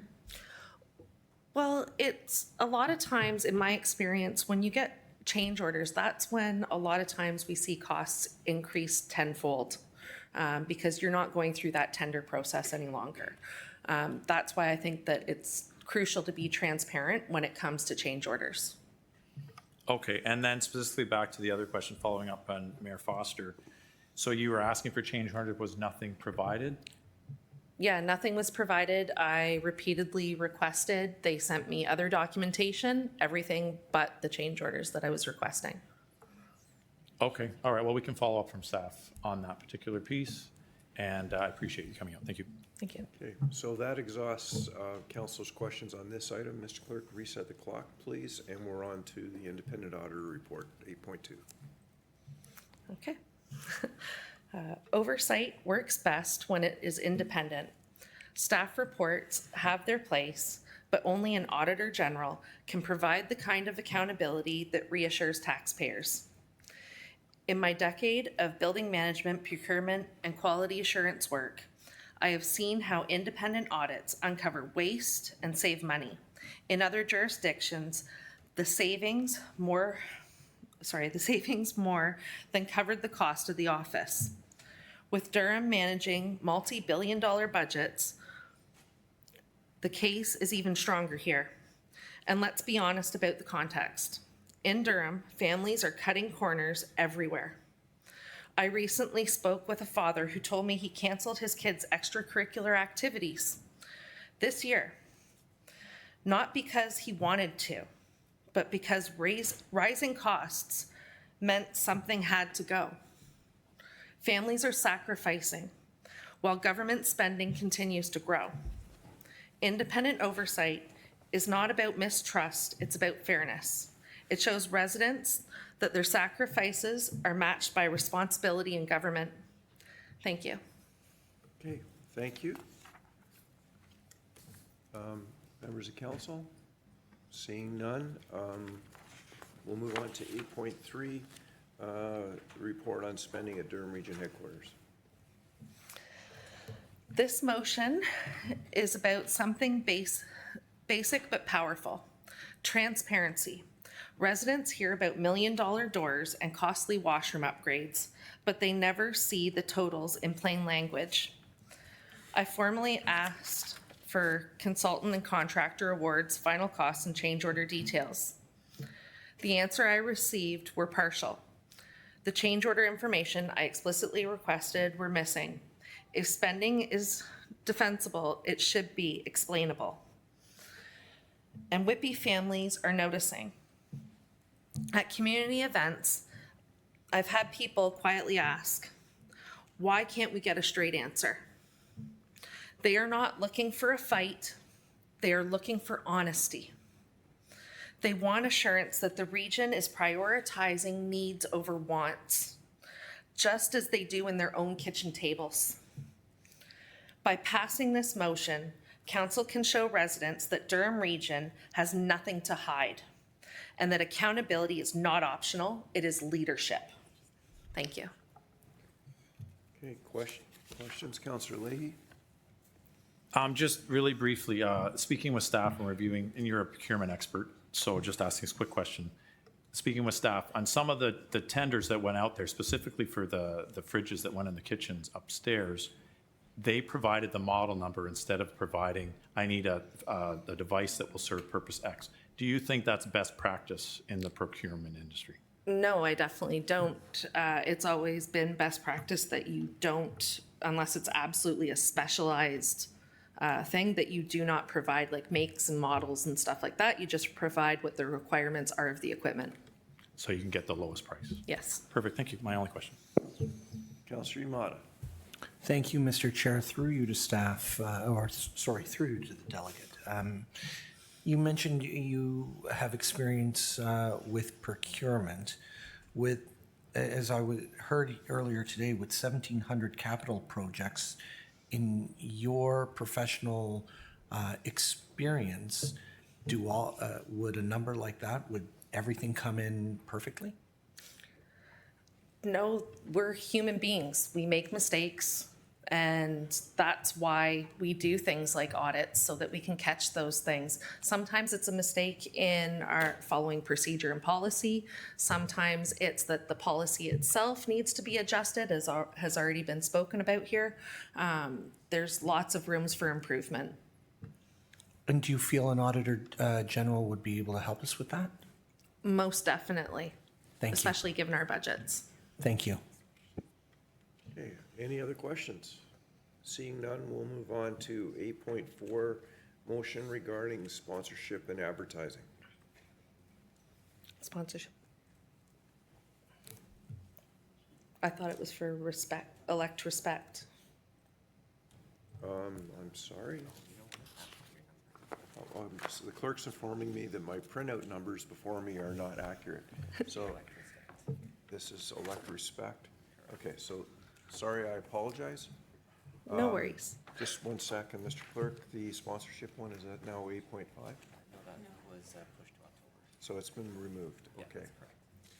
Okay, 8.4, sorry. Thank you. No worries. So respect in politics sounds simple, but it's not. Respect isn't just about civility. It's about creating conditions where people feel safe to speak honestly, even when they disagree. A recent national survey published by the Aristotle Foundation found that nearly half of Canadian university students hid their real opinions on controversial issues. 48% said that they were afraid to speak openly. Conservative and moderate students were the most likely to self-censor. These young people are being trained to stay silent. And when they see governments and sometimes appear to apply standards inconsistently, shielding some actions while scrutinizing others, It reinforces the same message. Don't speak up, don't challenge, don't expect fairness. But true respect is not about silencing disagreement. True respect means the same rules apply to everyone, no matter their status or popularity. Respect without fairness is control. Respect with fairness builds trust. This trust matters because when people believe their voices won't count, they stop showing up. Across Durham, voter turnout has been falling. Many residents quietly admit they don't bother casting a ballot because they feel the government doesn't listen to them. When respect and fairness are missing, participation in democracy declines. When they are restored, people come back to the table. Our young people are watching. They want to know if their leadership will model the same silence they already feel in the classrooms, or will we show them something better? That democracy works when every voice can be heard without fear. Thank you, Councillor Leahy, for giving Durham this opportunity to pair respect with fairness, rebuild trust, and perhaps begin turning the tide on declining voter turnout. And thank you, Councillor Yamada, for supporting these matters.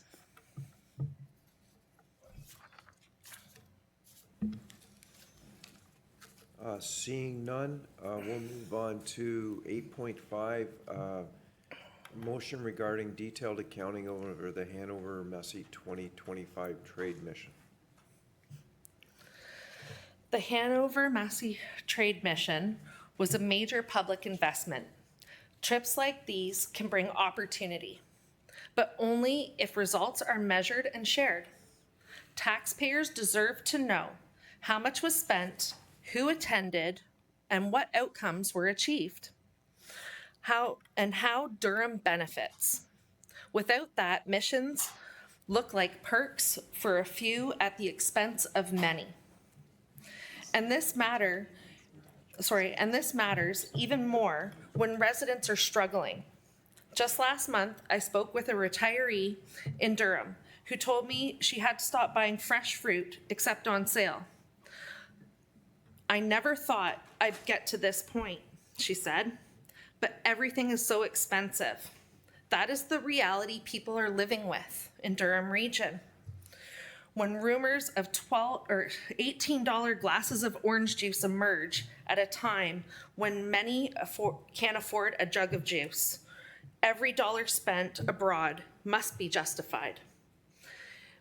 If the mission was valuable, prove it. If not, acknowledge it and learn. Transparency turns suspicion into confidence. Thank you. Okay, thank you. Mayor Foster.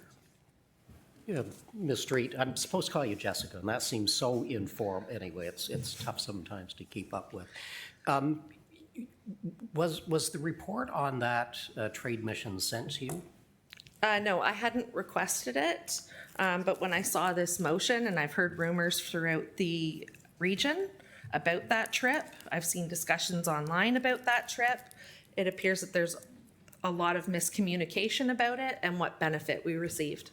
So it's very unfortunate that there is a full reporting and for folks upset and those perhaps perpetuating that upset haven't stepped up. Mr. Chair, again, I wonder if staff can speak to that because that was a couple of weeks ago, I think I saw that, and some of the results, my recollection, vastly exceeded the expectations. Was it Tuesday?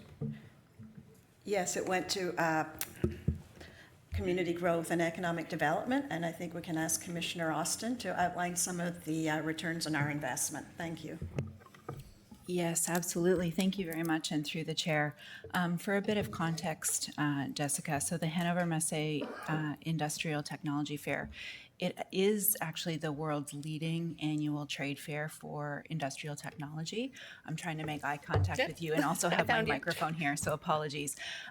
So we hear often, probably the biggest thing, one of the biggest things we heard at our recent budget town hall is what is the region doing to bring businesses to Durham to help address some of these financial pressures? So I can tell you that that conference was selected in particular because the things that are represented there include advanced manufacturing, mechanical and electrical engineering, research and development, digital industry, automotive, energy sector, all of these things that are particularly critical for economic development here in Durham Region. And so there's about 4,000 businesses that are represented at that particular conference. And so there's a really large concentration of decision makers from across the world and critically in Europe as we're looking to diversify some of our economic interests here. And so it was really an opportunity to connect with a broad number of companies all in one space. So I can tell you that we were part of the overall Canadian delegation, which consisted of 244 exhibitors, 38 colleges and universities, 1,000 Canadian businesses, and it was the first time that Durham Region exhibited at this scale internationally.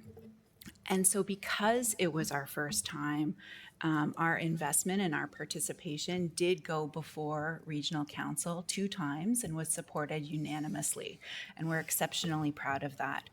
So the contingent here involved representatives from Pickering, Ajax, Whitby, Oshawa, and Clarington, as well as some regional staff, local post-secondary institutions, Ontario Tech University, Trent, and Durham College, the Spark Centre, and the Automotive Parts Manufacturing Association. Each of those partners covered their own expenses. In terms of the success, yes, thank you, Mayor Foster, for referencing that. So last week at the Community Growth and Economic Development Committee, we had a full presentation and report, which I'm very happy to share with you through our regional clerk's office. It was entitled the Hanover Messe 2025 Final Outcomes and Metrics Report. So it outlined all of the things that we had anticipated to achieve directly by participating in that conference. I can tell you that we did exceed all of our expectations. We met with dozens of companies. We met with more people than we had initially anticipated. We generated more leads than expected. We had more follow-up requests and built more relationships and had a higher level of online engagement than even we had predicted at the outset. Our participation, again, which was approved by our regional council twice unanimously, came in significantly under budget with a large savings of $176,000 under budget, again, which is fully recorded in that report, with a detailed breakdown of what we spent on advertising, what we spent on the booth space, what we spent on additional expenses. It is contained within that report. And so the final thing I'd like to say on that matter is that we also didn't have to go to council to request any new money for that participation. We made some very difficult decisions and saved in operating spending over the course of a couple of years to be able to afford that participation. So again, thank you so much for your questions and your interest. We'd be very happy to provide those materials for you. Can I ask a question? Sorry. And in that report, does it say how many have actually committed? How many businesses have committed? They typically don't happen overnight. When you meet a company, it takes some time to build the relationship. But what I can tell you is we can look into the number where we've had those follow-up conversations. So it wasn't simply exchanging a business card, but has gone beyond that to follow-up conversations and interest in asking for packages around providing more information for investment in Durham. Commissioner, could you talk about Project Arrow 2.0? Thank you very much, Chair Henry. I am probably going to defer to my colleague, Director Simon Gill, who is very familiar with Project Arrow, but just preface to say that this is a phenomenal opportunity again for Durham to show leadership in the electric vehicle space. Simon, if you wouldn't mind providing some additional details, please. Sure, thank you. Hi, Chair. So Project Arrow is a concept vehicle that was designed, procured, constructed, and tested right here in Durham Region at Ontario Tech University. And I'm very pleased to report that we were able to negotiate to bring that concept car with us to Hanover. It was located within our booth, and at the conference, we attracted a great amount of interest, and certainly at a time when US tariffs are affecting our local economy and our local automotive sector. It was a great demonstration of Durham Region's, Ontario's, and Canada's ability to explore new trade and investment and expansion opportunities between Europe and Durham Region. At the conference, the APMA and Ontario Tech announced that Project Arrow 2.0 would be proceeding with 5 new all-Canadian concept cars, and that the build partner was going to be Ontario Tech University. So it was a really fantastic announcement that garnered an extremely strong positive response. Thank you. May I ask a question? Absolutely. Thank you. So given that EV sales have been falling, that the automotive industry is begging our government not to keep pursuing EVs in the direction that they've been going at it, how is Durham going to balance that out should the EV market drop out? Mr. Gill? Yes, thank you. Thankfully in Durham Region, our automotive sector has expertise in both traditional vehicle parts and assembly, as well as academic research and development and procurement expertise and design expertise in the future of mobility and automotive. So I would say that while we do have a strong base that can assemble and contribute to internal combustion engine vehicle production right now, we are also well positioned when the time is right in the future to significantly ramp up and take advantage of electrified transport opportunities in economic development. Okay. Okay, I'll move on. Councillor Pickles? So, Mr. Chair, I'm not sorry. quite done. Mayor Foster? Thank you ever so much. Jessica, thank you for that. It becomes apparent whether we're looking at the checks and balances that we have in place in depth on our accounting or even in this, and not atypical of governments. We perhaps don't communicate what we are already doing. To staff, I assume the minutes of that meeting, I know that was part of the agenda. I haven't looked at the minutes, but I assume that the report on the Hanover Messe trip is online and people can click on that report and see it? It is, and I believe it will come to council, and I think we did request that Simon make the presentation to regional council at the end of the month. Great. So, so Jessica, I would encourage you to take a look at that. I'm sure it's going to give rise to more questions, but there's lots of information there. Mr. Chair, thank you. Okay, thank you. Councillor Pickles? Thank you, Mr. Chair. Everything I was going to say about the Community Growth and Planning and Development Committee has already been said. The only point I still had, the CAO took it from me, noting that I believe you, Mr. Chair, had requested that it be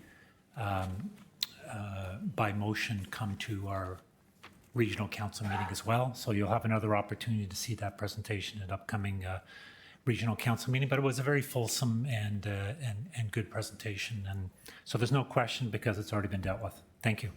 Thank you. Councillor Yamada. Thank you, Mr. Chair. Through you to the delegates, just a little bit more information that was provided in that report. I think 129,000 was reserved for or spent on travel, accommodation, and other. I think that was the biggest line item in that section of the budget. Now, when you talk about hearing things online, so on and so forth, I know that can be an echo chamber, and people will repeat things. Now, do you feel that, or do you think that it is silly to ask for a little bit more oversight after, just to see how things have been spent? Because again, I'm not against economic development. I want to see the region be successful. I want there to be greater confidence out in the public of when we spend this kind of money to send 38 people to a trip to bring investment back to our community. And that's all I'm asking here. Again, I'm not against economic development. I support what the region is doing. I voted twice, as the commissioner indicated, that it was 2 votes unanimous. But I want to see a little bit extra, adding a little bit more accountability and transparency. And that's all I'm after in this motion, just to see, because I would think there would be spreadsheets. I would think there would be reports submitted on expenditures. So I'm not asking for anything really that might not already be out there. I think it's always good to have checks and balances. I think it's always good to review for transparency and accountability.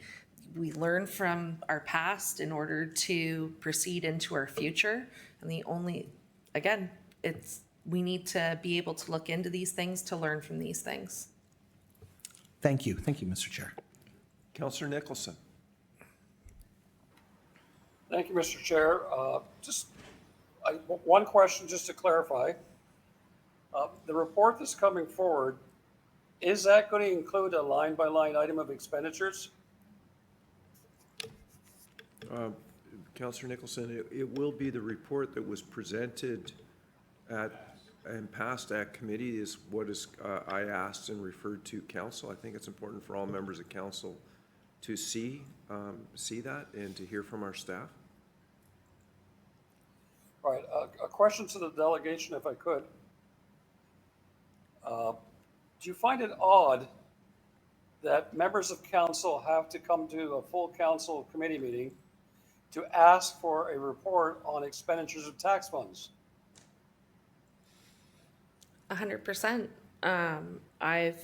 As someone who's had to go and dig a little deeper into different municipalities because I wasn't getting the answers, I file a lot of FOIs, Freedom of Information requests, and it's because I found that a lot of our municipalities, our government bodies, are not always so inclined to share. And I think that definitely all of our elected officials should have the ability to view those line-by-line items should they request it. They are our representatives. They need to know these things. Lastly, do you believe that Regional Council should establish a policy that allows any member of Regional Council the right to request detailed information on taxpayers' expenditures by the region? 100%. I think that's crucial to have transparency and accountability so we can have integrity back in our government systems. Thank you very much. Okay, that exhausts the list. 8.6 we dealt with this morning, but if you'd like to speak to it, feel free. I just wanted to say that I'm in favor of it. I'm very thankful that you all voted for it. Addiction is an illness and it deserves compassion, treatment, and recovery-focused solutions, not stigma and not indifference. Families across Durham are struggling to find urgent supports. Our emergency departments are overwhelmed. In Oshawa's downtown core, the evidence is visible every day. People hunched over on sidewalks, overdosed in doorways, and wandering in distress. Parents and children see it. It is unsafe, undignified, and heartbreaking. That's why I support the motion that you passed. But I want to urge you to focus on pathways to recovery, treatment beds, counseling, medical care, not just harm reduction.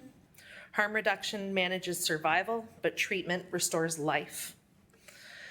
And here's the connection.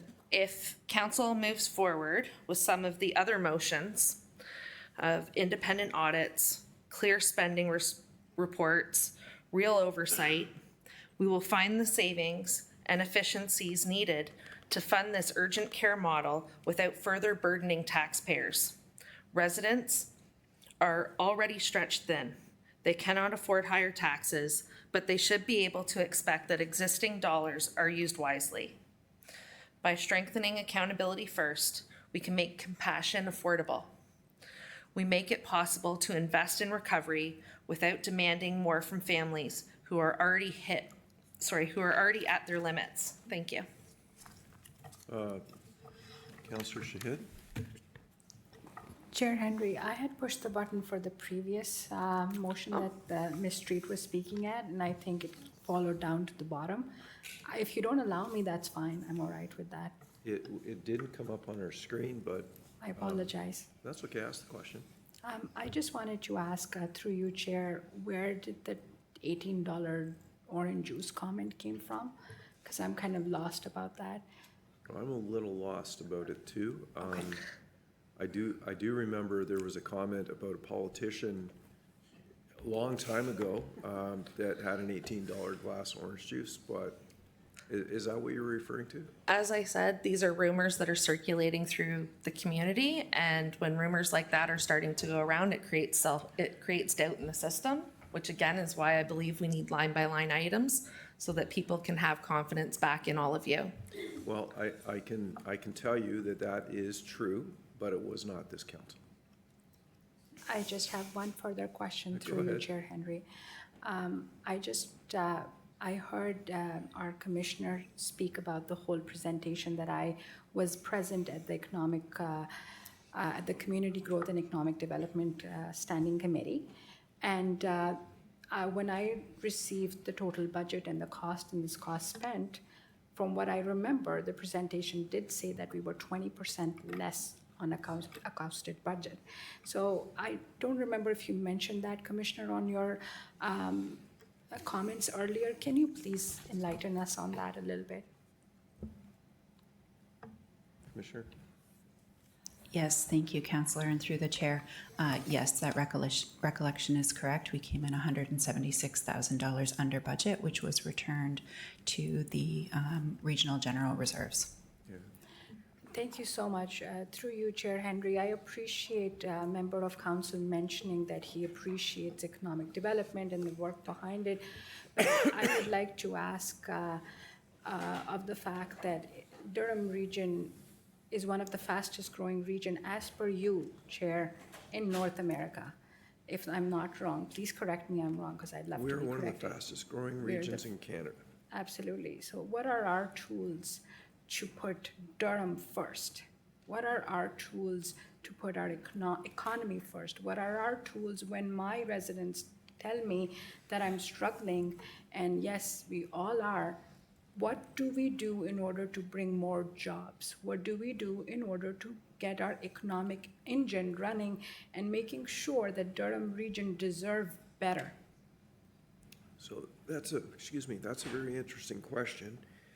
Mayor Foster, are you prepared to talk a little bit about what's going on in the nuclear world, including, if you can, share what's going on today? I will. Thank you, Mr. Chair. So, on a backdrop of the tariff war that is going on, the challenges, particularly from the U.S., and a desire, I think, from all Canadians and every level of government to increase ties globally, that ties directly to the trade mission that we're talking about. Depending on how long this meeting goes, I will have to leave early to the Dutch consulate. There is a Dutch trade mission that is in town today with mayors and representatives of the King. They are looking at the energy sector, specifically nuclear. They are interested in both the small modular reactors as well as Can-Do Technology. They were in town a few months ago. They were also talking, they did a visit to the university, as well as Durham College, understanding that they need to create an ecosystem in the Netherlands to support the future build-out of nuclear. They do have a small reactor in a spot called Borsela.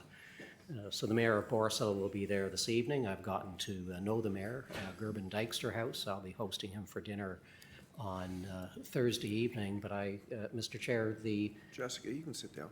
Thank you. The reality is through dialogue with a variety of host communities, we've gotten to know many other communities that are looking to Canada as leaders in the nuclear industry. Members may or may not understand that Canada is one of a handful, a very small number of nations that exports nuclear energy technology and nuclear energy equipment. Included in that small handful are a number of nations that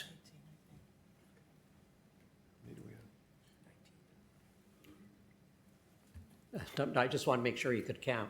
A number, I know you can count, that you were able to get the correct count.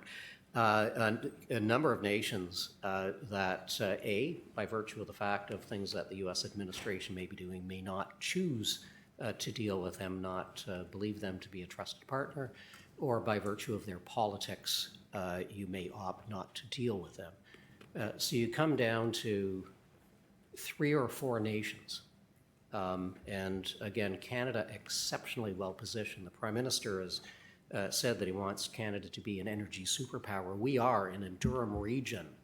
We are the heart of the nuclear industry in Canada. I know my friends in Kincardine, if they're listening, I'm going to be getting some nasty emails later on, but the industry here in Ontario, the number of delegations, and again, folks that I've met on international travels and have created relationships with that are looking at the SMRs, are looking at the Canadian nuclear industry, are looking at isotopes. Again, Canada, an absolute leader in the isotope industry and has been for years.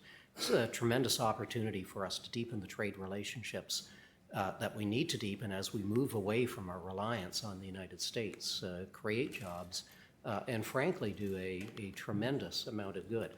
I'll shut up now, Mr. Chair, because you know I will go on for an hour if you allow me to, but huge opportunity for Durham region is right on our doorstep, and that's why trade missions, the international engagement that we do, why it is so very important.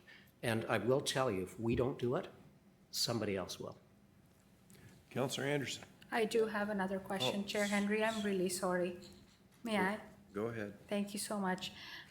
Just as a request, the 20% that were spent less, can that be shared with all members of council so some people who are not on some standing committee can see it as well? Yeah, Commissioner, that was in the report, and that report will be presented at the next council meeting, so you'll be able to see that. I do appreciate that. Thank you so much, Chair Henry, for the indulgence. I appreciate it. No problem. Councillor Anderson. I just wanted to ask if Mayor Foster could include the amount of jobs that's created by the SMR investments to Clarendon and what the value of that investment is.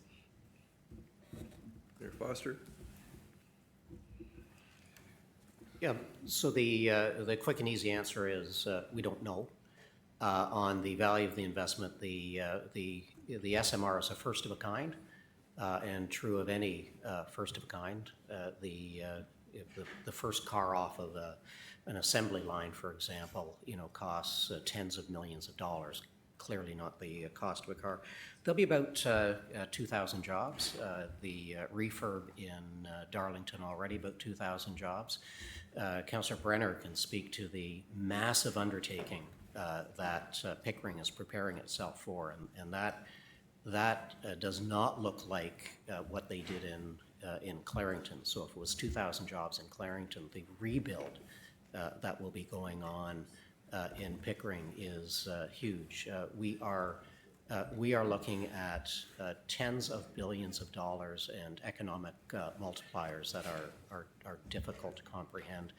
The last I looked, between the refurb in Darlington and the build of the SMR, I think it was the Economic Council of Canada suggested that there was a $100 billion uplift to the Canadian economy. And we were doing that before we found ourselves threatened with tariffs and a trade war. Now, sorry, Mr. Chair, but if we can give them the opportunity, again, think of a very, very small number of nations where we can sell that ecosystem around the world. It is, and I'll shut up after one second. The various organizations, including the work that my organization will be doing, have to limit the number of countries that we're dealing with because the capacity does not exist to deal with all of the questions and requests they have. My apologies, Mr. Chair. I will shut up now. I knew when I asked you a question about nuclear, it would be, you would explain it well. Okay, so that exhausts that. Mr. Gary Dunsmore sends his regrets. He's not able to be here today. So our next delegation is Lisa Robinson. She's delegating on items 8.2, 8.4, and 8.6.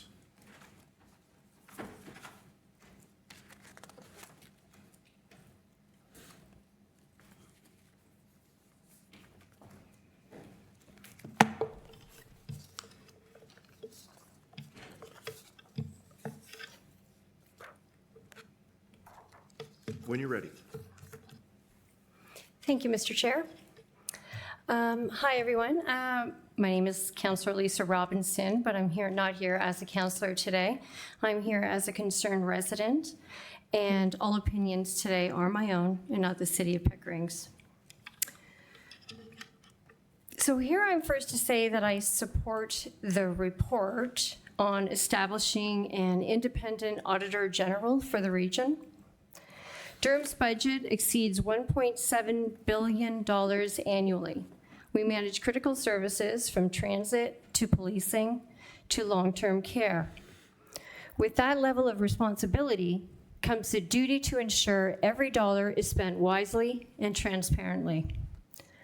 Across Ontario, other municipalities, including Ottawa, Toronto, and Hamilton, have benefited from the oversight of an Auditor General.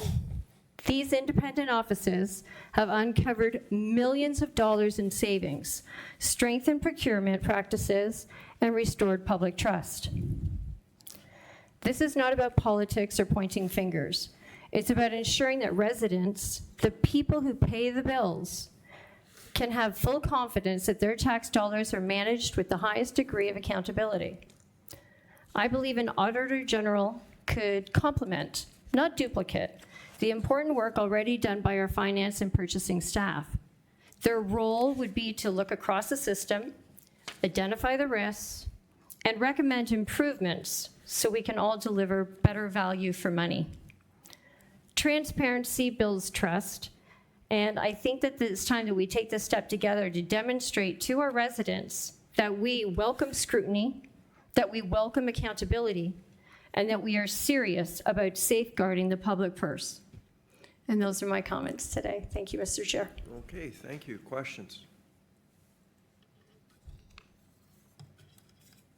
Seeing none, Mr. Clerk, we'll move on to 8.4. Yes. Thank you very much, Mr. Chair. Again, I'm Councillor Robinson. I'm here not as a councillor, but as a concerned resident. And my opinions, again, are my own and not the City of Pickering. To the chair and my fellow councillors, today I'd like to move support for the Elect Respect campaign. Public service should be grounded in respect, civility, and open dialogue. Yet we all know the reality. Elected officials across Canada are facing increasing harassment, intimidation, and toxic partnerships that discourage good people from stepping forward. Supporting elect respect does not mean silencing disagreement. Debate is healthy, disagreement is natural, but personal attacks, threats, and abuse is what crossed the line. This campaign calls for respectful engagement between residents, staff, and elected officials, no matter what our differences are. As councillors, we set the tone for our communities. If we model civility here, it's going to do nothing more than strengthen our ability to be able to work together and encourage more diverse voices to participate in local democracy. By endorsing Elect Respect, Durham Region Council would send a clear message that while we may not always agree, we will always uphold respectful public discourse and treat one another with dignity. That is what our residents expect of us here in Durham, and I believe that is something that they all deserve.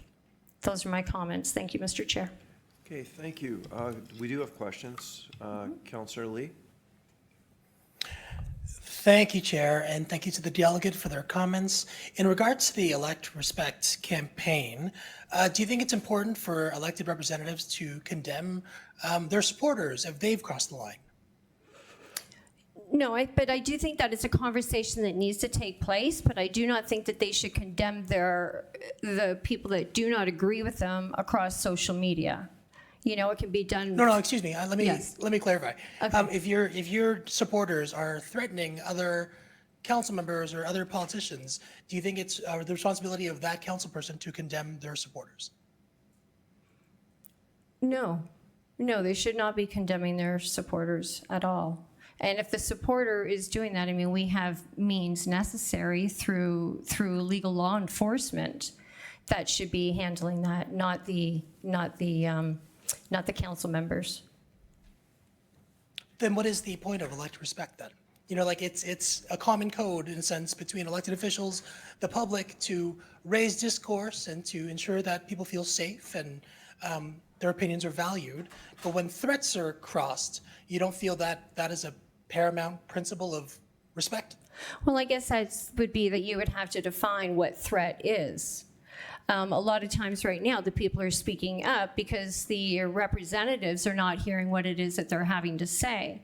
And, you know, what you might think is a threat might be just somebody trying to get their point across, because everybody has a different opinion of what a threat could be.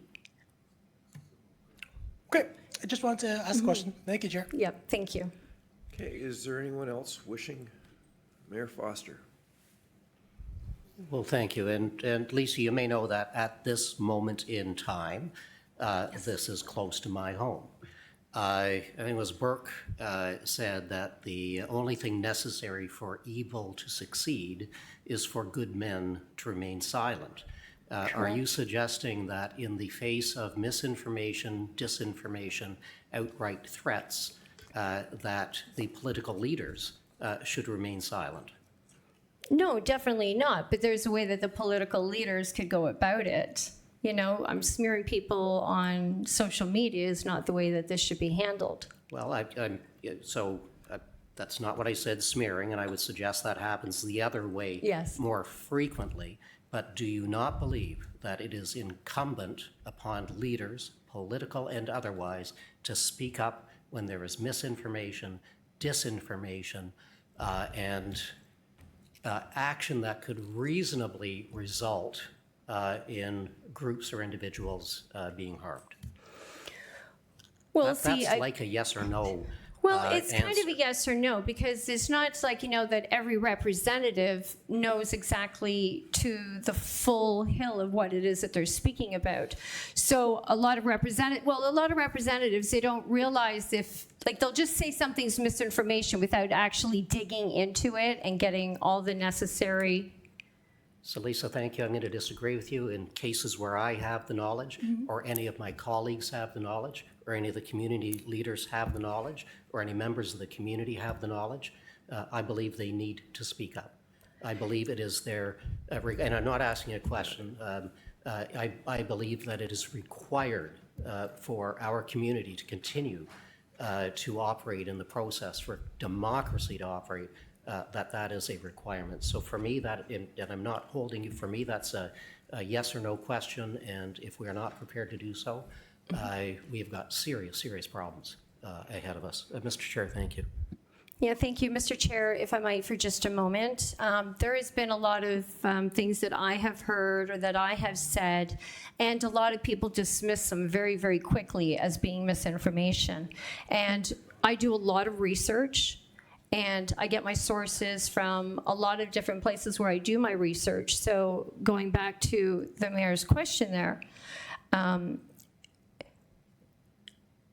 not all members of council or mayors, just because you hold that title, means that you know everything. The research needs to be done, and I don't think that you should have the right to say a lot of things are misinformation or disinformation. So I'm going to stop Okay, now. thank you. It's not about a cross debate, so we'll move on. Thank you. Item 8.6, sorry, let me make sure. We dealt with it this morning. You're free to speak on it if you choose to. Yes, if I might, please, Mr. Chair, I'll just give my comments here. I'm very, very happy that this passed unanimously earlier. I think it's something that definitely needs to be done. So again, I'm Councillor Lisa Robinson, and I'm not here as a councillor, but I'm here as a concerned resident, and my opinions, once again, are my own and not the City of Pickering. So mental health and addictions have become a crisis in Durham. We're all well aware of that. Our hospitals, our emergency responders, and our families are stretched beyond their limits at this time. We need urgent care solutions that treat mental health and addictions with the same seriousness as we do physical illness. This motion calls for a dedicated urgent care and emergency department for mental health and addictions. And the goal is clear: timely access to treatment, reduce pressure on emergency rooms, and better support for individuals and families in crisis. I want to be very clear about one point. I do not believe the solution lies in decriminalizing hard drugs or expanding safe injection sites. Our focus must be on treatment recovery and dignity, because residents want to see investments that save lives, that restore families, and that offer a path out of addiction. They don't want to see policies that entrench despair. Durham deserves a model of care that is compassionate, evidence-based, and centered on recovery. And by supporting this motion, which you all did today, I'm very grateful for, we are now standing up with families, frontline workers, and the communities who are calling for this action. Again, I want to thank the councillors for bringing this forward and for everybody's support for passing this today. And those are my comments. Thank you. Thank you. Questions? Seeing none, thank you. Thank you. We'll move on to Melissa Whitefield. Mr. Clerk, is she online? Oh, sorry. Go ahead. Okay. Just so 8.1, 8.2, 8.3. I'm going to save us all time and cover all three in just one general statement, if that's okay. Sure, that's fine. Okay. Good afternoon, Chair, Mayor, Regional Councillors, and fellow residents. My name is Melissa Whitefield, and I've been a proud resident and community volunteer of Clarington for over 25 years.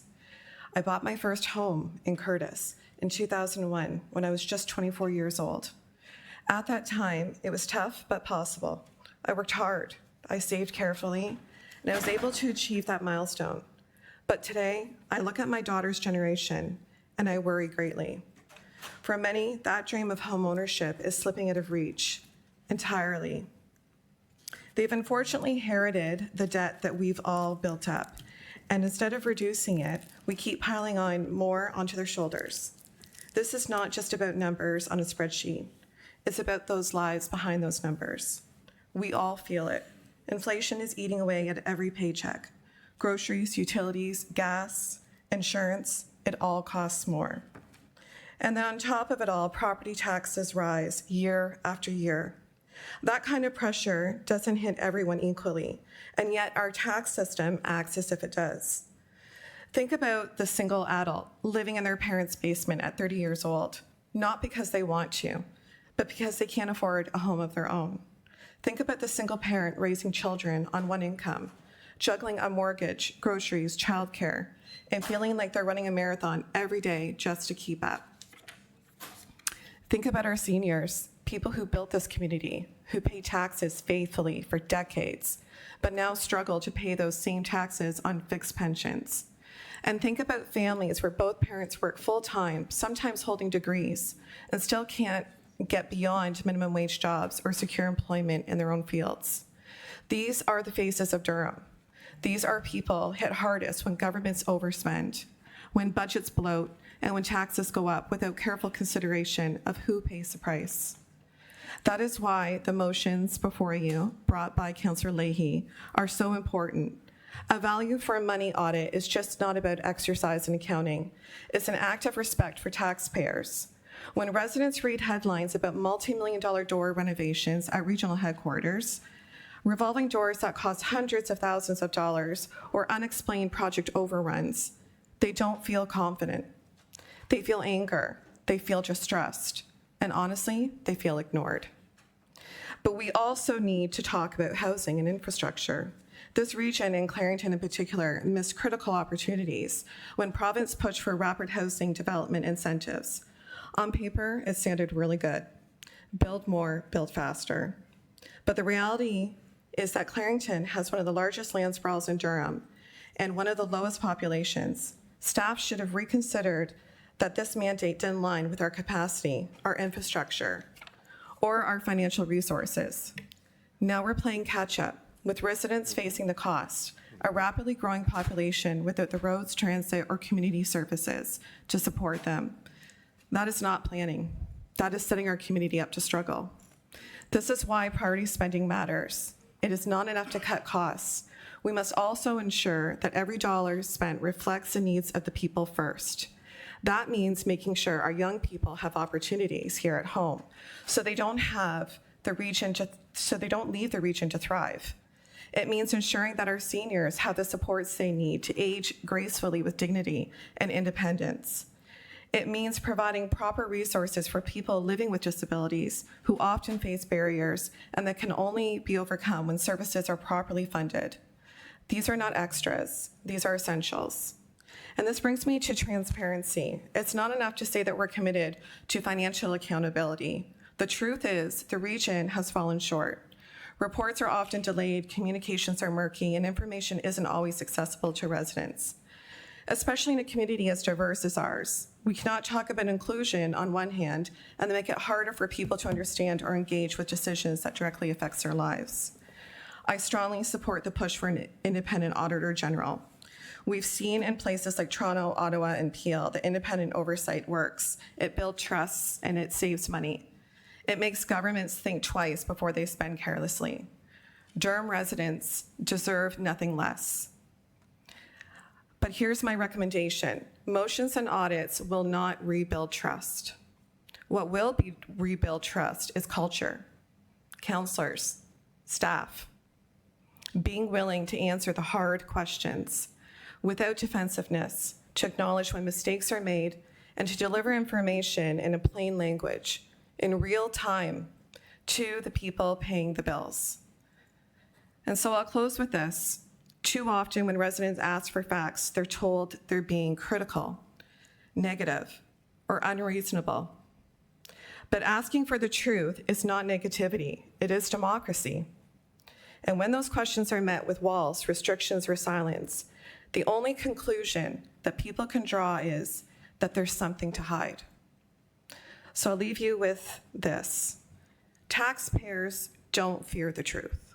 What we fear, what we cannot afford, is silence, spin, and a lack of transparency in spending.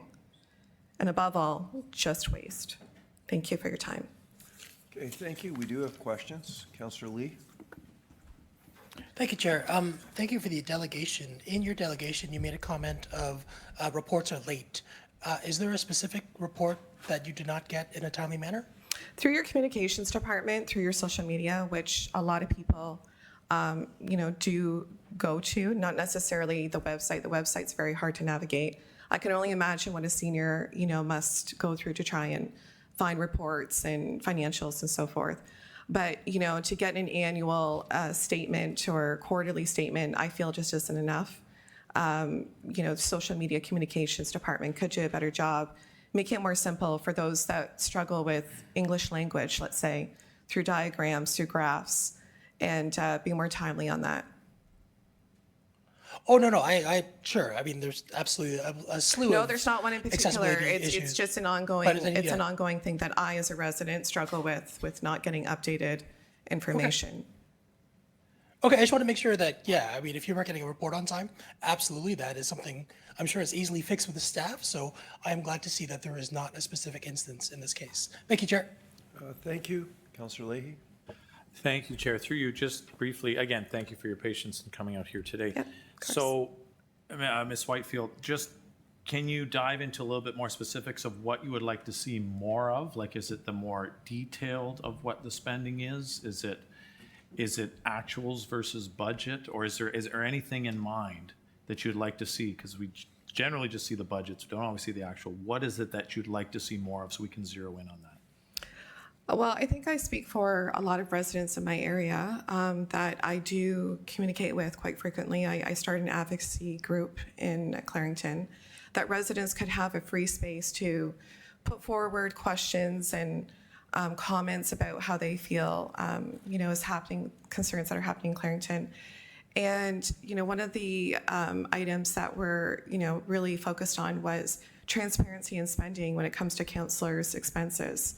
That was a motion that was put forward by Councillor Trail in June and was not supported. And, we have expenses that are on one line, but we don't have any details of those expenses. Some of them are above double digits. So, we just want to start with that first and then go into what constitutes needs over wants in priority spending. Every region is different. Every region has a different set of standards and needs. I think I have a pretty good general idea of what Clarington's needs are. But when it comes for feedback, I have to commend a lot of the towns and cities here who have reached out to their constituents and done feedback reports and feedback questionnaires. I haven't seen one put forward by Clarington as of yet recently. I know even with housing and other budgetary spending, that's something that I see is happening across the board, and especially with GTA, they're getting a lot of that feedback. So I think it's just a matter of having real consistent communication, maybe even on a quarterly basis. Every season, there's a different set of needs that residents incur, whatever it's affordable groceries, that inflate in the wintertime, or, like little things like that. So just getting basically the feedback of the needs, because, we all have different needs and we all have, different demographics and geographical standards in each one of our regions. So each region is set up differently, and then to do a one size fits all for those towns. And, I think specifically in looking at maybe altering the tax breakdown, with seniors versus two people making over $200,000 a year. It used to be like that in the 70s. That's my understanding. They went from house to house and they looked at the setup of the family unit. And being a single mother, I find it very difficult. My daughter's in her third year of university, and, she purposely chose to not go outside, our area because of the cost of education.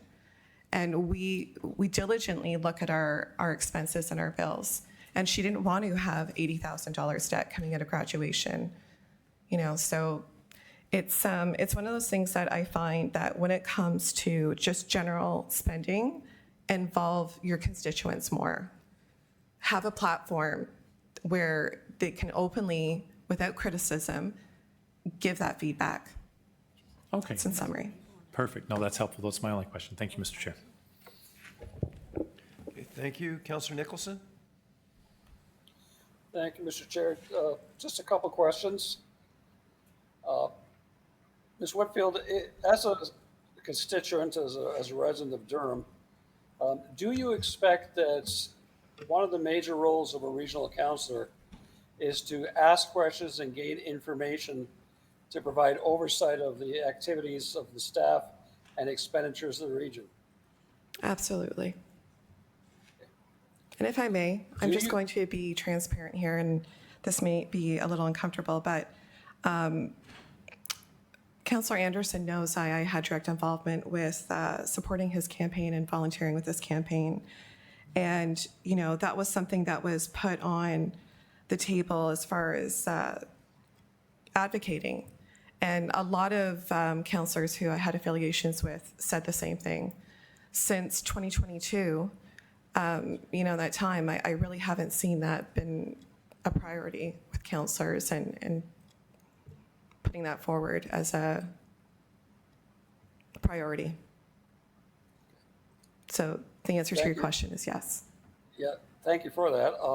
Just as a follow-up, as you see it as it is a councillor's role to ask questions and gain information, should councillors be able to secure information as to expenditures as a matter of policy rather than have to go through a rigmarole of having to go to council to get permission from other colleagues to ask questions?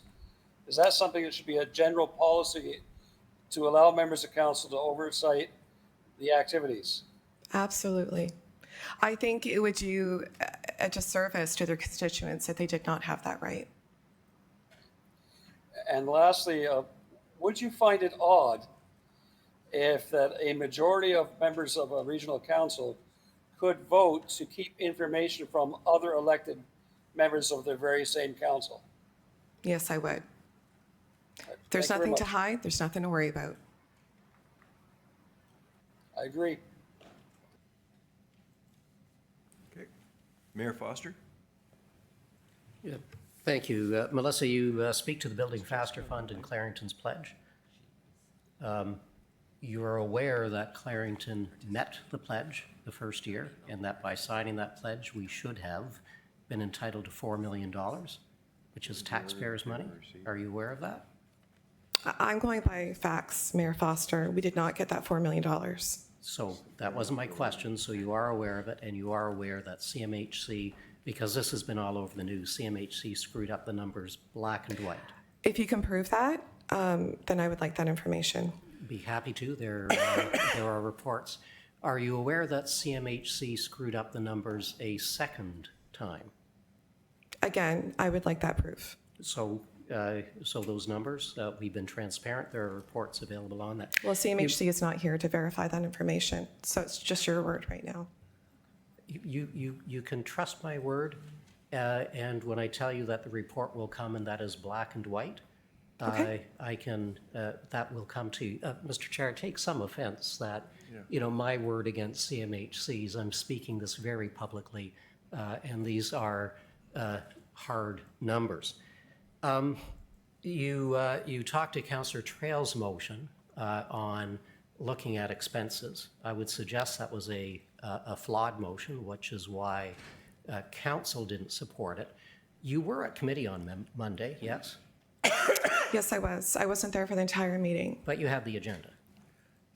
Yes, I don't have the agenda in front of me, so if you're going to ask the question to the agenda. And you saw on the agenda that a motion was moved and carried that would look at pure municipalities on exactly that issue? So looking at something and passing a motion are two different things. Well, Councillor Trail asked to put that motion forward. Sorry, member, sorry. I'm going to Thank you. stop this because we're going into. Yes, we are, Mr. Clarington Chair, and I. business, and this is regional business. I'm not leading the questions. No, Chair. no, I know, I'm stopping And, it. yeah, just so- and I, Mr. Chair, I apologize. And This I- again is, as you might imagine, close to home, and I understand. there are some gaps. And you will be delighted to hear that at this point, I'm going to stop talking. Not just you, all of my colleagues. So that exhausts all the questions. Thank you. Thank you. Okay. Members of council, I'm hoping we'll just continue. Okay.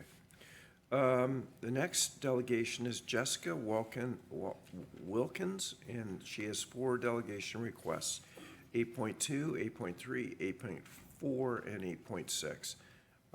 Good afternoon, Jessica. Can you hear me? Good afternoon, Jessica.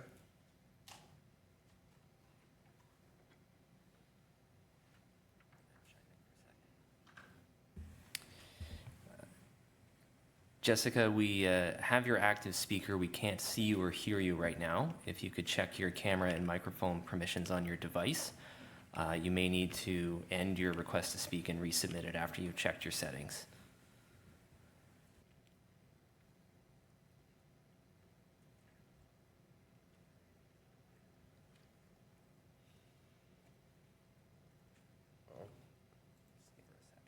Okay.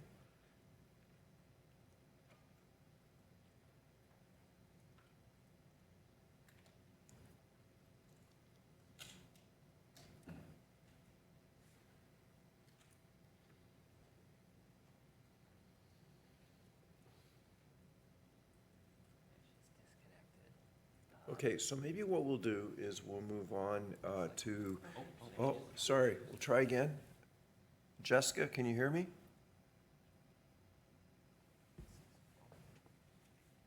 Mr. Clerk?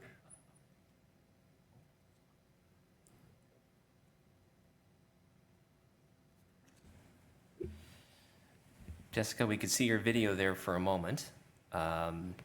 You might have a mute function on your video and your audio there that you need to make sure is disabled. Try again. Good afternoon.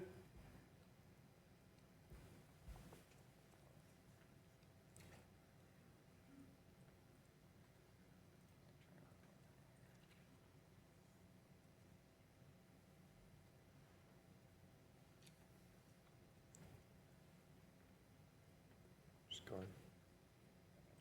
Okay, Mr. Clerk, why don't we move on to Mr. Folda? Paul Folda? Let's go to Mr. Folda and we'll circle back. Okay, Mr. Folda? He's there. Okay.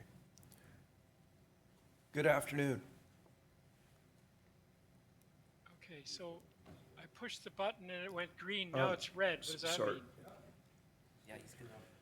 We can't hear him. Yeah, we can. Hello? So it was green for a moment, then it Okay, went red. we can hear you now. You're here to speak on 3 items, 8.1, 8.3, and 8.4. When you're ready, please start. You have 5 minutes for each one. Yes. Okay, so this is the motion to seek a value for money audit of renovations at Durham Region Headquarters. So good afternoon, Regional Chair John Henry. Thank you for having me and other members of council. My name is Carl Fulda, and I believe strongly in the principle that elected officials are entrusted by law to serve the public, and that trust is maintained through transparency. The renovations at regional headquarters, the revolving door replacement, contract number T1047-2023, the courtyard redesign under T1102-2023, and the multi-phase workplace modernization project, they represent a significant investment of public funds. To the public, those projects have raised questions. They, including me, we hear of $1 million door, we see redesigned courtyards, and we wonder if our money was wisely spent. A value for money audit is not about blame, it's about clarity. The region's own 2022 budget documents a total property tax supported expenditure of $1.7 billion. That is a staggering responsibility. An independent audit demonstrates to taxpayers that council takes its oversight role seriously. I urge you to support this motion. It is not a criticism of staff or council, it is an affirmation that accountability is the foundation of trust. And so that ends my delegation. Okay, thank you. Questions on the first item? Seeing none, could you please proceed to item 8.3? Yes. So, Chair and members, Durham residents have seen years of spending on regional headquarters. New doors, new courtyards, new office modernizations. Each project has a rationale: accessibility, safety, upgrades, hybrid work arrangements. But for the public, it becomes difficult to track how much has actually been spent and why. This motion simply asks for clarity. A single consolidated report outlining the expenditures, tenders, and change orders related to headquarters. Such a report would provide a transparency that residents are entitled to under law. The region has spoken often of service, excellence, and openness. By supporting this motion, Council can turn those words into action. Transparency is not optional, it's essential. And that's it. Okay, just 1 second. Questions, Councillor Pickles? Thank you, Mr. Chair, and to the delegation. You're not the first delegation today that has spoken to suggesting it would be good to have a report on the headquarters capital project expenditures. I don't know if the delegations or if this delegation is aware that in reports under 7.2, we have an update on the Regional Municipality of Durham headquarters capital projects. Mr. Chair, I don't know if the delegate was aware of that or not, and would this be the appropriate time perhaps for the CAO to give a brief outline that there is in fact a report on this matter, and maybe what her thoughts are on a value for money audit? Go ahead. Thank you. Through you, Mr. Chair. Yes, the report is on the agenda, and it does address the processes and costs associated with the headquarters modernization, including the revolving door. And I should point out it was much broader than a revolving door. It's an unfortunate comparison that's been put out there publicly, and perhaps in a minute I would have our Commissioner of Works go into the details. We have reported to Council over 20 times on the office modernization process. Detailed financial reports are included every year in the budget that Council has access to. We try to provide Council with summaries because, in actual fact, the volume of documents that each of you obtain during the budget process is about 1,600 pages. So the information is all there in individual projects should individuals really want to drill down on that, and our staff are always happy to help if that is the case. I am very comfortable with our finance staff, our legal staff, and our internal auditor, as well as our external auditor and the bond rating processes that we go through, that we have appropriate checks and balances in place, and that we are regularly looking for efficiencies and improving our policies and procedures. With respect to headquarters, it was a real opportunity for us. Had we not undertaken the modernization project, we would likely have had to construct a second building at significantly greater expense. And with respect to things like the revolving door and the area adjacent to it that was also part of that budget, we're talking about a system that was not accessible and therefore not compliant with provincial legislation.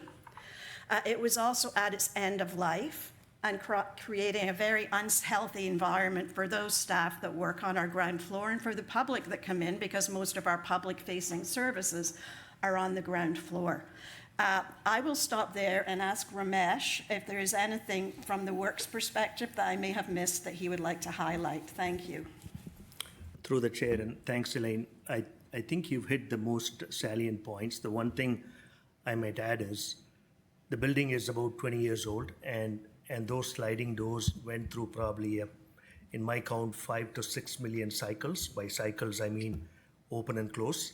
And And we did not take any decisions on either of the projects lightly. You know, I recall the number of meetings I had with my CEO and the finance commissioner, and we had to go through 2, if not 3 tenders, and this was all done during periods of high escalation. And the decision point came about 2 years ago. We had a choice of leaving about $500,000 on the table with the federal and provincial government external funding and probably let it go to Markham, Brampton, wherever, and having to do this 2-3 years later anyway. So, you know, any decision that looks good on hindsight and foresight, I think is the right decision. And in terms of all the benefits that the CEO has mentioned, it's about energy efficiency. I've seen people in the lobby, like, you know, having to wear winter jackets like through their work day, and as well the members of the public. And there's a lot to do with this, and it was all multiple factors. And if I may just take this opportunity just to clarify 1 or 2 things that we heard. The payments we make to contractors, they're all regulated. Like, you know, we can't hold payments, like, you know, more than we want to. And any work that was done after we paid the substantial is all covered under warranty. We still have 1 more year under warranty. We have not paid those payments. So there's a bit of misinformation, but we just, it's standard industry practice as to how the projects were implemented. Thank you. Thank you. I have one more thing I should have mentioned in my statement, and that we also did hear some information on the washrooms. Washrooms in the building, by and large, have not and will not be renovated. What we have done is add 3 gender-neutral bathrooms, because again, for access and equity issues, we did not have them in the building. Thank you very much for the question. Councillor Pickles? Thank you, Mr. Chair. I know that it's a bit of a convoluted answer, but but a fulsome one. The question was the delegate aware that there was actually an report on our agenda that spoke to the Durham headquarters capital projects, and in fact, the CAO clarified that we've had a number of reports on that. So I think that answer is quite helpful. The only part of the answer I didn't hear yet is there's a report here. Do you think there's any value in a value for money audit, or is this something that we're already, further drilling down on and reviewing to see where there might have been some efficiencies found? We do that on a regular basis, so I do not think it would be a valuable expense for the region to undertake. Between our internal audit process, our reporting requirements provincially and federally, and our excellent finance functions, I think we have all of the checks and balances in place, and we regularly review projects to see where we could have tightened things up, where we could improve our processes and procedures, and that is one of the key roles of the internal auditor. They work with each department to literally identify those issues and processes that are keeping commissioners up at night, and then work with those departments to review them and strengthen them. Thank you. That's all I had, Mr. Chair. Thank you. Okay. Councillor Nicholson. Councillor Nicholson, Thank you, Mr. Chair. Can you get a little closer to your microphone, please, if possible? I will do my best. Can you hear me now? I can hear you much better. Thank you. All right, thank you. I actually only have one point of clarification that I'm trying to understand, because I tried to do some research on the approvals procedure for the expenditure for the regional headquarters redevelopment. I understood in 2021, Works Committee and Council then approved an expenditure of about $440,000 for the door and associated works. Subsequent to that, it's my understanding that grants were received for about another $500,000. What I can't find, and possibly it's just my research, is the council approval to expand the project beyond the $440,000 to add the $550,000, taking it to over $1 million. Could staff indicate to me where that approval from council came from? I'll go to the commissioner. Go ahead. Thank you, through the chair to the councillor. The revolving door project, I like the term main entrance modifications, because It was revolving door and four swing doors and so on. We had 5 reports in total, Councillor, starting from 2020 Info 128, where we talked about all the projects that were going to be funded through that. And yes, through the course of the project, as I mentioned, we had to do multiple tenders, and the deadlines were changed by the funding agency as well. And we had 4 other reports where we reported on additional costs as per the purchasing bylaw, or I think it's the budget management policy. In fact, one was before the award and one was after the award, again, as per the purchasing bylaw, or budget management policy. So I can give you the report numbers, and it's 2020 Info 128, 2021 Info 106, 23 Info 84, 24 Info 07. Would it be possible for you to send me those report numbers by email, so I'm not relying on my somewhat elderly memory at this time? Will do. Thank you. All right.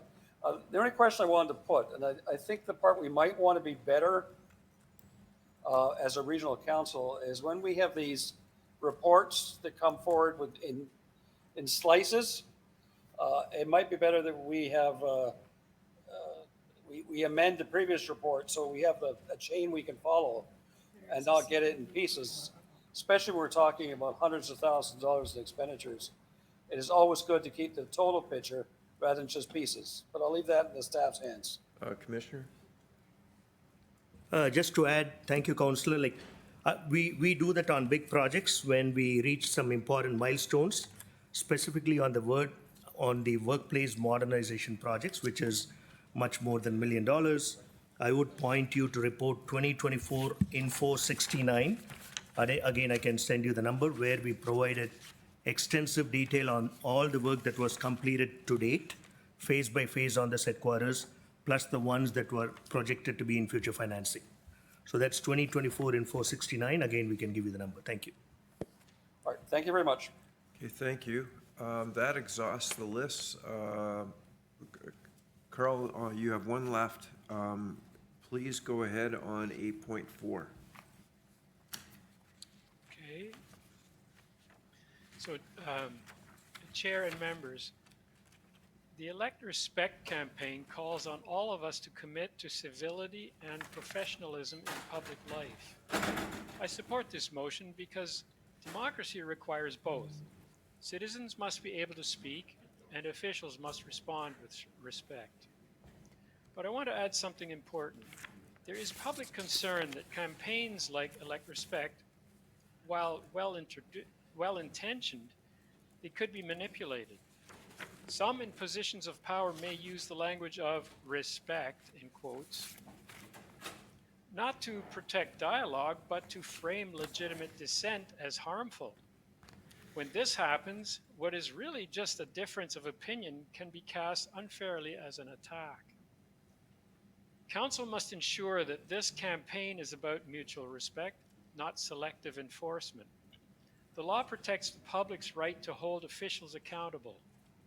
Supporting Elect Respect should mean upholding that right, not narrowing it. I ask you to pass this motion with the understanding that true respect means protecting open debate even when views differ. And that's it. Okay, thank you. Questions? Councillor Leahy?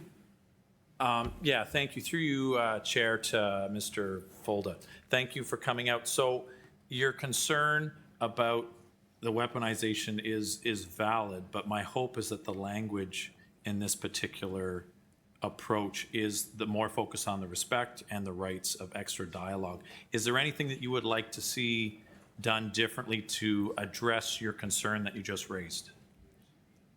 Well, in my own experience, I've participated in a few municipal meetings, and many times we were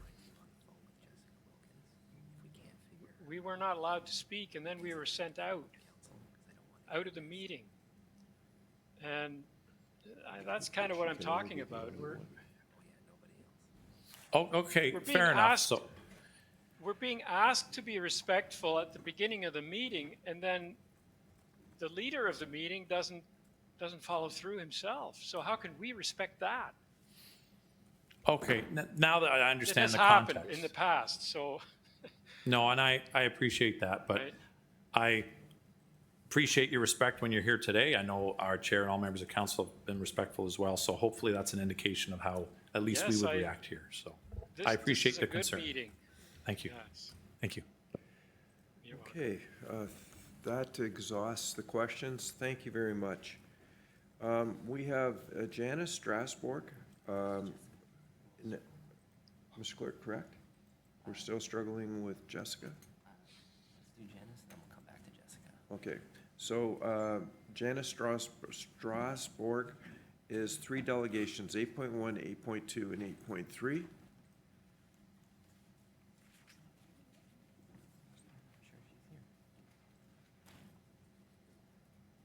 Was she here or online? She's not online and she's not present. Okay, second time, Mr. Clerk? Janice Strasbourg, 3 delegations, request. Not in the room, not online. Mr. Clerk, third and final time? Janice Strasbourg, 3 delegation requests. In the room? And Mr. Clerk, online? Not here? Okay, we'll go back to Jessica Wilkins.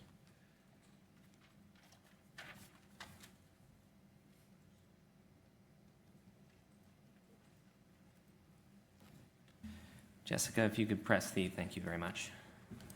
Okay. Jessica?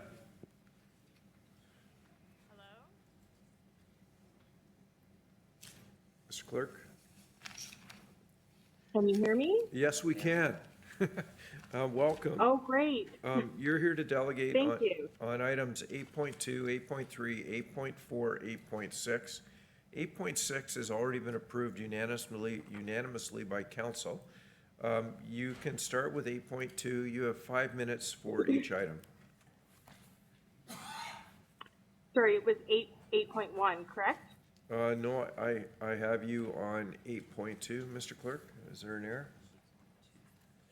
8.2, 8.3, 8.4, 8.5, and 8.6. Okay, there may be an error there because I had 8.1 on there as well. Pretty much, I wanted to speak on 8.1, 0.3, and 0.5 together anyway. Go ahead. Okay. So my name is Jessica. I'm a resident of Durham Region, and I'm here speaking in strong support of all 3 motions.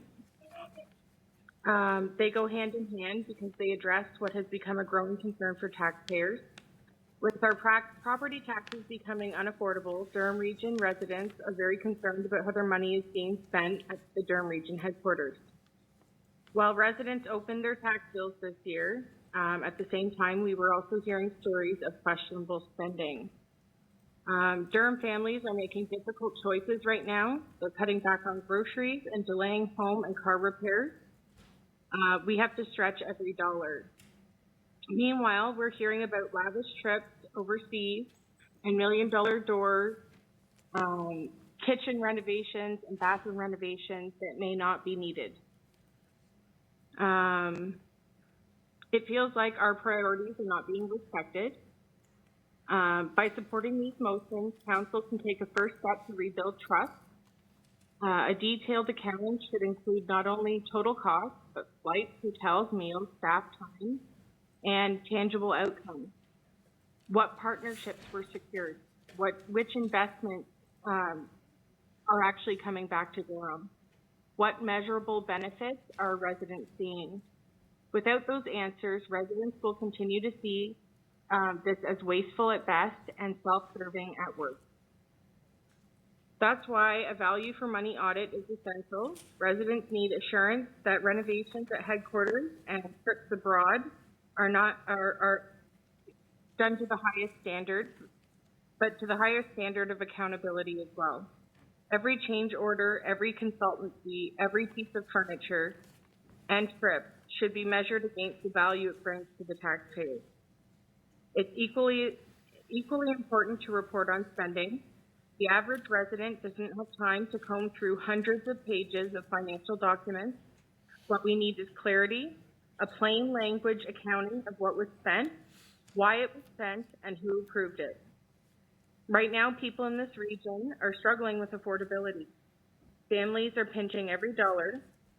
To then see the region spending the way they have been on projects and trips that might not be necessary sends the wrong message. It tells residents that fiscal discipline is optional, when in reality it should be non-negotiable. Supporting these motions is about restoring public trust. It's about showing that council takes oversight seriously and that you are willing to look critically at your own house before asking taxpayers for one more dime. So today I urge every member of council to support these motions. The region's financial decisions should be treated with the same care that our residents are forced to make every day in their homes. And that is it. 3. Okay, so that was 8.1 and 8.5. Questions, members of council? Seeing none, Jessica, you have item 8.2, 8.3, 8.4, and 8.6 left. So if you want to speak to 8.2? Okay. Yep. I strongly support 8.2. When it comes to public money, nothing is more important than trust. Right now, many residents have lost confidence in how their tax dollars are being managed. Whether it's trips or doors or other renovation costs, the perception is clear. Spending decisions are being made without sufficient oversight, transparency, or accountability. Asking for an independent auditor general is about adding credibility. This role would provide council and the public with impartial, professional oversight over major expenditures. It would ensure that every dollar spent, whether on capital projects, travel, or new initiatives, can withstand scrutiny. Other large municipalities have auditor generals, and they've proven to be invaluable in uncovering waste, recommending efficiencies, and ultimately saving taxpayers money. In fact, the cost of an auditor general's office is often outweighed many times over by the savings they find. We cannot continue to rely solely on internal reporting. As we've seen, by the time spending details reach the public, the money is already spent. A truly independent auditor general would bring accountability before the fact and not after. This motion is an opportunity for Durham Region to show leadership, restore public trust, and ensure that oversight is built into the system. I urge you to support it, not just for the residents that were there today, but for every taxpayer who expects value and responsibility from their government. And that's it for 8.2. Okay, members of council? Mr. Clerk, just check on quorum, please. At 20. We're at 20 members. Okay, there's no questions, so that takes us to 8.3, Jessica. I already spoke on 8.3. Oh, sorry, 8.4. 8.4, I support that motion as well. Public office should be grounded in respect, accountability, and service to the people. Yet across all levels of government, we've seen a rise in toxic behavior, not only from the public towards elected officials, but also between politicians themselves and elected officials towards the public. We are sometimes seeing it directed at residents who come forward to participate in the democratic process. This has happened to myself personally. Supporting the Elect Respect campaign is about setting a standard. It ensures that Durham Region is committed to creating a political culture where debate is vigorous but never personal, where disagreement doesn't mean disrespect, and where residents feel safe and welcome to engage with their representatives. Supporting this campaign must go beyond words. It has to apply to how council conducts itself with one another, how staff treat residents, and how residents are treated when they come here to speak. maybe not in this particular, this is my first time speaking here, but in other municipal meetings, I haven't always been treated fairly. Respect is not a one-way street. It has to be mutual. If we want more people, especially young people, to participate in democracy, especially local democracy, then we need to show that politics in Durham can be constructive, professional, and respectful. Otherwise, you risk losing the trust and engagement of the very people you are meant to serve. By adopting this motion, Council has the opportunity to lead by example. Support for the Elect Respect campaign demonstrates that Durham Region values civility, integrity, and accountability in public life. I strongly urge you to vote in favor. Okay. Questions, members of council? Seeing none, Mr. Clerk, that's all of them. Thank you. Oh, sorry, wait 1 second. Mr. Clerk? Oh, I'm sorry, you still can speak to 8.6 even though it's passed. Yes, thank you to everyone who passed that. I just would like to say that we need this help in Durham Region. I'm from Oshawa, and we have a really big problem here and not enough support for mental health and addiction. So I think this is a great step forward in achieving that. Okay, thank you. Questions? Seeing none, thank you for your delegation. Mr. Clerk, that is all the delegations. Members of council, I don't know about you, but I could use a 10-minute recess to stretch my legs before we get into motions. So moved by Councillor Kerr, seconded by Mayor Carter on a 10-minute recess. All those in favor? Opposed? That carries. And on behalf of the chair, thank you for the recess.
Members of council?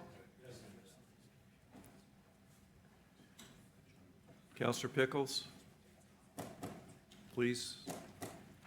Mr. Clerk, 1, 2, 3, 4, 5, 6, 7, 8, 9, 10, 11, 12, 13, 14. It's only 15 in the room. Can you do a roll call, please? Thank you, Mr. Chair. Electronic roll call is starting now.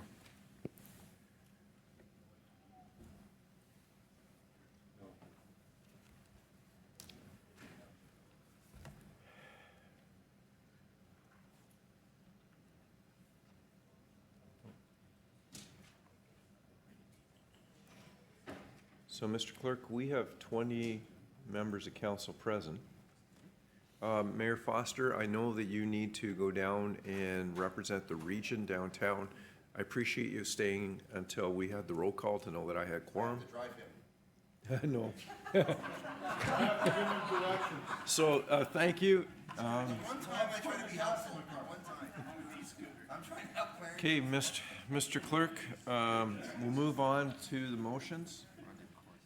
Oh, we're on to correspondence, I'm sorry. Correspondence from item 6.1. Move them both to receive for information. Seconded by Councillor Pickles. On the receive for information, all those in favor? Oh, sorry. Now, it wasn't on my screen, so Councillor Leahy? I'd like to speak to the motions. Go ahead. So It's correspondence. Sorry, I thought you said 7.1. Never mind. Okay. I'm going to call the vote again. All those in favor? In opposition? Seeing none, that carries. That moves us on to reports.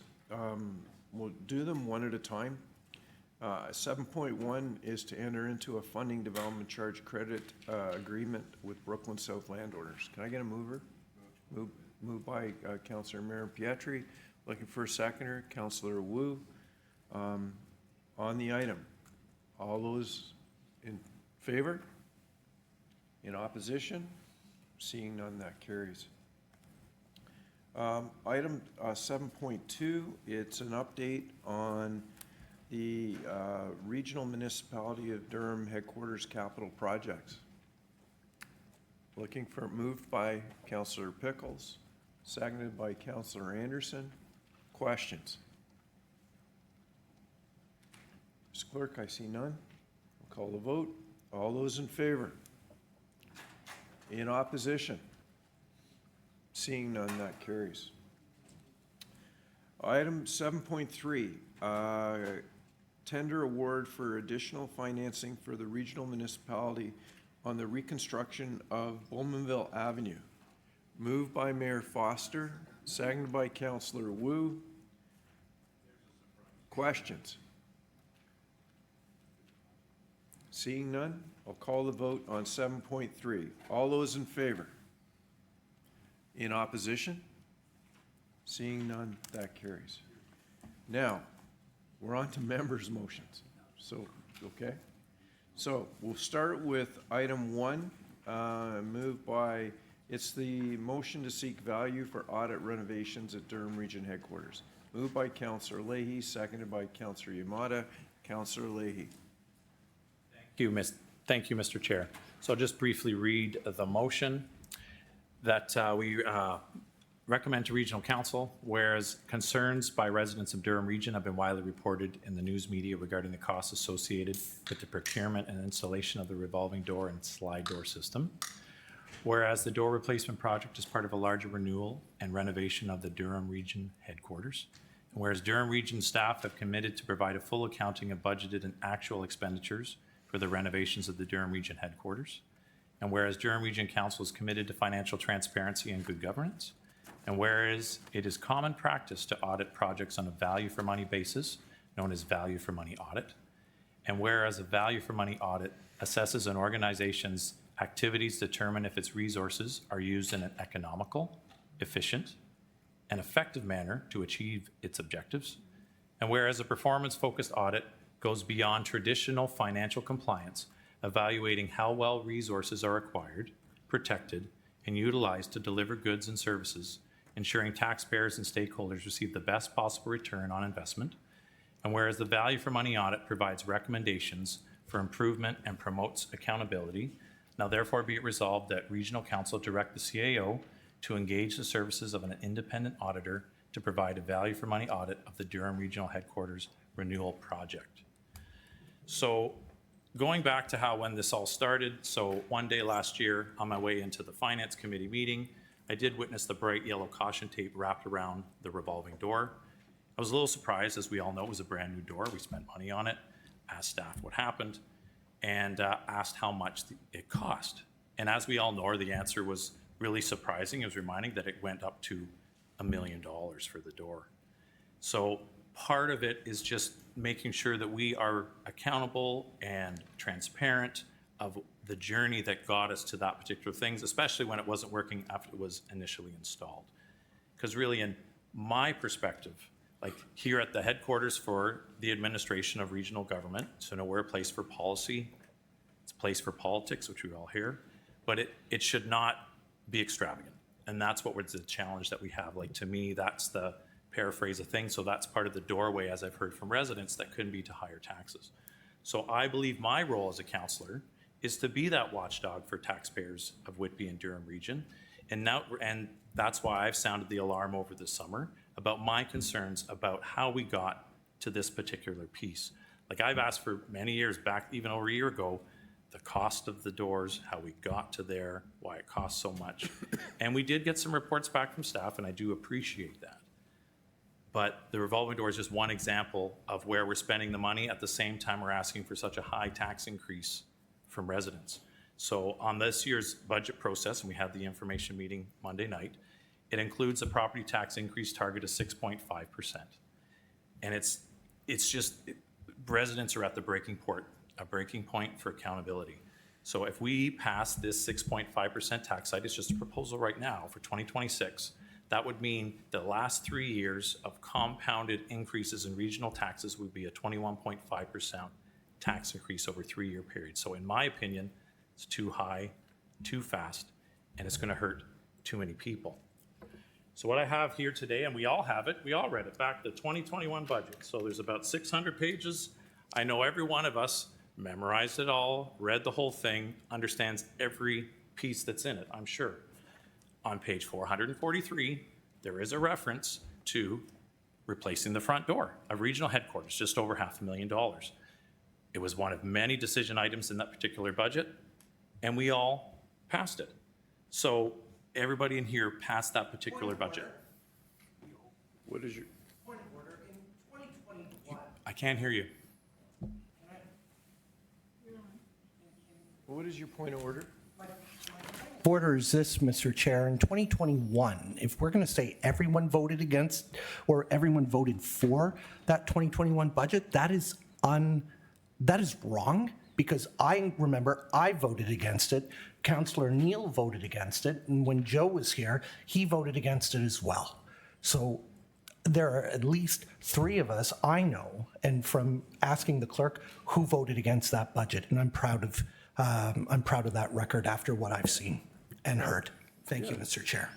Councillor, thank Sure. you. You need to correct your comments, please. Sure, so everybody but 3 members of council supported that budget. Point of order is about procedural matters, and that has nothing to do with about procedural matters. That's one councillor giving his thoughts. I can't hear. And the other councillor disagreeing. We'll That's just- how we get independence appointed. We'll just take it as clarification.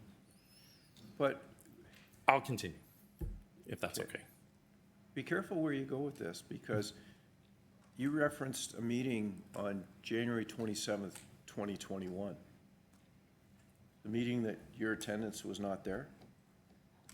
But you voted for the revolving door application for the application that had to be done for the federal government.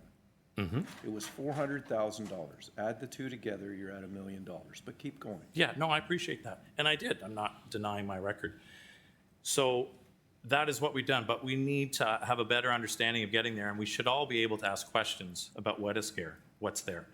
Like just a few weeks ago, the region put out a video suggesting that we knew about the $1 million roar and there was nothing wrong with our processes. And again, if that's true, it's saying that all of council knew and all of us voted for the processes, which is also fine. But as we know, as a member of the Finance Committee, committees don't decide, they recommend to council. Council makes the vote that makes decisions on everything. So we need to keep that in mind. So I guess my question is here, does everyone realize through all those different processes that they knowingly voted for the $1 million door? So anyways, no one seems to be raising their hands. Well, So actually, there is. So when you're finished, other members of council have a chance to speak. sure, no, I appreciate that. So don't see a lot of people doing that. Like I have more comments on the next particular motion, but my motion here is to do the value for money audit. Is this the best use of taxpayers' money? We started at a 2021 budget around a $500,000 estimate. We ended up around $1 million. Taxpayers are concerned because we keep increasing their taxes over the next 3 years at 21.5% compounded if we approve the 6.5% proposed budget for 2026. They are at the breaking point. We need to do this to review all the spending for the $54 million that was spent on this entire renovation, on the different conversations like we've heard about, whether they be doors, bathrooms, whatever it is, a full accounting so that we have that information. So that's what we're asking to do. My fear is if we don't show that value for money and show that we're doing absolutely everything that we can, that we risk the fate of what's befallen to some of the school boards where they come in and get taken over by the province. Like, we need to show some leadership and accountability to show that, yes, we've spent lots of money on lots of different projects, but it was value driven for all of those particular projects, and that's why it's so important. So I'll leave my comments on that for the first motion and ask for a recorded vote at the appropriate time. Thank you, Mr. Chair. Okay, thank you. Councillor Pickles. Thank you, Mr. Chair. I'm a little bit confused as to where to go with this because we just approved a report from the CAO from works on the regional headquarters capital projects. So can I ask the CAO again, that was more than a door. We keep hearing about the $1 million door and there were other improvements and renovations made to the building. And I believe, unless I'm wrong, the grander project, the question was, do we build another building for $150 million? Or do we spend half as much and retrofit this building and squeeze everybody in a more efficient manner and therefore avoid spending $75 million or so? So can you clarify a little bit about the nature of the capital projects and about the $1 million door? I think that's maybe a place to start. Thank you. Through you, Mr. Chair, I will start with the door.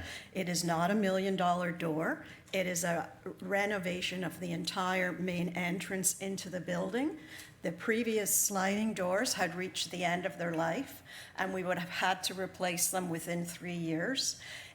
During the pandemic, there was the availability of funding federally and provincially that we were able to access, so we moved up the project to take care of it at that time.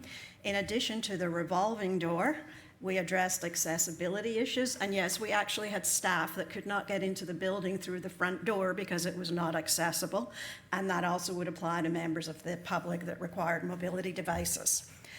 It also addressed HVAC issues. As you heard the commissioner mention, staff at the 311 counters were wearing winter jackets full days to do their jobs.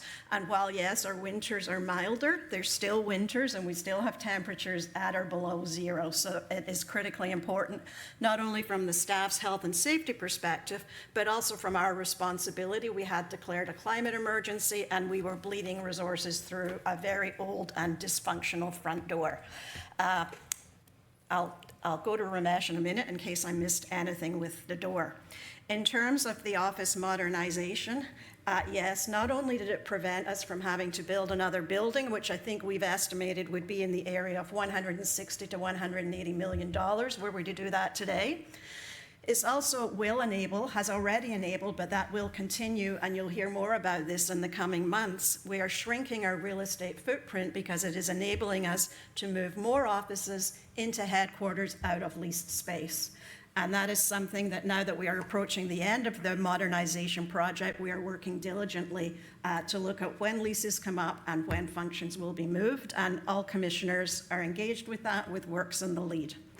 That's all I have to say. Ramesh, is there anything else that you would like to add? No, through the chair. No, I think you covered it good, but if there are any specific questions, happy to answer.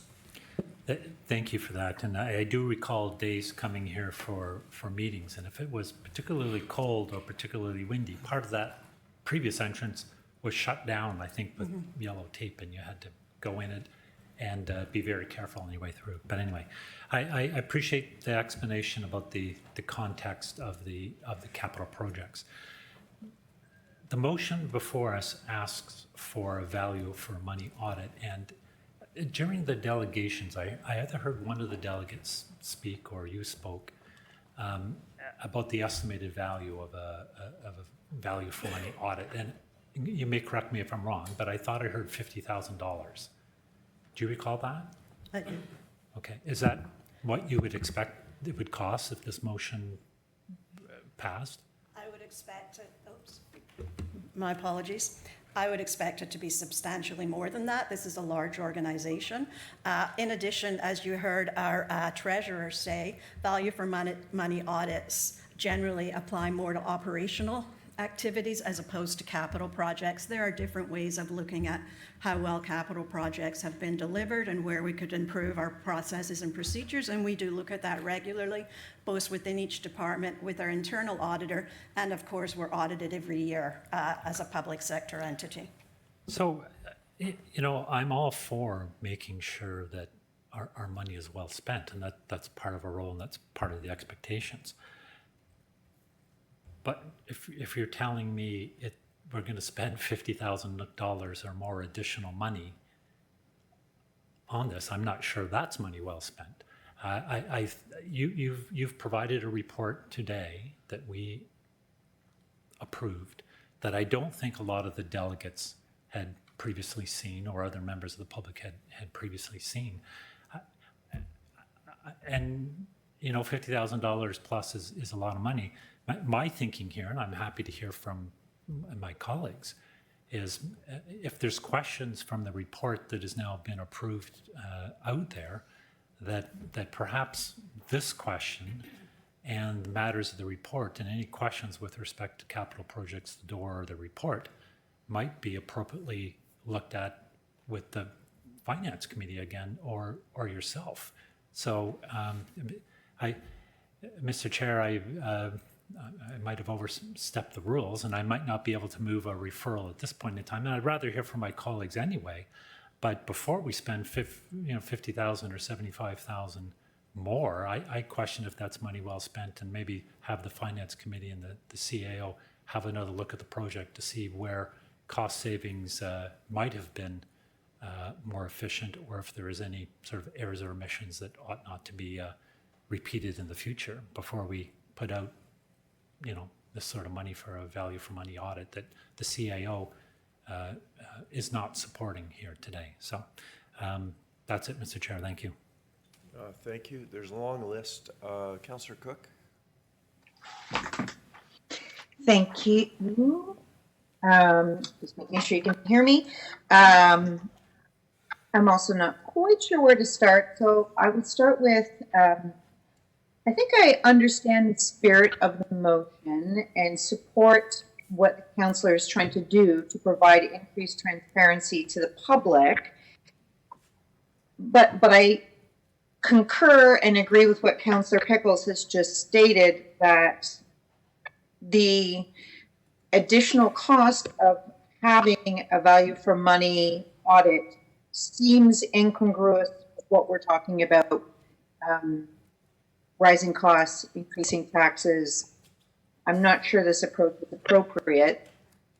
I'd also note that this motion does not contain a threshold or an upset limit for what that audit may cost. And there's also no mechanism in here to understand how we would select and assess who that third party is, who the independent auditor is. So I think there's a couple of flaws within the motion. Also just noting that I believe Councillor Leahy referenced a meeting of January of 2021 that everyone in this room approved or supported the cost. I'd like to note that this council's composition was not the same as it is today. We're a different council as of 2022. So I appreciate Mr. Yamada's comments on that as well, that it was not a unanimous decision of the council this day. And just lastly, my last comment on this is, I find it a little perplexing that the narrative seems to be a little reckless, that we have suddenly labeled this the $1 million door.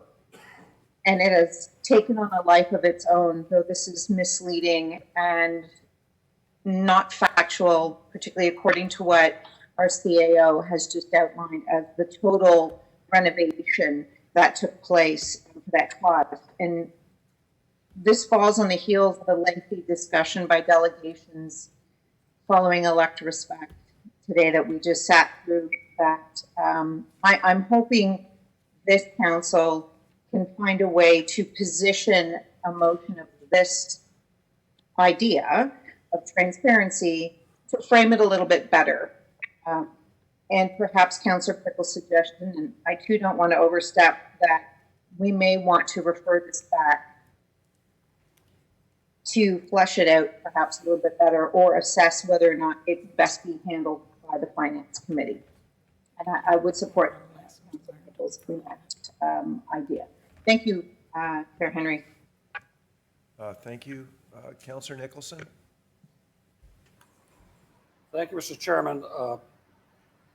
The argument initially was that there's $1 million door, and that's been disputed, saying there was other items. One item that is absolutely clear is there has been $1 million plus expenditure.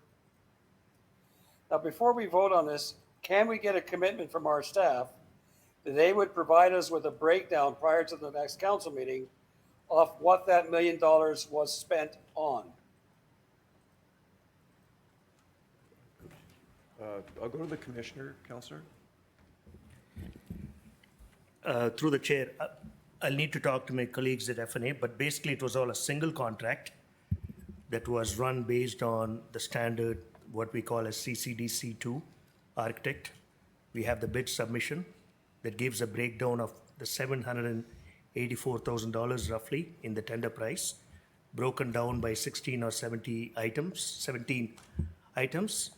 And then we have consulting dollars as well. Like, I can certainly talk to Commissioner Taylor and see what we can produce in what time frame. I'll go to. And therefore, it would be correct that we do have a record of what the $1 million was spent on. You indicated yourself 17 items plus a consultancy. Why would that be very difficult for us to produce and send through to members of council? Because we're just a committee of the whole today. Whatever we decide today has got to go to council subsequently. Give us that information so we can make an informed decision on this item. Is that not possible to put that document together for us? Councillor Nicholson, I'm getting nods from staff that they will be able to do that for us. Having asked those two questions then, Mr. Chairman, I'd like to move that this motion be referred to council. A referral, Mr. Clerk, is always in order. You need a seconder. I'll second it. Seconded by Councillor Marin-Pietri. Okay. Are you finished, Councillor Nicholson? Well, the reason for my referral to council, and I only want to speak to direction, is I want to ensure that when we vote on this motion, that we all, as all members of council, have a clarified understanding of what the $1 million plus was spent on, and therefore we can then determine whether or not that is sufficient or whether we may want to consider another course of action. But we need that information prior to making an informed decision. Okay. Thank you. Is that it, Councillor Nicholson? And a recorded vote as well, please. Recorded vote on the referral. Okay. Councillor Yamada on the referral. I wanted to speak to the main motion, but I'll withdraw, Mr. Chair. Okay, Councillor Anderson on the referral. That was also on the main motion, so I'll withdraw that. Councillor Leahy on the referral. Thank you, Mr. Chair. So, no, I appreciate that. I'm always in a position to look for more information. Just, again, clarity with staff through you that we will be able to get that itemized list, as been mentioned by Commissioner Jagannathan, all the different pieces that are there, what was from the tender, what are the change orders, all of that information. So everything that's going to be around what happened and where we started, because that's part of the discussion, is the whole journey from 2021, which, fair enough, not everybody was here. It was a different council term, and I appreciate that. But that, starting at around $500,000, going to the 734 tender, going to the 901 budget, an actual update email with 912, the report we got today at 7.2 that says $1,076. So you can see there's a bit of a journey here with a lot of different data points. Will we be able to get all of that detailed motion and information in that particular report? Like that details, not a big number, all of the list of detail. So I'll go to finance. Nicole?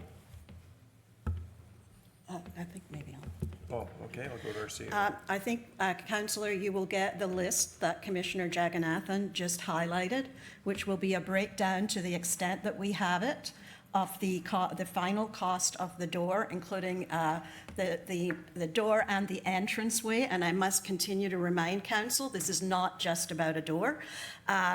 Consulting and all of the technical components of it. With respect to the changes over time, that has all been reported to Council. I don't think there's any need to rehash it, but we'd be more than happy to give you the breakdown to the extent that we can of the final project. And I'll also point out to Council that as a requirement of federal funding, we also did detailed reports to the federal government on that specific project. Thank you very much. So again, appreciate that supplementary as much as possible. So again, if we already have reports to the federal government, it would be helpful to see whatever they ask for too, as well as much information as possible. So it sounds like we're going to get that. So I look forward to hearing that from staff at council in, I guess, about 2 weeks. Can I be clear? Just to be clear, you will get the financial breakdown as described by Commissioner Jagannathan. Yeah, as requested by Councillor Nicholson, would that include the engineering costs as well? It will include consulting costs. The degree to which we can break them down by purpose is not clear at this point because it was one large contract. Okay, I look forward to that. Thank you. Councillor Pickles on the referral.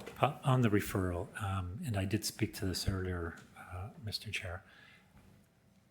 I still wonder, with respect to direction, if it's not better, having heard the comments of Committee of the Whole, of the delegates, and some of the responses from our staff, that it might be better to send it back, to refer it to the CAO and our Finance Committee so that they can further pull this information together, so they can further consider the matter and do work on it. Maybe do a little bit of work on it that we might have otherwise had a money for value audit on it, and let our Finance Committee do the digging, and the mover or the seconder, the mover is on that committee. So I think we should use our committee as opposed to an external auditor for a money audit. Just my 2 cents. I don't know if the mover would rather consider, the mover of the referral, rather consider this back to finance so we can get more information in than we might otherwise get.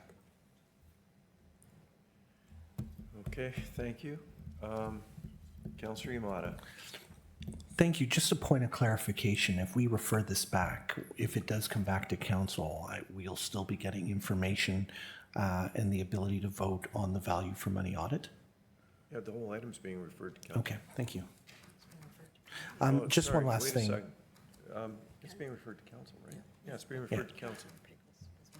Yeah, I understood. Yeah. Just one last thing too, through you, Mr. Chair, just a comment. I wouldn't feel comfortable referring it back any further than to council. I think when we ask for a value for money audit, these are going to be professionals, CPAs, CAs, people with MBAs who are able to go and dig a little deeper. Yes, I'm on the committee, but I don't have a full financial background, and I would feel comfortable having others do the work with the expertise. Thank you. Is there, okay. Mayor Watton.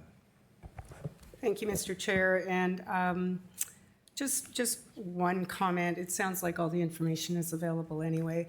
And it's a simple comment. Value for money is relative, is different to everyone.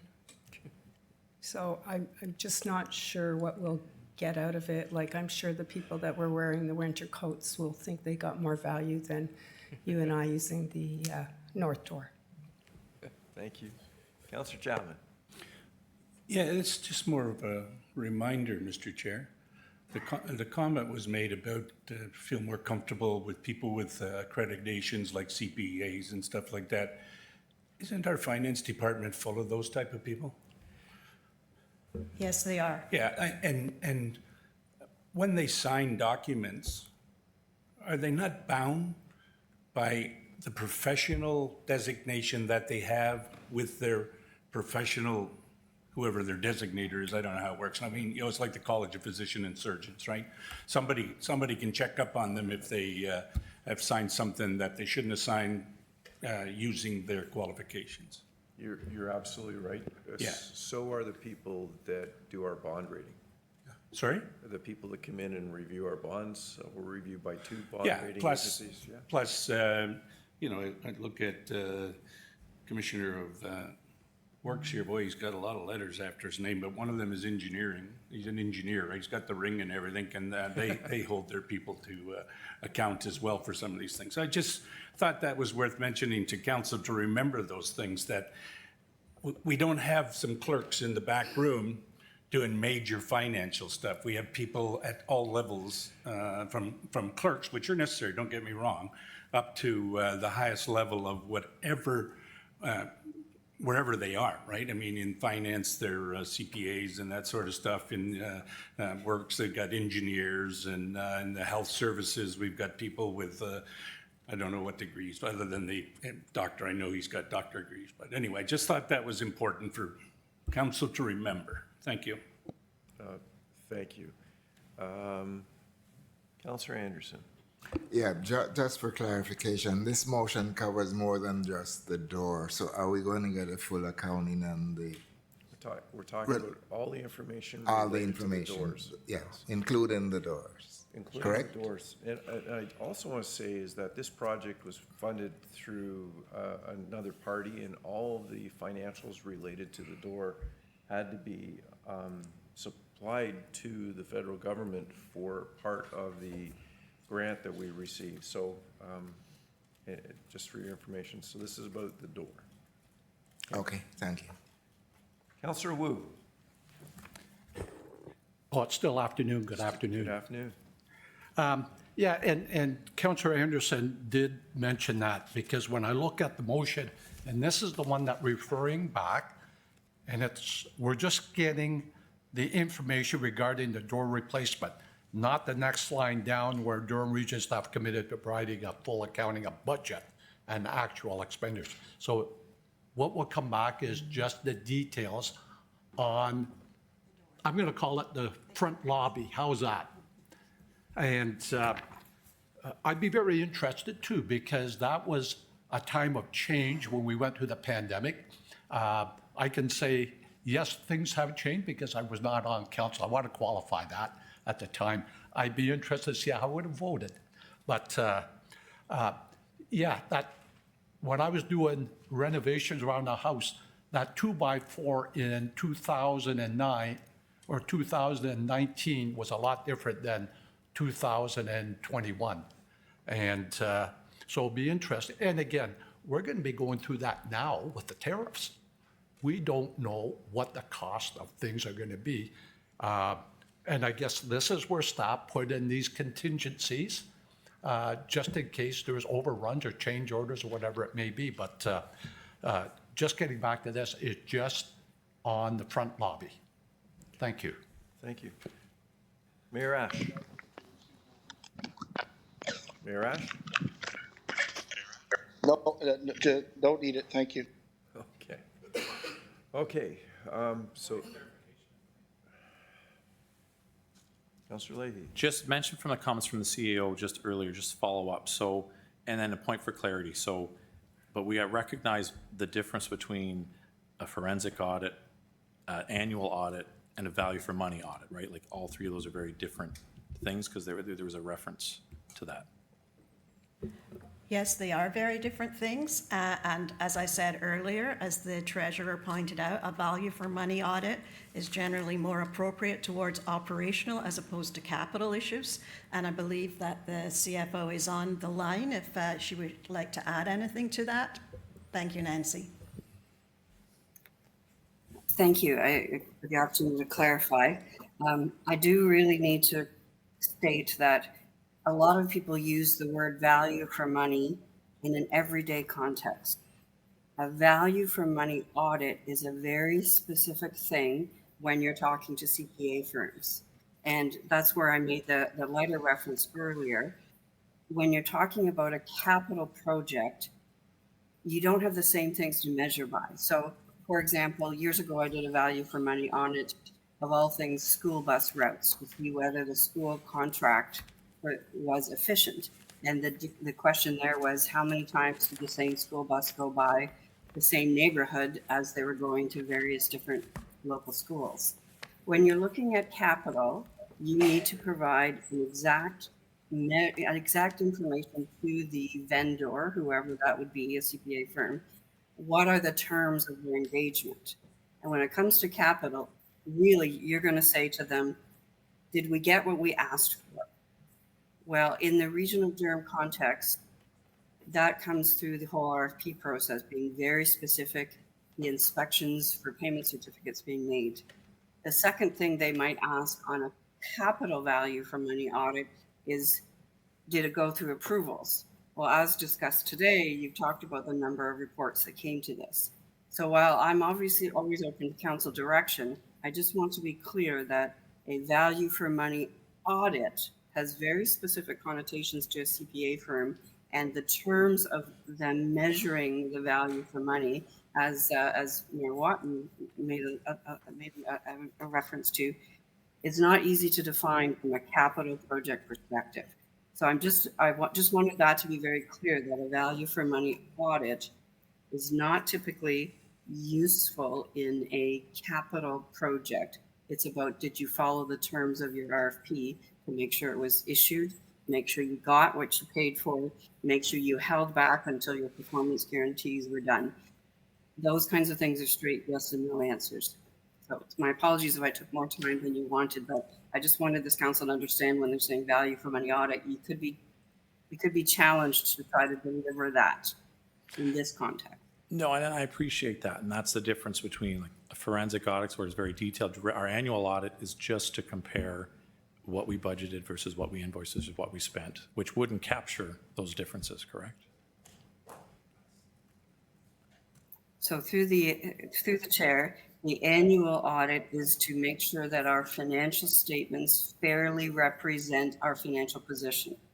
So financial statements financial statement audit does not compare budget to actual. It has us verify how much money we have, what our investments are, what our assets are, what our legal obligations are. So it's strictly a financial verification. No, fair enough. So just appreciate that. Thank you. Thank you. Councillor Nicholson? Thank you, Mr. Chair. I wasn't going to speak, but we seem to get off topic here. My motion, second by Councillor Metry, was to refer this item to council. Somehow, following that motion being made, we got into a debate about the original motion. So I'd like to clarify to the clerk, what actually is the wording of the motion that's on the table right now? Through you, Mr. Chair, the motion that is on the table right now is to refer item 8.1 to the Regional Council meeting of September 24th, 2025. Thank you very much. Okay, so that exhausts the speakers. On the referral, I'll call the vote. Was it a recorded vote? Ask for it. Record a vote, please. Thank you, Mr. Chair. Recorded vote on the motion to refer item 8.1 to the Regional Council meeting of September 24th is starting now.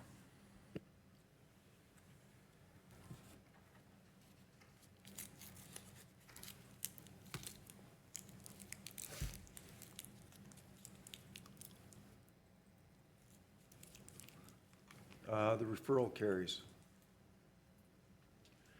We'll move on to item 8.2. Councillor Leahy. You're good? Okay, thank you, Mr. Chair. So we've covered a lot of the bases on this particular one, but what's really critical is, well, here, let me read it so we all know what we're talking about here.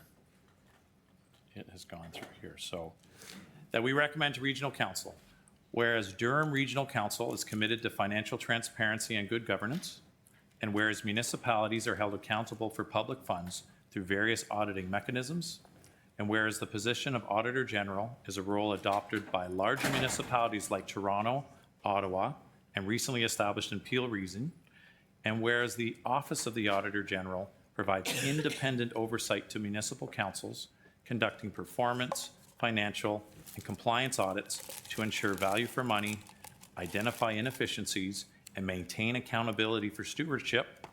And whereas some Auditor General's offices also operate a confidential fraud and waste hotline to strengthen oversight and identify opportunities for efficiency and value for money in municipal operations, now therefore be it resolved that Regional Council adopt in principle the idea of establishing the office of an independent office of the Auditor General for the Durham region, and direct the CAO to report on the pros and cons of engaging the services of an independent Auditor General to provide annual reports directly to Council, so reportable to Council. As we've seen, for those of you that have looked online and understood the value of Auditor Generals in other municipalities, we look at specifically in Toronto. So in the last number of years, as was mentioned by one of the delegates, you can all Google it, is 2020 to 2024, the Office of the Auditor General in Toronto has found $376 million in savings. Their annual costs is about $8 million. So it's a multiple times, that's benefit. And in this time of constraint and concerns about spending and other different things, like it just makes money. Investing in the Auditor General brings returns to taxpayers and is finding money in ways, in an independent way, different than the staff that are doing it day to day, even though they do a great job and we appreciate all the good work that they do. So it's really, really, really critical. We're seeing success in that. It's also in Hamilton, Toronto, Ottawa, the province, the feds. Like, we're over $2 billion budget right now. We have hundreds of pages of our budgets every year. It just makes sense. And we're just saying, let's adopt it in principle, direct the CAO to investigate, and move forward. So I think this is a more simplified request, and asking for a recorded vote and council support at the appropriate time. Thank you. Thank you. Councillor Yamada. Thank you, Mr. Chair. I'm happy to support and second this motion. A municipal auditor general promotes transparency, accountability, and fiscal responsibility by providing independent, objective reviews of municipal operations and finances, leading to improved management, cost savings, enhanced internal controls, and better value for taxpayer dollars.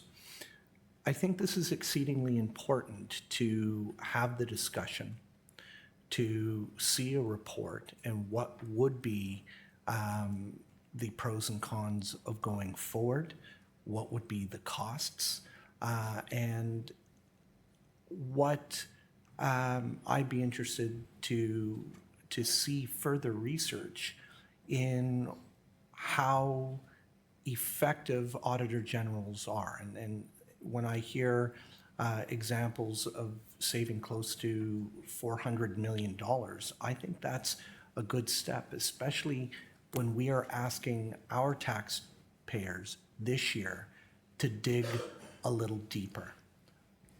I think the issue of transparency and accountability, especially around public dollars, is of the utmost importance, because as I've always said, public dollars deserve public answers. And when I talk to residents, and it still comes up, the fact that the developer who purchased 1635 for about $8 million, and then we as the region turn around 6 months later in a depressed housing market, purchase the building for $13.7 million, there are questions. And I think an Auditor General could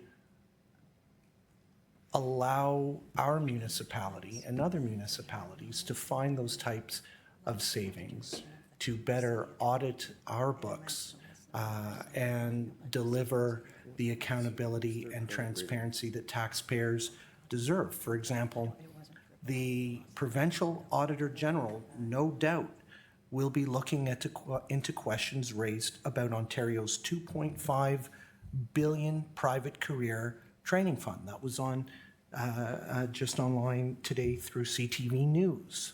So there are questions about accountability. There's questions about transparency, value for money.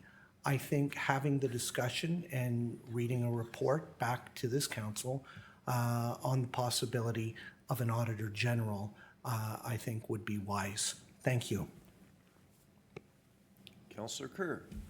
Thank you, Chair. Well, here are my concerns with the idea of an in-house Auditor General. Before I came on to Oshawa City Council in 2014, the City of Oshawa had an in-house Auditor General.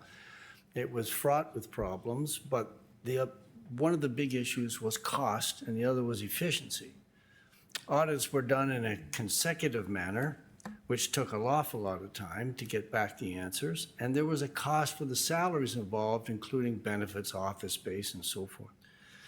And so that position was dispensed with. What the subsequent council, the one I served on, chose to do was to hire a municipal accounting firm who specialize in municipal audits.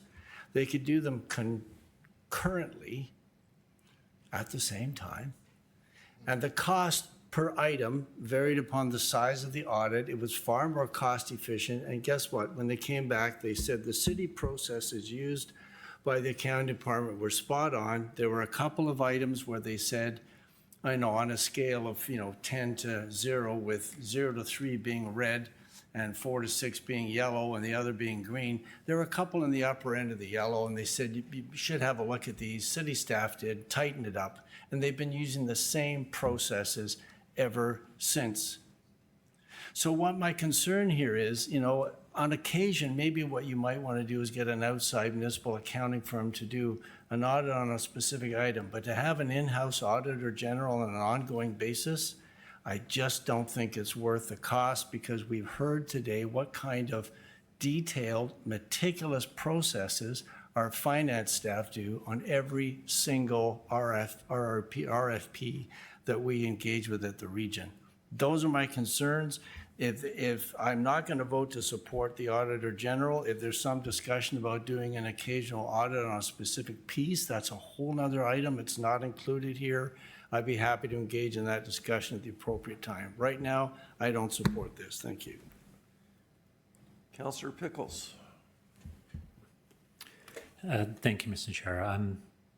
I do have concerns with the motion, and Councillor Kerr has given me even more things to ponder or concerns about the motion. I kind of like what he said. But, an Auditor General for the region of Durham. So there's been some numbers thrown out. Oh, you can save $400 million there, save $400 million. Great. If someone could commit to me we'd save $400 million, I would support it. Doesn't mean we're going to save $400 million. I see that the municipalities on there, Toronto, Ottawa, Peel region, I don't know the populations of all of them, but it's significantly greater than the population of the region of Durham, and thus their finances are greater magnitude of orders as well. Can you tell me what the position and discussion of the Finance and Audit Committee was on this matter, what their recommendation is? I'll ask the CAO. These motions did not go to the Finance and Admin Committee. They came directly to Committee of the Whole. Again, I think I would rather it go to the Finance and Audit Committee, and they could, Madam CAO and yourself, the members of that committee, could consider this matter and what options there are, this being one option, but other options, as Councillor Kerr has noted, and I'm sure there's other options, but I'm a little concerned when things of this magnitude are not vetted through the various committees, particularly, Finance and Audit Committee, on these matters. We don't have their deliberations. We don't have a staff report. We don't have their recommendation. Again, I think this is best referred to the CAO or the Finance and Audit Committee to work it up a little bit and bring it back to us before we make a decision. Anyway, that's my view. And Councillor Kerr, you made me even feel stronger about that. Thank you. Councillor Nicholson? Thank you, Mr. Chairman. I could not disagree more with Councillor Kerr and his history of the Auditor General in Oshawa. When he became a member of the council, the reason the Auditor General was let go was not financial, it was political. When we had an Auditor General in Oshawa for 2 complete terms, we saved considerable funds to the benefit of the taxpayers in Oshawa. We changed procedures. We found value for money auditor connections.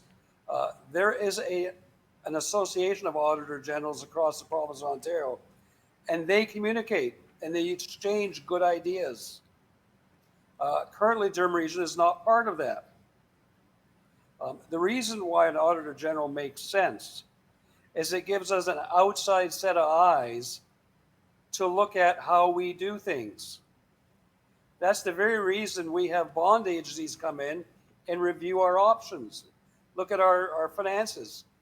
They want a separate set of eyes to make sure that everything we're doing is the best practice we could have. An Auditor General just expands upon that. But it's somebody that we can contact constantly as a council to seek their advice on items that the council believe should be looked at. Not 1 or 2 items a year, like an audit company will do, but a constant resource to us to ask how we can make our resources better. It's also a resource to our staff so they can bounce ideas off the Auditor General and see if there's experiences that they can bring forward that would benefit our staff. Our financial staff are busy daily looking after the day-to-day operations. They don't have the time to do the in-depth analysis necessary on a specific item because they're trying to keep the ship afloat. An Auditor General allows you that opportunity. The motion before us is simply to start the investigation process. And I can tell you, within a couple of years, if this council approved an Auditor General, you would ask yourself the question, why did we not do this decades before? Thank you. Mayor Watton? Thank you, Chair Henry. And this may again seem like a silly question, but if we vote in favor of this motion and adopt in principle the idea of establishing the office, what happens if when the CAO comes back to us, there are more cons than pros, and we no longer want to do that? It's just a bit confusing to me in the motion. I think ultimately it would be a decision of council if they wanted to pursue that road or not. Okay. So we're not obligating ourselves to adopting or establishing the office through this motion. No, but if I could point out, Auditor Generals generally are not resources for staff. In fact, it's discouraged going to them for advice that we would go to our internal auditor for, or to even our public accountants. But the Auditor General function is not there to provide that support. Thank you. Councillor Lee? Thank you, Chair. I actually had the same concern as Councillor Watton in that point one clearly establishes you adopt in principle the idea of establishing the office of an independent, whatever. So can I just amend, we remove point one? So the instruction is just direct the CAO to report the pros and cons of engaging the service of an independent auditor general to provide annual reports directly to council?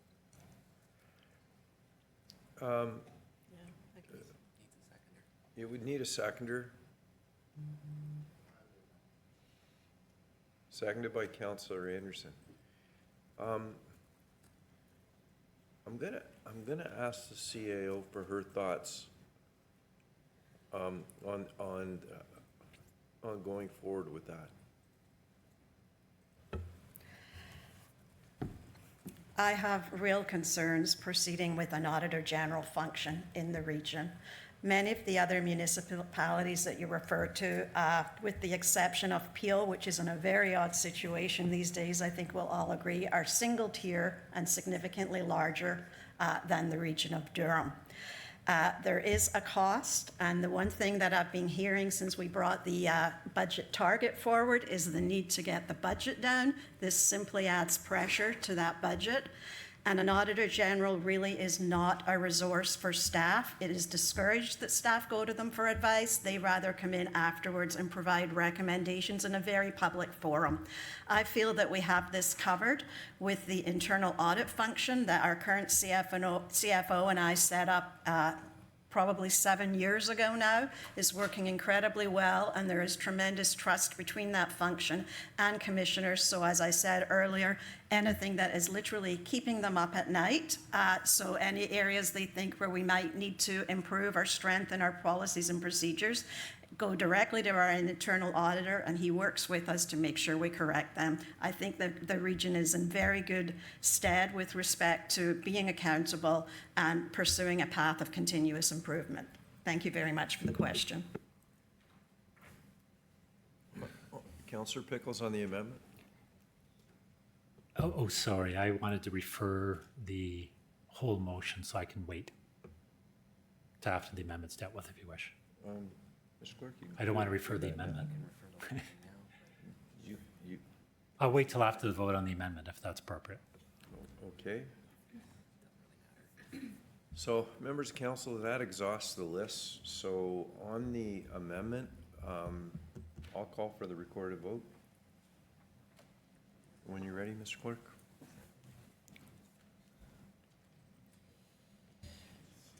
Thank you, Mr. Chair. The amendment is to strike part 1 from the motion. Recorded vote is starting now.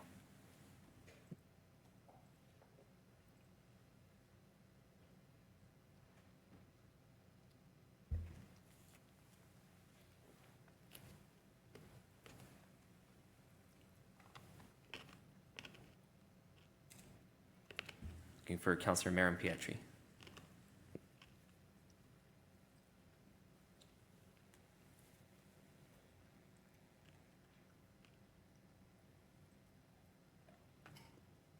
Amendment loses. On to the main motion. Councillor Pickles. Thank you, Mr. Chair. I'll give you a referral motion to Finance and Audit Committee so they can explore all the options with the CAO and staff at the committee and bring a report back to us. Second.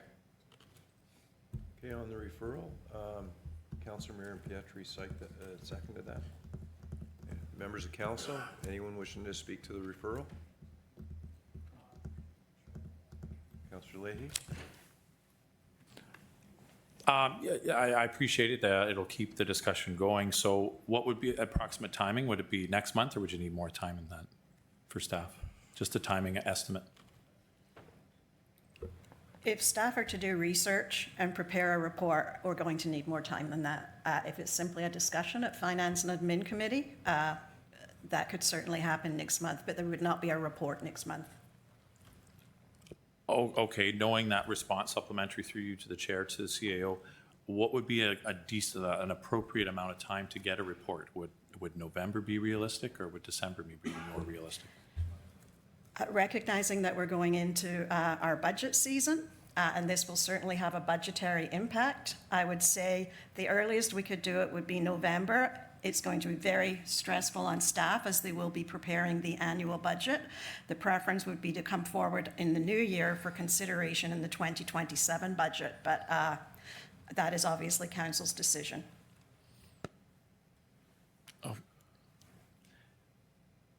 Okay, but have we given enough direction? Do we need to add that?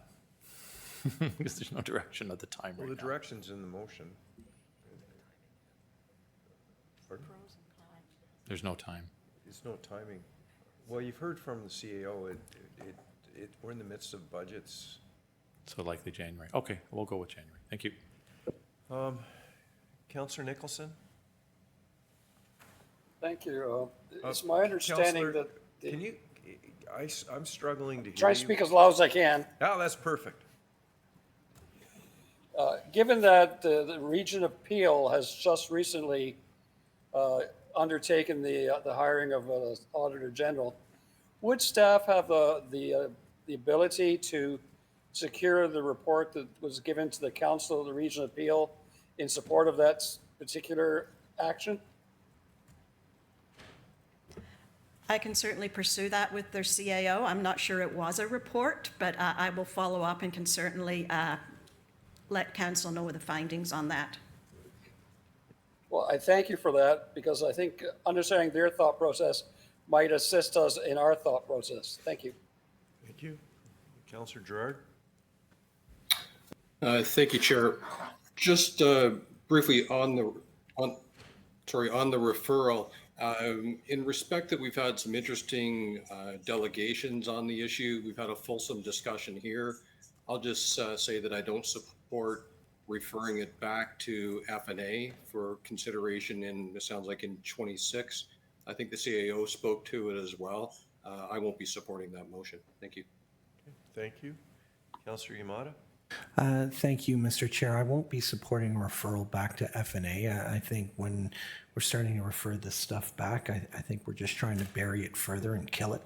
I think if we vote today, you're either in favor of accountability and transparency to ask for a report or you're not. It's pretty simple. Thank you. Okay, members of council, sorry. Go ahead, Councillor Pickles. Hit your button, please. Supporting a referral to Finance and Audit Committees, it's hardly not being supportive of transparency and whatever else the councillor said. That's ridiculous. I'm not killing it. There is procedural rules for governing the actions of councils and committees. If it was referred back to committee, it would not be to kill it, and the term was inappropriate.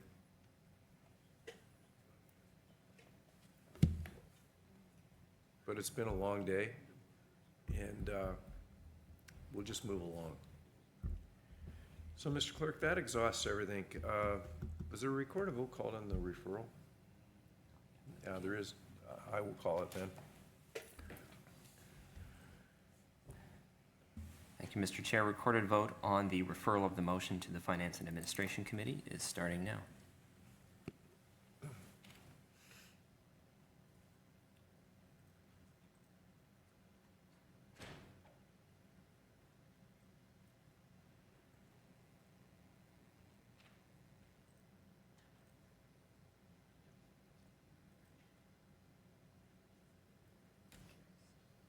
The referral? Referral carries. Okay, so that's the item, right? That's the item. Okay, so then we'll move on to 8.3. Motion to seek a report on spending at Durham Region Headquarters. Members of council, that report came today. Is there a need for this? Go ahead. Thank you, Chair Henry. And part of the challenge is that, yes, we did see that report and we saw some information, but to me, it's still not enough. So I'm going to read this through and I'm going to have a few speaking points. So whereas concerns by residents of Durham Region have been widely reported in the news media regarding the costs associated with the procurement of the revolving door system, and whereas the door replacement project is part of a larger renewal and renovation of the Durham Region headquarters, Whereas Durham Region staff have committed to providing a full accounting of budget and actual expenditures for the renovation of the Durham Region headquarters. And whereas Durham Region Council is committed to financial transparency and good governance. Now therefore be it resolved that Regional Council direct the CAO to provide a detailed accounting of the amounts budgeted and actual spending on the headquarters renewal project to the next Finance and Administration Committee. Why I think that's important, I appreciate the report, and I did read it, and it did speak to different numbers. But again, the journey of this experience for the average residents is a lot more. Like, we've had multiple reports. It started on page 443 in the 2021 budget, where some of us weren't even on members of council. It started at around $500,000. It then went to a tender of 734. There were then an adjusted budget, pulling it in from 2 different budget sources, and then the federal funding to 901,000. And then there's a report from staff of actual being 912. And then we had the report today that said $1,076,000. There's quite a journey on this particular piece, and that's just one aspect of the entire project. My concern is the entirety of the project. Again, we should have the ability to look at what we've done from the lens of, if everything was done great, there should be no issue reviewing it and being very transparent in a very detailed manner. Like, what were all the change orders? What was the original tender? Like, how do we go from a tender of 734 and then spending of $1,076,000? Like, there's a gap there. There's gaps. Every time I have asked for information about this over the last 18 months or so. So that is why I think it's very, very important that we get that detailed accounting. What was spent on the tenders? What were the change orders? What is the actual? Budget versus actual. What drove the difference? To me, that's critical, because it just shows everything that we're doing. And again, everyone here is doing their best job, and this is not about it. We should be able to ask questions, get information and answers to prove what we're doing. Everyone's doing a great job, but there's so many questions around this particular one. I think it's critical to do more, asking for council support and a recorded vote at the appropriate time. Thank you. Commissioner, some clarification on comments made, please. Yeah, just to, through the chair, if I may clarify, in fact, I don't think a report can describe the journey any better. Like, basically, those are the reports. But I do want to clarify one thing. Like you mentioned, 734,000 tender went to 1 million. No, 734 went about 770, minor change orders, but the remaining was consulting, having to do multiple tendering, permitting, town of Whitby inspection, all those costs. And I just wanted to clarify. Thank you. Thank you. Councillor Pickles. Thank you, Mr. Chair. We've got a number of somewhat related and linked motions here, and I'm just trying to keep them all a little clear. So the first motion, that we dealt with today, did we not? I'm not sure I support it, but it was referred to council directly. Correct, Mr. Clerk. So this one that's seeking a report on the capital budget for headquarters is a report that you noted we already received on this agenda and approved earlier today. I'm not sure it was this morning or early afternoon. And in the discussion of one of those two things, or both, the CAO committed to providing additional details to the report that we already received and approved. Is that's correct? Yeah. So I'm not sure what else we're asking for here, because it asks for a report that we already haven't received and approved, and the CAO is already committed to, and the Commissioner of Works, providing further details that this committee asked for. So I kind of think the motion is redundant, and in fact, I think I would have rather seen these distinct motions rolled into one motions, but I wasn't the author. So I'm not going to support it unless I hear, oh, let me ask the CAO. Madam CAO, you've already provided us a report. We've already approved it. We've asked for further details. You've committed, you and the Commissioner of Works, to providing those details. So what does this motion mean to you of what further you would do or provide that hasn't already been provided or committed to be provided? I believe, and I don't want to speak for the councillor, but I believe he is looking for details on the entire office modernization project. We have committed to bringing the details on the main entrance renovations directly to council at the end of the month. Should council agree to go this route, I have to say right now it is not possible to have a report like this at next month's F&A committee. That is not sufficient time for staff to pull it together. So, Mr. Chair, I'm going to wait and hear what the rest of my colleagues say, but I'm not sure that this is a matter that we need to deal with, in that we've had a commitment and lots of information already. But yeah, I'm all for getting the details, but I think we've already got a commitment to get those details. So thank you. Councillor Chapman. Yeah, thank you, Mr. Chair. I agree with what Councillor Pickle's saying on that, and I'm annoyed. I'll tell you what, I'm annoyed. This motion says to seek a report on spending at Durham Regional Headquarters, but it says here in twice a replacement door project and the procurement of a revolving door system. Talk about misinformation. We've heard 3 or 4 times by the people responsible for the contract, the works people and all that, that this isn't just a revolving door, right? But no, we told the public, and the public are upset because we spend $1 million on a revolving door. We didn't spend $1 million on a revolving door. We spent it on a whole entranceway. The door was part of it. There was talk before about, oh, we didn't do it properly. The first part, it didn't work, and we had to call them back for warranty work. Oh, you mean in the tender, we made sure there was warranty in case something broke? Boy, does that ever sound like due diligence on our staff's part, doesn't it? No, we'll just pay $1 million, get a door, oh, it broke. Okay, so let's just get another one and pay another $1 million. I'm a little tired of it saying a revolving door for $1 million. It's the whole entranceway, which is actually quite productive for staff and the public when they come in here, as before, when you had to try to wean your way through a whole pile of different areas.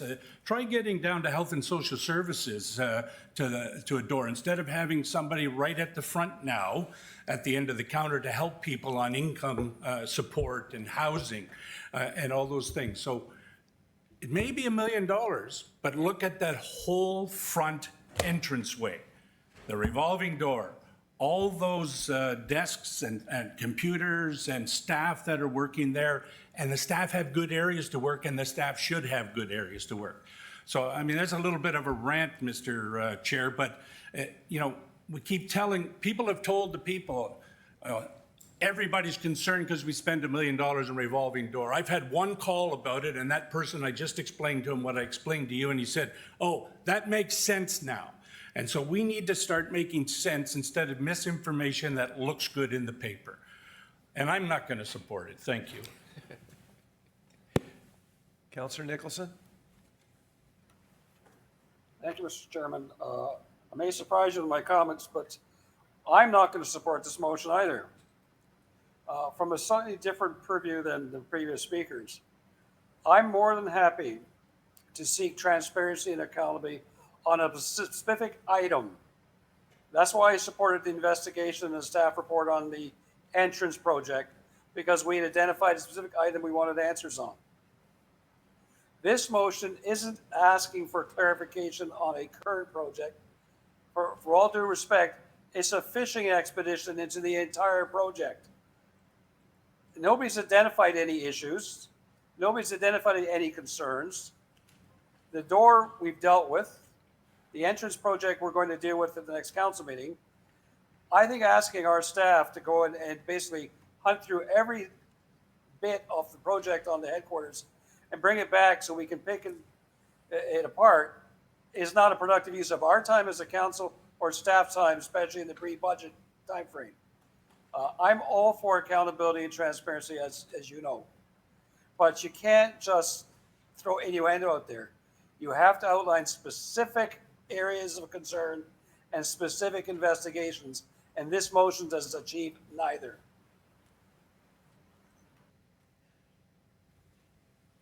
Thank you. Councillor Yamada. Thank you, Mr. Chair. I'm tired of hearing about the revolving door as well, because sometimes it just doesn't revolve.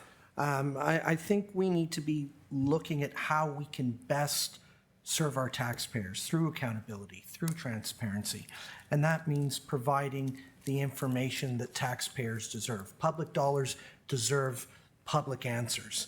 And I think when I hear from residents who come out and say, you know, taxpayers don't fear the truth. And I believe that, because I think there are, you know, as I've been involved in politics for a long time, there's politicians who do. I think at the end of the day, if we can provide greater accountability, if we can provide greater transparency, there will be more confidence in what we do going forward. And if we are modernizing this building, then I hope to God that we're going to follow the process that the province is outlining, that Brampton is outlining, and that's a full return to work 5 days a week. Thank you.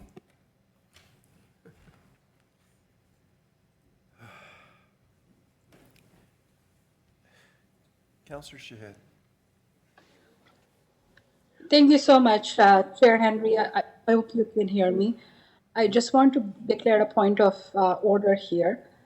If the door is not revolving, as the councillor had said, has he made a complaint with the Works Committee or with CAO that the door is not revolving? Every time I've entered, it has been revolving.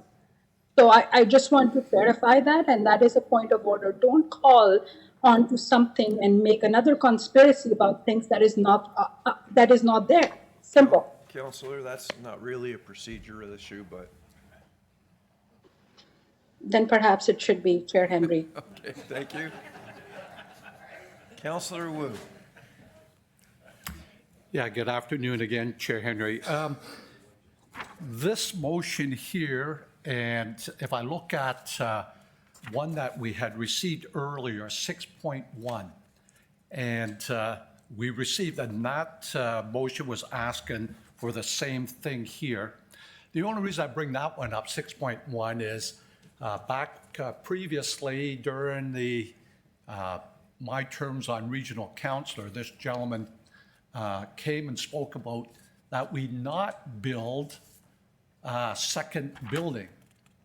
And in the report, which everybody unanimously put their hand up, 7.2, update on the regional municipality of Durham headquarters.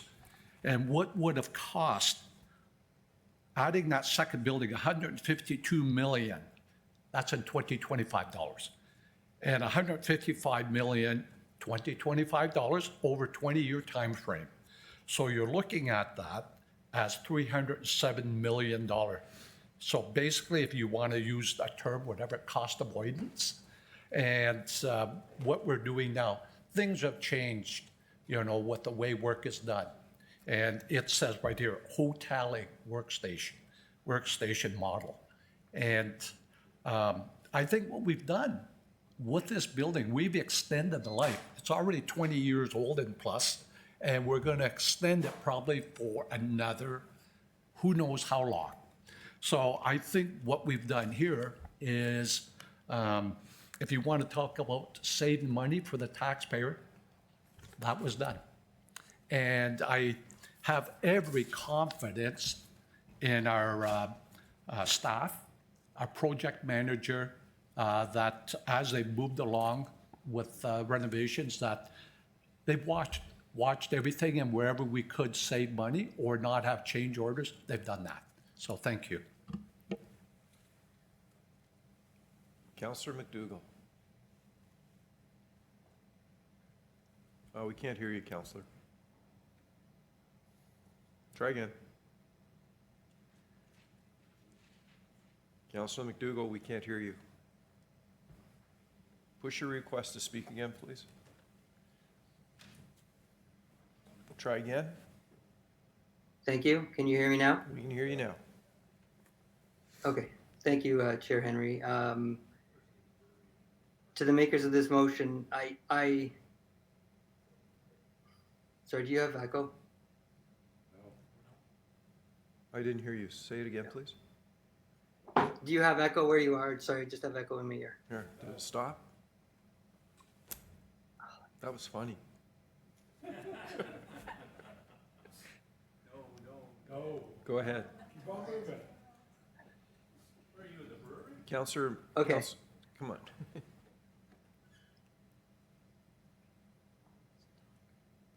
Counselor, we can't hear you.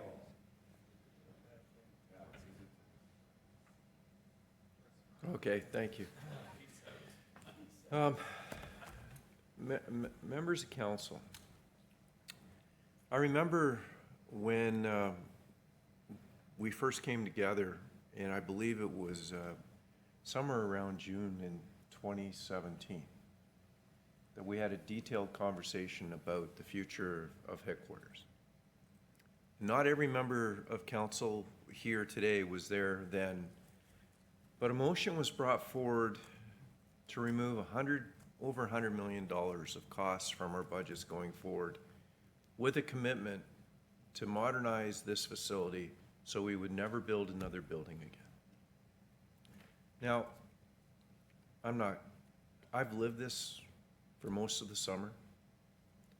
I have read the minutes of meetings. That's how I identified the missing link in the meeting that I had read that this morning and had the clerk comment on.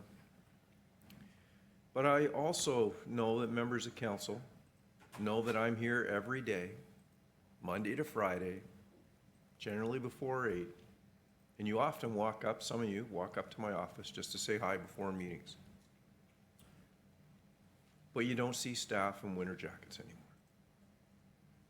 Now, if you look outside the revolving door, we had taken that up this summer because staff did the maintenance on the test on the concrete pad that's heated in front of the door and found that there was flaws in it. Now that repair has been made and that concrete pad has been fixed so that we have a heated entrance at the front of the building. Staff walk into my office often during the course of the week. Elaine and I, 3 or 4 times, commissioners, a couple times a week, and we talk about some of the challenges we're having in the building. And I have the greatest respect for every staff member that has letters after their names, and some who don't. You know, it's the operators yesterday I had breakfast with up on Collin Road that go out in the worst conditions to plow snow. We don't talk about that, but we want to make sure that they're equipped with what they need to do the job. In fact, this year I entered the truck rodeo, and I'm proud to say I wasn't last. I scored 19th out of 35. But the decision's made by staff, and every staff member that has letters after their name has an obligation to the organization that gave them those letters. Mr. Hunt, do you have letters after your name as a lawyer? Yes. What happens if you mess up? I won't be here. You won't be a lawyer. Nicole, as a CPA. Yes, I have letters after my name. Ramesh, sorry if I'm using first names. I lose my license.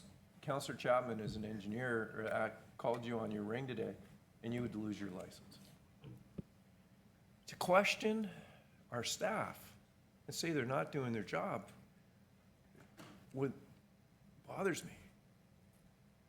And it bothers me when 3 days of my life this summer was taken up by having to deal with a revolving door that was approved. So was the application for the money we got from the federal government. You can see the video. I can play it for you right now. I get it. So to the people that came and delegated today, I appreciate your concerns. But we had a very good meeting and we were able to listen, and there's things that we can always do better. But I'm challenged when you question the ability of the talented staff that work in our facilities. From our water plants to our daycare, from our roads to our drinking water and wastewater, I struggle with that. I'm a little angry. It's been a long day. This is my angry. I'm going to call the vote. Mr. Clerk, we're calling the vote on the item. Okay. Thank you, Mr. Chair. Recorded vote on the motion is starting now.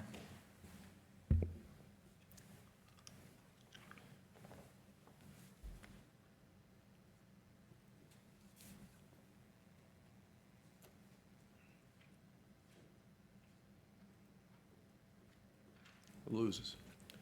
We'll move on to Mr. Clerk, 8.4. Motion to support the Elect Respect campaign, moved by Councillor, Leahy, and seconded by Councillor Yamada. Councillor Leahy. Thank you, Mr. Chair. That we recommend to Regional Council, whereas democracy is strengthened when all individuals can participate fully, safely, and without discrimination, contributing to the well-being of their community, and whereas democratic discourse and respectful debate are under pressure across all levels of government, including municipal councils in Ontario, and whereas elected officials increasingly face threats, intimidation, and harassment, which undermine not only personal safety but also public confidence in democratic institutions, and whereas social media platforms have amplified both legitimate criticism and, at times, abusive or threatening conduct with disproportionate effects on women, racialized persons, Indigenous peoples, LGBTQ+ persons, and persons with disabilities, discouraging them from seeking office. And whereas freedom of expression is a cornerstone of democracy and must be safeguarded alongside efforts to combat unlawful harassment, discrimination, and violence. And whereas the Association of Municipalities of Ontario's Healthy Democracy Project has identified troubling trends of declining voter turnout and fewer candidates entering public life. And whereas initiatives such as Halton's Elect Respect campaign and the Canadian Association of Feminist Parliamentarians Parliamentary Civility Pledge demonstrate a growing movement to foster safe, inclusive, and respectful environments for elected representatives. Now therefore be it resolved that Durham Regional Council supports the principles of the Elect Respect Pledge and commits to uphold freedom of expression while rejecting unlawful harassment, threats, discrimination, and personal abuse, treat all persons with dignity and respect in public, private, and online spaces, focus debate on policy and ideas, not personal attacks, build a culture of safety and inclusion where people of all backgrounds feel empowered to run for office. Oh, I lost it. Sorry. Call on relevant authorities to investigate and respect to threats or harassment targeting elected officials consistent with the law, and model integrity and accountability in holding one another to clear, transparent, and legally grounded standards of conduct, and that the Durham Region Council encourages elected officials, organizations, and community members to support the Elect Respect campaign and sign the online pledge at www.electrespect.ca. And then a copy of this motion be sent to AMO, Ontario Big City Mayors, Federate FCM, relevant MPs and MPPs, our regional police, OPP, RCMP.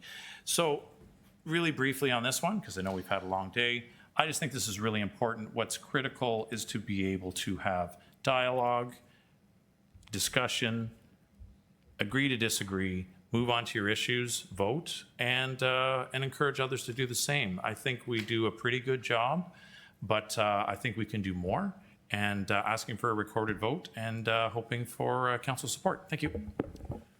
Councillor Chapman? Yeah, Mr. Chair, thank you very much. I'm going to refer this to staff to get the proper wording for this pledge. Mayor Carter's going to second that. The wording that's in this motion, and while I respect the two gentlemen that we're putting forward, is not the wording that the Ontario Big City Mayor Caucus and the what's on the electrespect.ca. I've made that pledge, and they've changed some of the words and added some other things, and I would like to have staff come back with the exact wording from that pledge, especially if we're asking people to, encouraging them to commit to that pledge. We should have the exact pledge.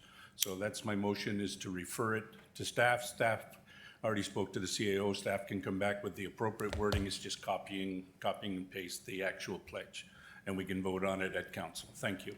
Okay. So this is a referral.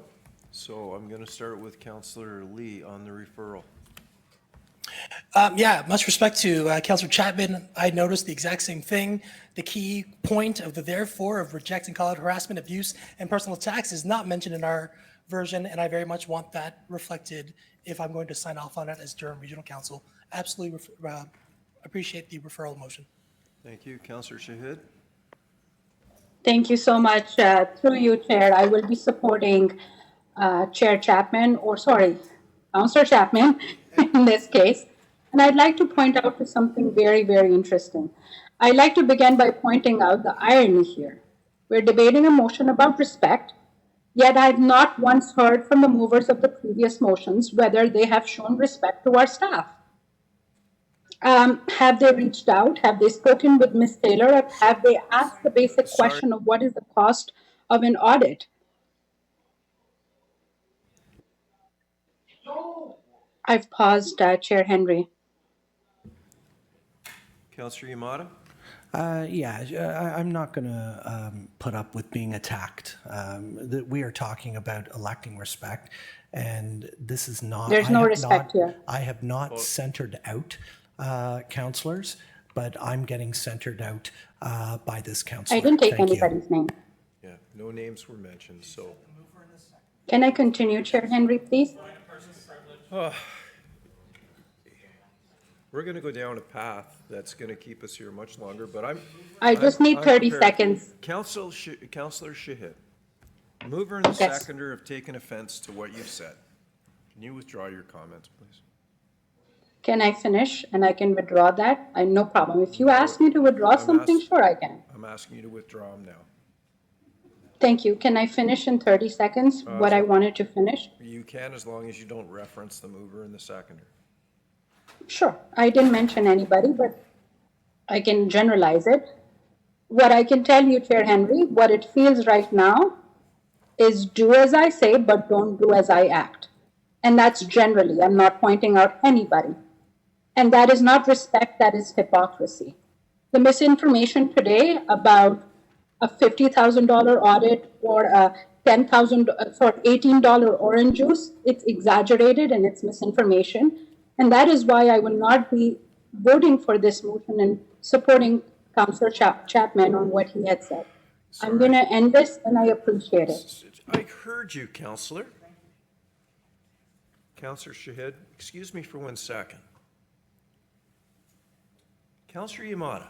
Thank you. It was the delegates who were making reference to some of these things, not members of council, not myself, not Councillor Leahy. So again, I take offense to this. Okay. And Councillor Shahid, I wish everyone would Google the orange juice issue. It wasn't this council. It happened a long time ago, and it's done. So, members of council, let's try to finish up, and we'll call the vote.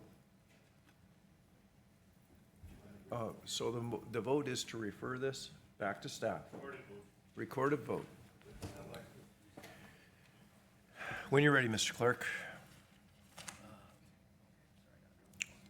First of all, do we have quorum? Yes. Okay.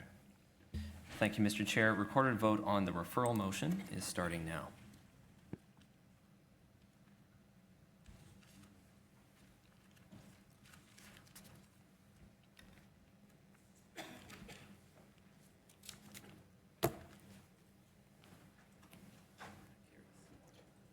It carries. Next is the motion regarding the detailed accounting of Hanover. Sorry, 1 second.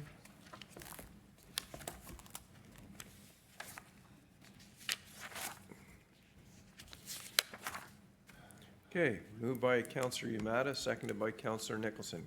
Councillor Yamada? Thank you, Mr. Chair. It has been a long day. Do you want me to read the Yes, please. motion? Whereas the creation of economic opportunities for people of diverse backgrounds, identities, abilities, lifestyles, and life stages that aim to create an inclusive, prosperous future for everyone is an important aspect of our Economic Development Department in Durham Region. And whereas Staff Report 2025 EDT-13 outlines the Hanover Messe 2025 final outcomes, metrics, and budget, and whereas the Hanover Messe 2025 Trade Fair had an approved budget of $590,000, and whereas the final budget for the Hanover Messe 2025 Trade Fair came in at $414,000, and did not include the $93,000 from the cost sharing with partners, and whereas taxpayers continue to look for greater accountability and transparency in the way governments spend money, therefore be it resolved that the economic development staff provide a detailed line-by-line accounting of the $414,000 spent at the 2025 Hanover Messe Trade Mission. I'm asking a regional council for a detailed financial account of the money that was spent for the trade mission in Hanover, Germany. The 5-day trip was billed as the flagship, quote, flagship event for Investorum to showcase the region's investment readiness and value proposition for investment, end quote. When I pressed for a detailed accounting of the trip at the last Community Growth and Economic Development meeting, staff indicated that it would be too labor-intensive and time-consuming. I didn't believe what I was hearing. One would think that there are expense reports and spreadsheets that could be easily converted into a report for taxpayers to see. In the era of $1 million door, taxpayers deserve to know how their money was spent.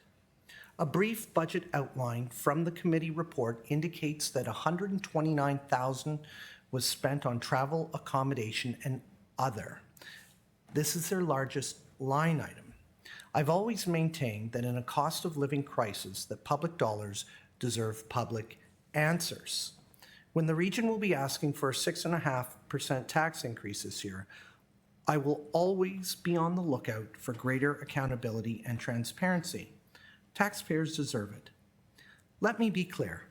I'm not against economic development activities. However, taxpayers will have greater confidence in these missions if they know how participants have spent their money. Thank you. Councillor Nicholson? Thank you, Mr. Chairman. I was happy to second this motion for three major points. One, as I indicated in questions to a delegation earlier, I find it odd that a member of council has to ask permission of the majority of council in order to get basic information on how tax dollars are spent. I'm a firm believer that we have a responsibility as individuals and as a body to release to the public information on how we spend their dollars. If there's a concern about confidentiality for individuals, that can be redacted, but the actual expenditure amount should never be redacted. Secondly, we talked earlier and we referred to motion for respect. Well, the greatest way we can show respect for each other and for the public is to be open, accountable, and transparent on what we do. If we were to take an action that said we were not release information, what we in fact would be showing to our taxpayers and to each other is a lack of respect. I trust our councillors and our staff to spend money wisely and spend money appropriately in support of their goals and duties that they were asked to do. Releasing information confirms that. Not releasing information leaves an innuendo over the heads of our staff and of those who attended the Hanover event. I think it should be a normal part of our policy that when we have incidents like this, the information is released. It's no different than members of council. When they use their $16,000 account, there is a public notice that goes out saying this is how the money was spent. I think we should apply the same standards to all our expenditures as we do our individual accounts. Thank you. Thank you. Councillor Yamada. I just want a recorded vote at the appropriate time, Mr. Chair. Thank you. Councillor Chapman. Yeah, just a couple of things. One is the one line here, it says, whereas the final budget for the Hanover Messe 25 Trade Fair budget came in at $414,000 and did not include the $93,000 cost sharing. If you read the report, just above the total project cost, it shows minus $93,000 partner cost sharing revenue. So it is reflected in that report. Secondly, based on comments of Councillor Chapman, excuse me, I'm sorry to interrupt. Councillor Yamato? Yes, if, just for clarification, I didn't include that because that was the money that that I had seen in the small budget that had been reduced. If that had been contributed by the region, then I would have included it in the final cost. Thank you. Sorry, Councillor Chavan, please continue. I'm sure I'm confused now because this motion says it did not include the 93,000, and it did include the 93,000 because it was 590 minus 93 plus they underspent on a number of categories. So I'm confused about that. And again, we're in light of a $1 million revolving door, which has nothing to do with it. Yes, our money that we have for expenses is reported on a public report, but you know something? It doesn't say how much I spent for orange juice when I went away. It doesn't say how much I spent for a meal.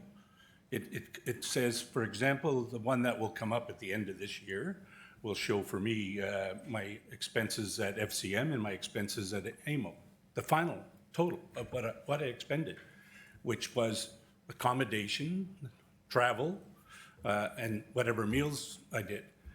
Question though is, do we not have a policy that says, so when I go away on company business, or any of our staff goes away on company business, there's a couple things there.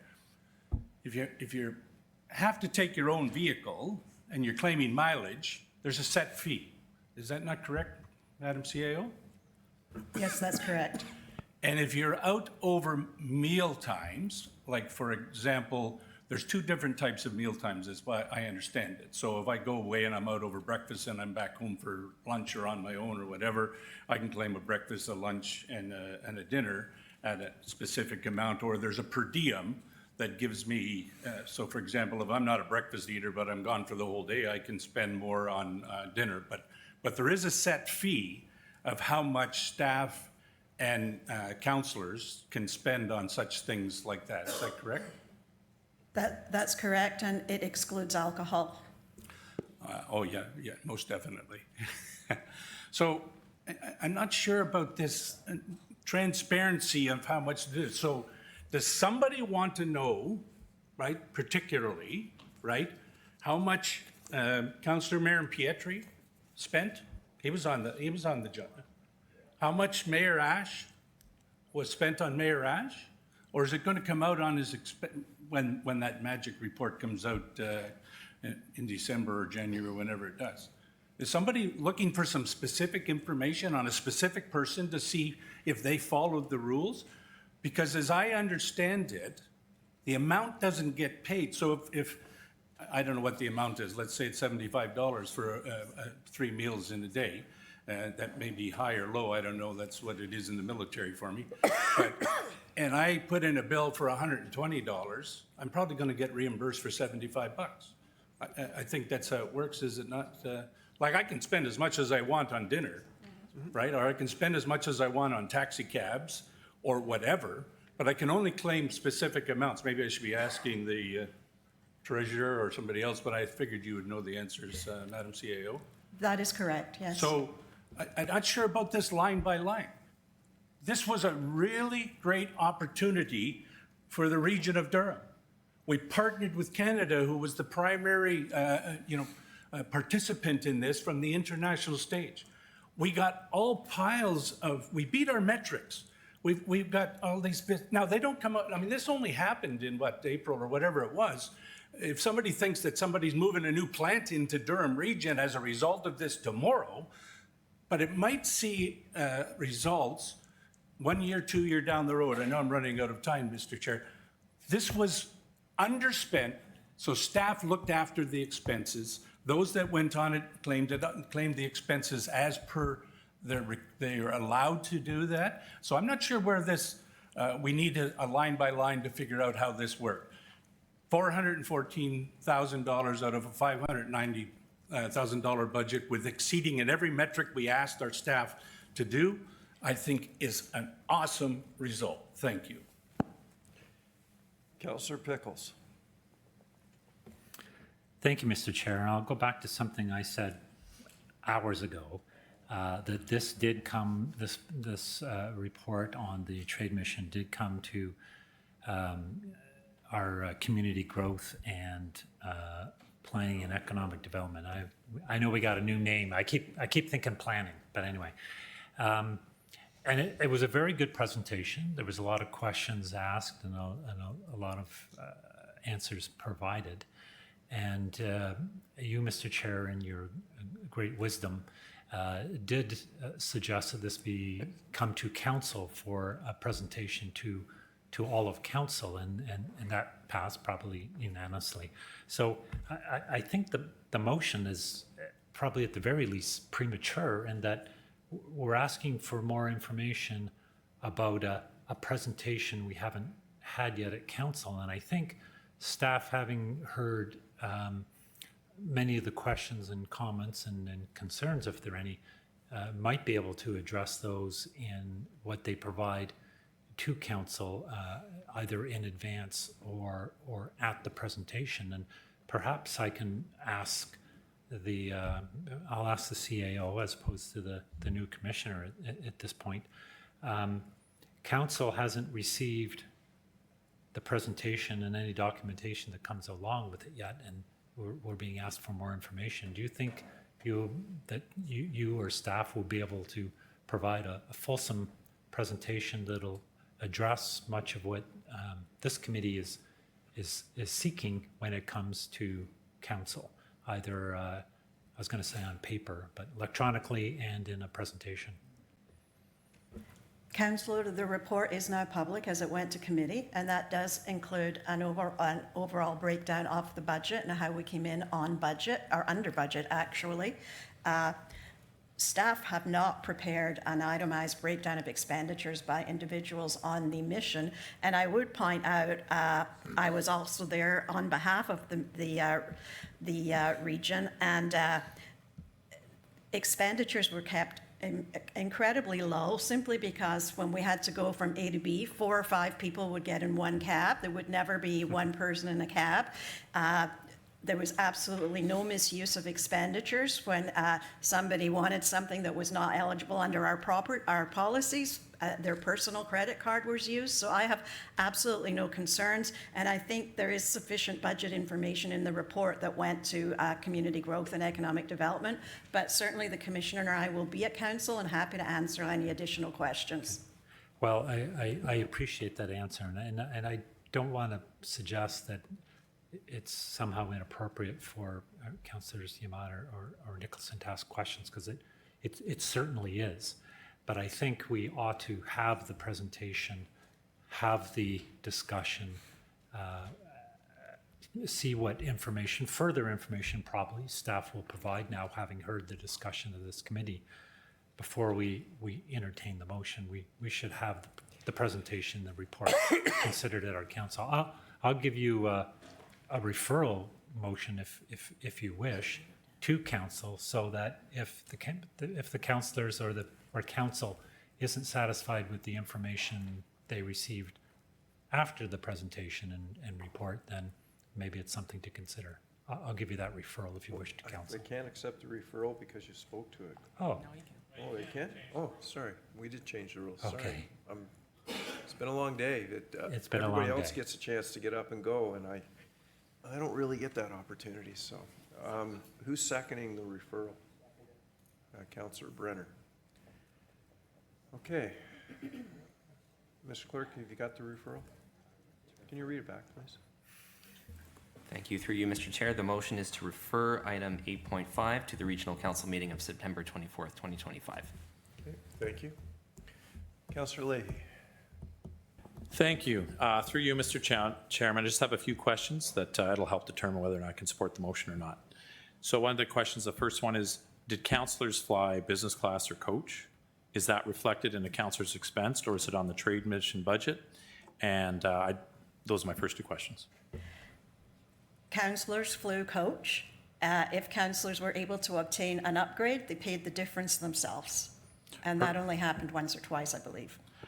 Perfect. And then how, when a councillor goes on a trade mission like this, how is that reflected in their annual expense budget report? I believe I would have to look at the reports, Councillor. I'm not sure if Nicole has any information. That may be something we'll have to bring to council. Because, yeah, no, my understanding, if it's not claimed on that councillor's budget, it never doesn't show up anywhere, but I'd love some clarity around that. Would we be able to get that by council? I'm sorry, I can't hear you. Sorry, the clerk can speak to that. Thank you, Alec. Thank you. Through you, Mr. Chair, council may recall there was an update to the council expense policy that was approved last September, and it provided a bit of clarity around expenses councillors incur against their discretionary allocation for the term and for expenses that they incur for functions that regional council has directed them to perform. For example, going on a trade mission.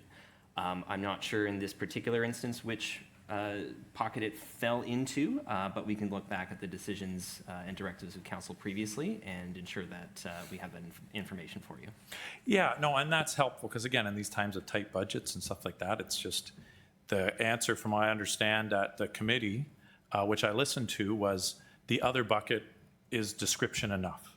And I think that's what prompted Councillor Yamada to bring this motion forward, just saying other covers other doesn't seem like a great answer. So I think that's what prompted the motion, if I understand the basis. It'll be interesting to see the full expense report, so I'm glad that that's been adjusted and that drive that information, and I appreciate that response. Thank you. Thank you. Through you, Mr. Chair, just one additional note. Regardless of whether the allocation comes out of a councillor's discretionary funds or a different budget amount, because it's an expense incurred by a councillor, it does still appear on the annual council expense reports. Perfect, yeah. And I understood that from your previous answer, but it didn't always do that in the past. So I appreciate that update to the policy. Thank you. Councillor Nicholson. Thank you. A number of my questions have been raised by Councillor Leahy, but one question I would like to get a clarification on is I assume staff would have chosen which appropriate staff members would attend at this conference representing their various departments. Could someone provide with me how members of council were chosen and what was the criteria used as to elected officials attending this event?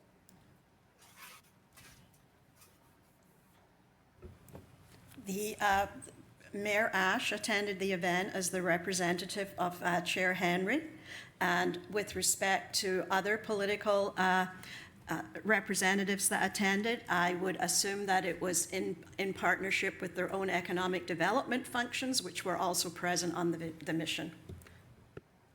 Okay. Would I then assume that if councillors were attending based on representing their local municipalities, that would be funded by the local municipality, not by the region of Durham? I think that's probably a grey area that will become clear in the expense reports, but it would be up to the councillor which budget they chose to put it through. All right, thank you very much. Councillor Yamada. Thank you. I want council to understand that I followed the process. I went to the committee meeting. I showed up, I had some questions, I asked those questions, and when I asked what the other meant, I was told that other is just not travel and accommodation. And so when you have sort of a very vague category, I think it's fair to ask. When I go to doors, and I have been going to doors, and I've been talking to taxpayers, and I tell them about this, they think that there should be greater detail in what is presented in the budget. The budget was not detailed. And had it been, I wouldn't be asking this question and this meeting would be over. And so what I'm asking for is not much. It is a little bit more for taxpayers to have greater transparency, accountability, and confidence in doing this. And me as a councillor, to have greater confidence in voting in favor of these trade missions going forward, because I can guarantee that I will make the biggest stink about this kind of stuff if we don't see greater detail. And if we're not providing that detail, the question that taxpayers are going to have is why? Councillor Wu. Well, I don't know if it's good evening now, Chair Henry, but we're getting there. No, and I sat through, and I'm on the committee for the Community Growth and Economic Development. And the presentation that was presented, which will be presented at council, it's a good news story. The opportunity for Invest Durham, they've gone to the trade missions in the past, the Hanover Messe trade. This opportunity to piggyback with Canada as the partner country, to have a booth there, that in itself should be the story. But, I want to go down to, and if somebody can just clarify on the report, and it does outline on 8.3, the entire amount of the region's contribution was sourced from available savings in the 2024 departmental budget, and no reserve funds or additional levies were required. So we had a savings, which is good. Sometimes we say we always want to be on time, on budget. We're under budget. The 176 goes back where? I'm sorry, Councillor, could you just really repeat your question at the end? I got Yeah, distracted. so we were under budget by 176,000. So that money goes where? I believe that that money would have just gone into the operating budget and would likely be surplus at the end of the year. Right. So probably go back to where it came from. Yes, exactly. Okay. So like I say, we're always happy, on time, on budget. This one, successful trade mission. We were there, and I think we'll find out, you'll hear this at the report at council, that we have a good prospect looking at Durham region. So that is good news story. Thank you. So we might have a problem. The mover's not in his chair. He joined remotely on his way Oh, okay. Councillor Shahid. Thank you, Chair Henry. If you heard the comment was made making a bigger stink, can you explain what does that mean? I'm sorry, I can't explain that. Well, I think it's more of a threat. I would take it as a threat, but is there a procedure to call that? Or should we need a motion to have a better procedure on when somebody calls us that they're going to make a bigger stink? I'd like to know. Maybe there should be an accountability on that, an itemized accountability on a bigger stink. Councillor Shahid, it's the end of a long day, and I appreciate your comment, but we need to move on, and this will just take up more time. I understand, Chair Henry, and like you, I may not be sitting at my seat, but I'm listening, I'm picking up my kids and doing all the things as a woman in politics is doing, but I'd like to know what a bigger stink means. So I know that I am protected, my kids are protected, and bigger stink means somebody's coming to get me? So I'll ask the councillor. Thank you. Yeah, Councillor Imada. Councillor Shahid has asked.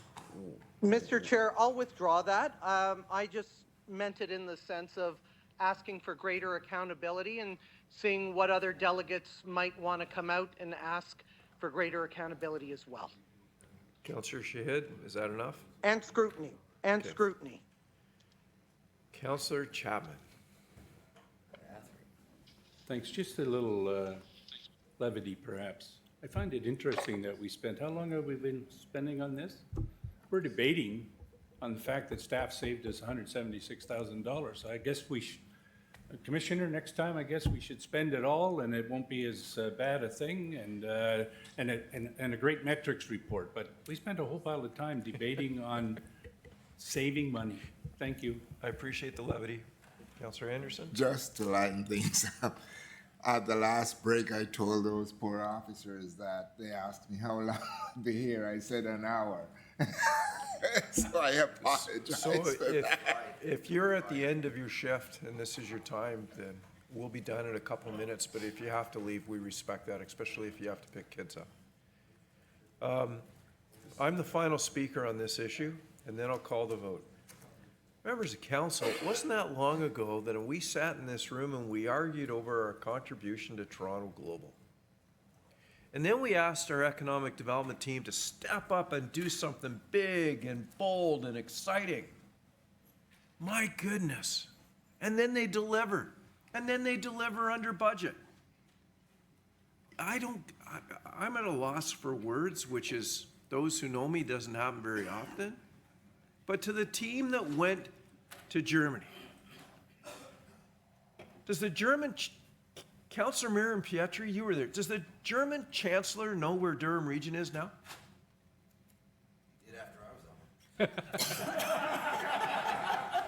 Would we ever have him, he came and he sat in the project, took a seat in the Project Arrow car.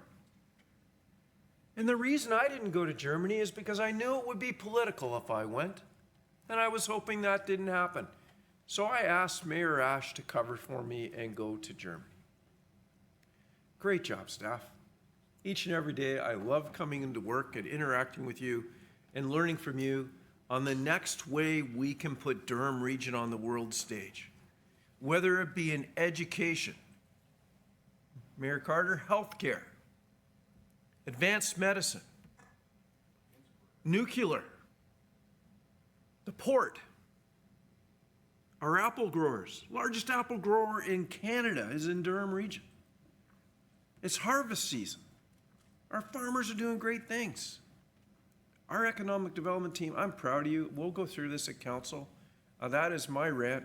Councillor Chapman, I hope you appreciate it. I've wanted to rant all day, but I've been well behaved, so. You know that I think we've got a great team in community growth and economic development. They've done a great job on this one, and they continue to do it. Do you know, before we go. They got great leadership too, eh? Between me and the commissioner, right? Yeah. Everything's good. Before we finish, the work that went on at AMO to advance this region, Mayor Carter, your motion today is directly related to 8.6 today. If we didn't go to AMO, would that not have happened?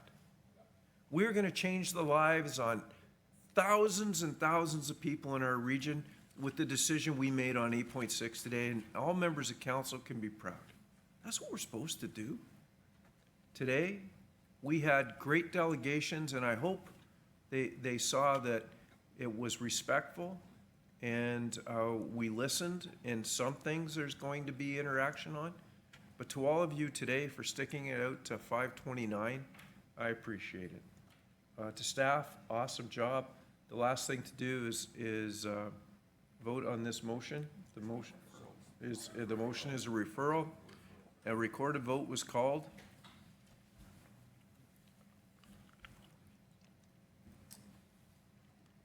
Thank you, Mr. Chair. Recorded vote on the referral is starting now.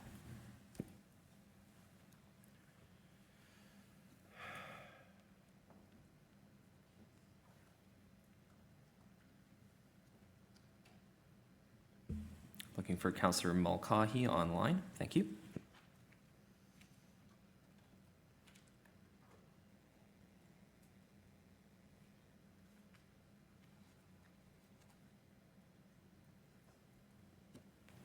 It carries. Mr. Clerk, that is the business of the day. Then I'm looking for Councillor Kerr. I was hoping you were going to do that. Motion to adjourn by Councillor Kerr, seconded by Councillor Brenner. Pardon?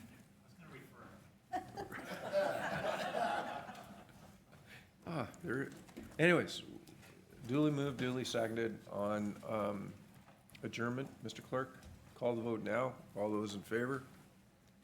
In opposition? Seeing none, that carries.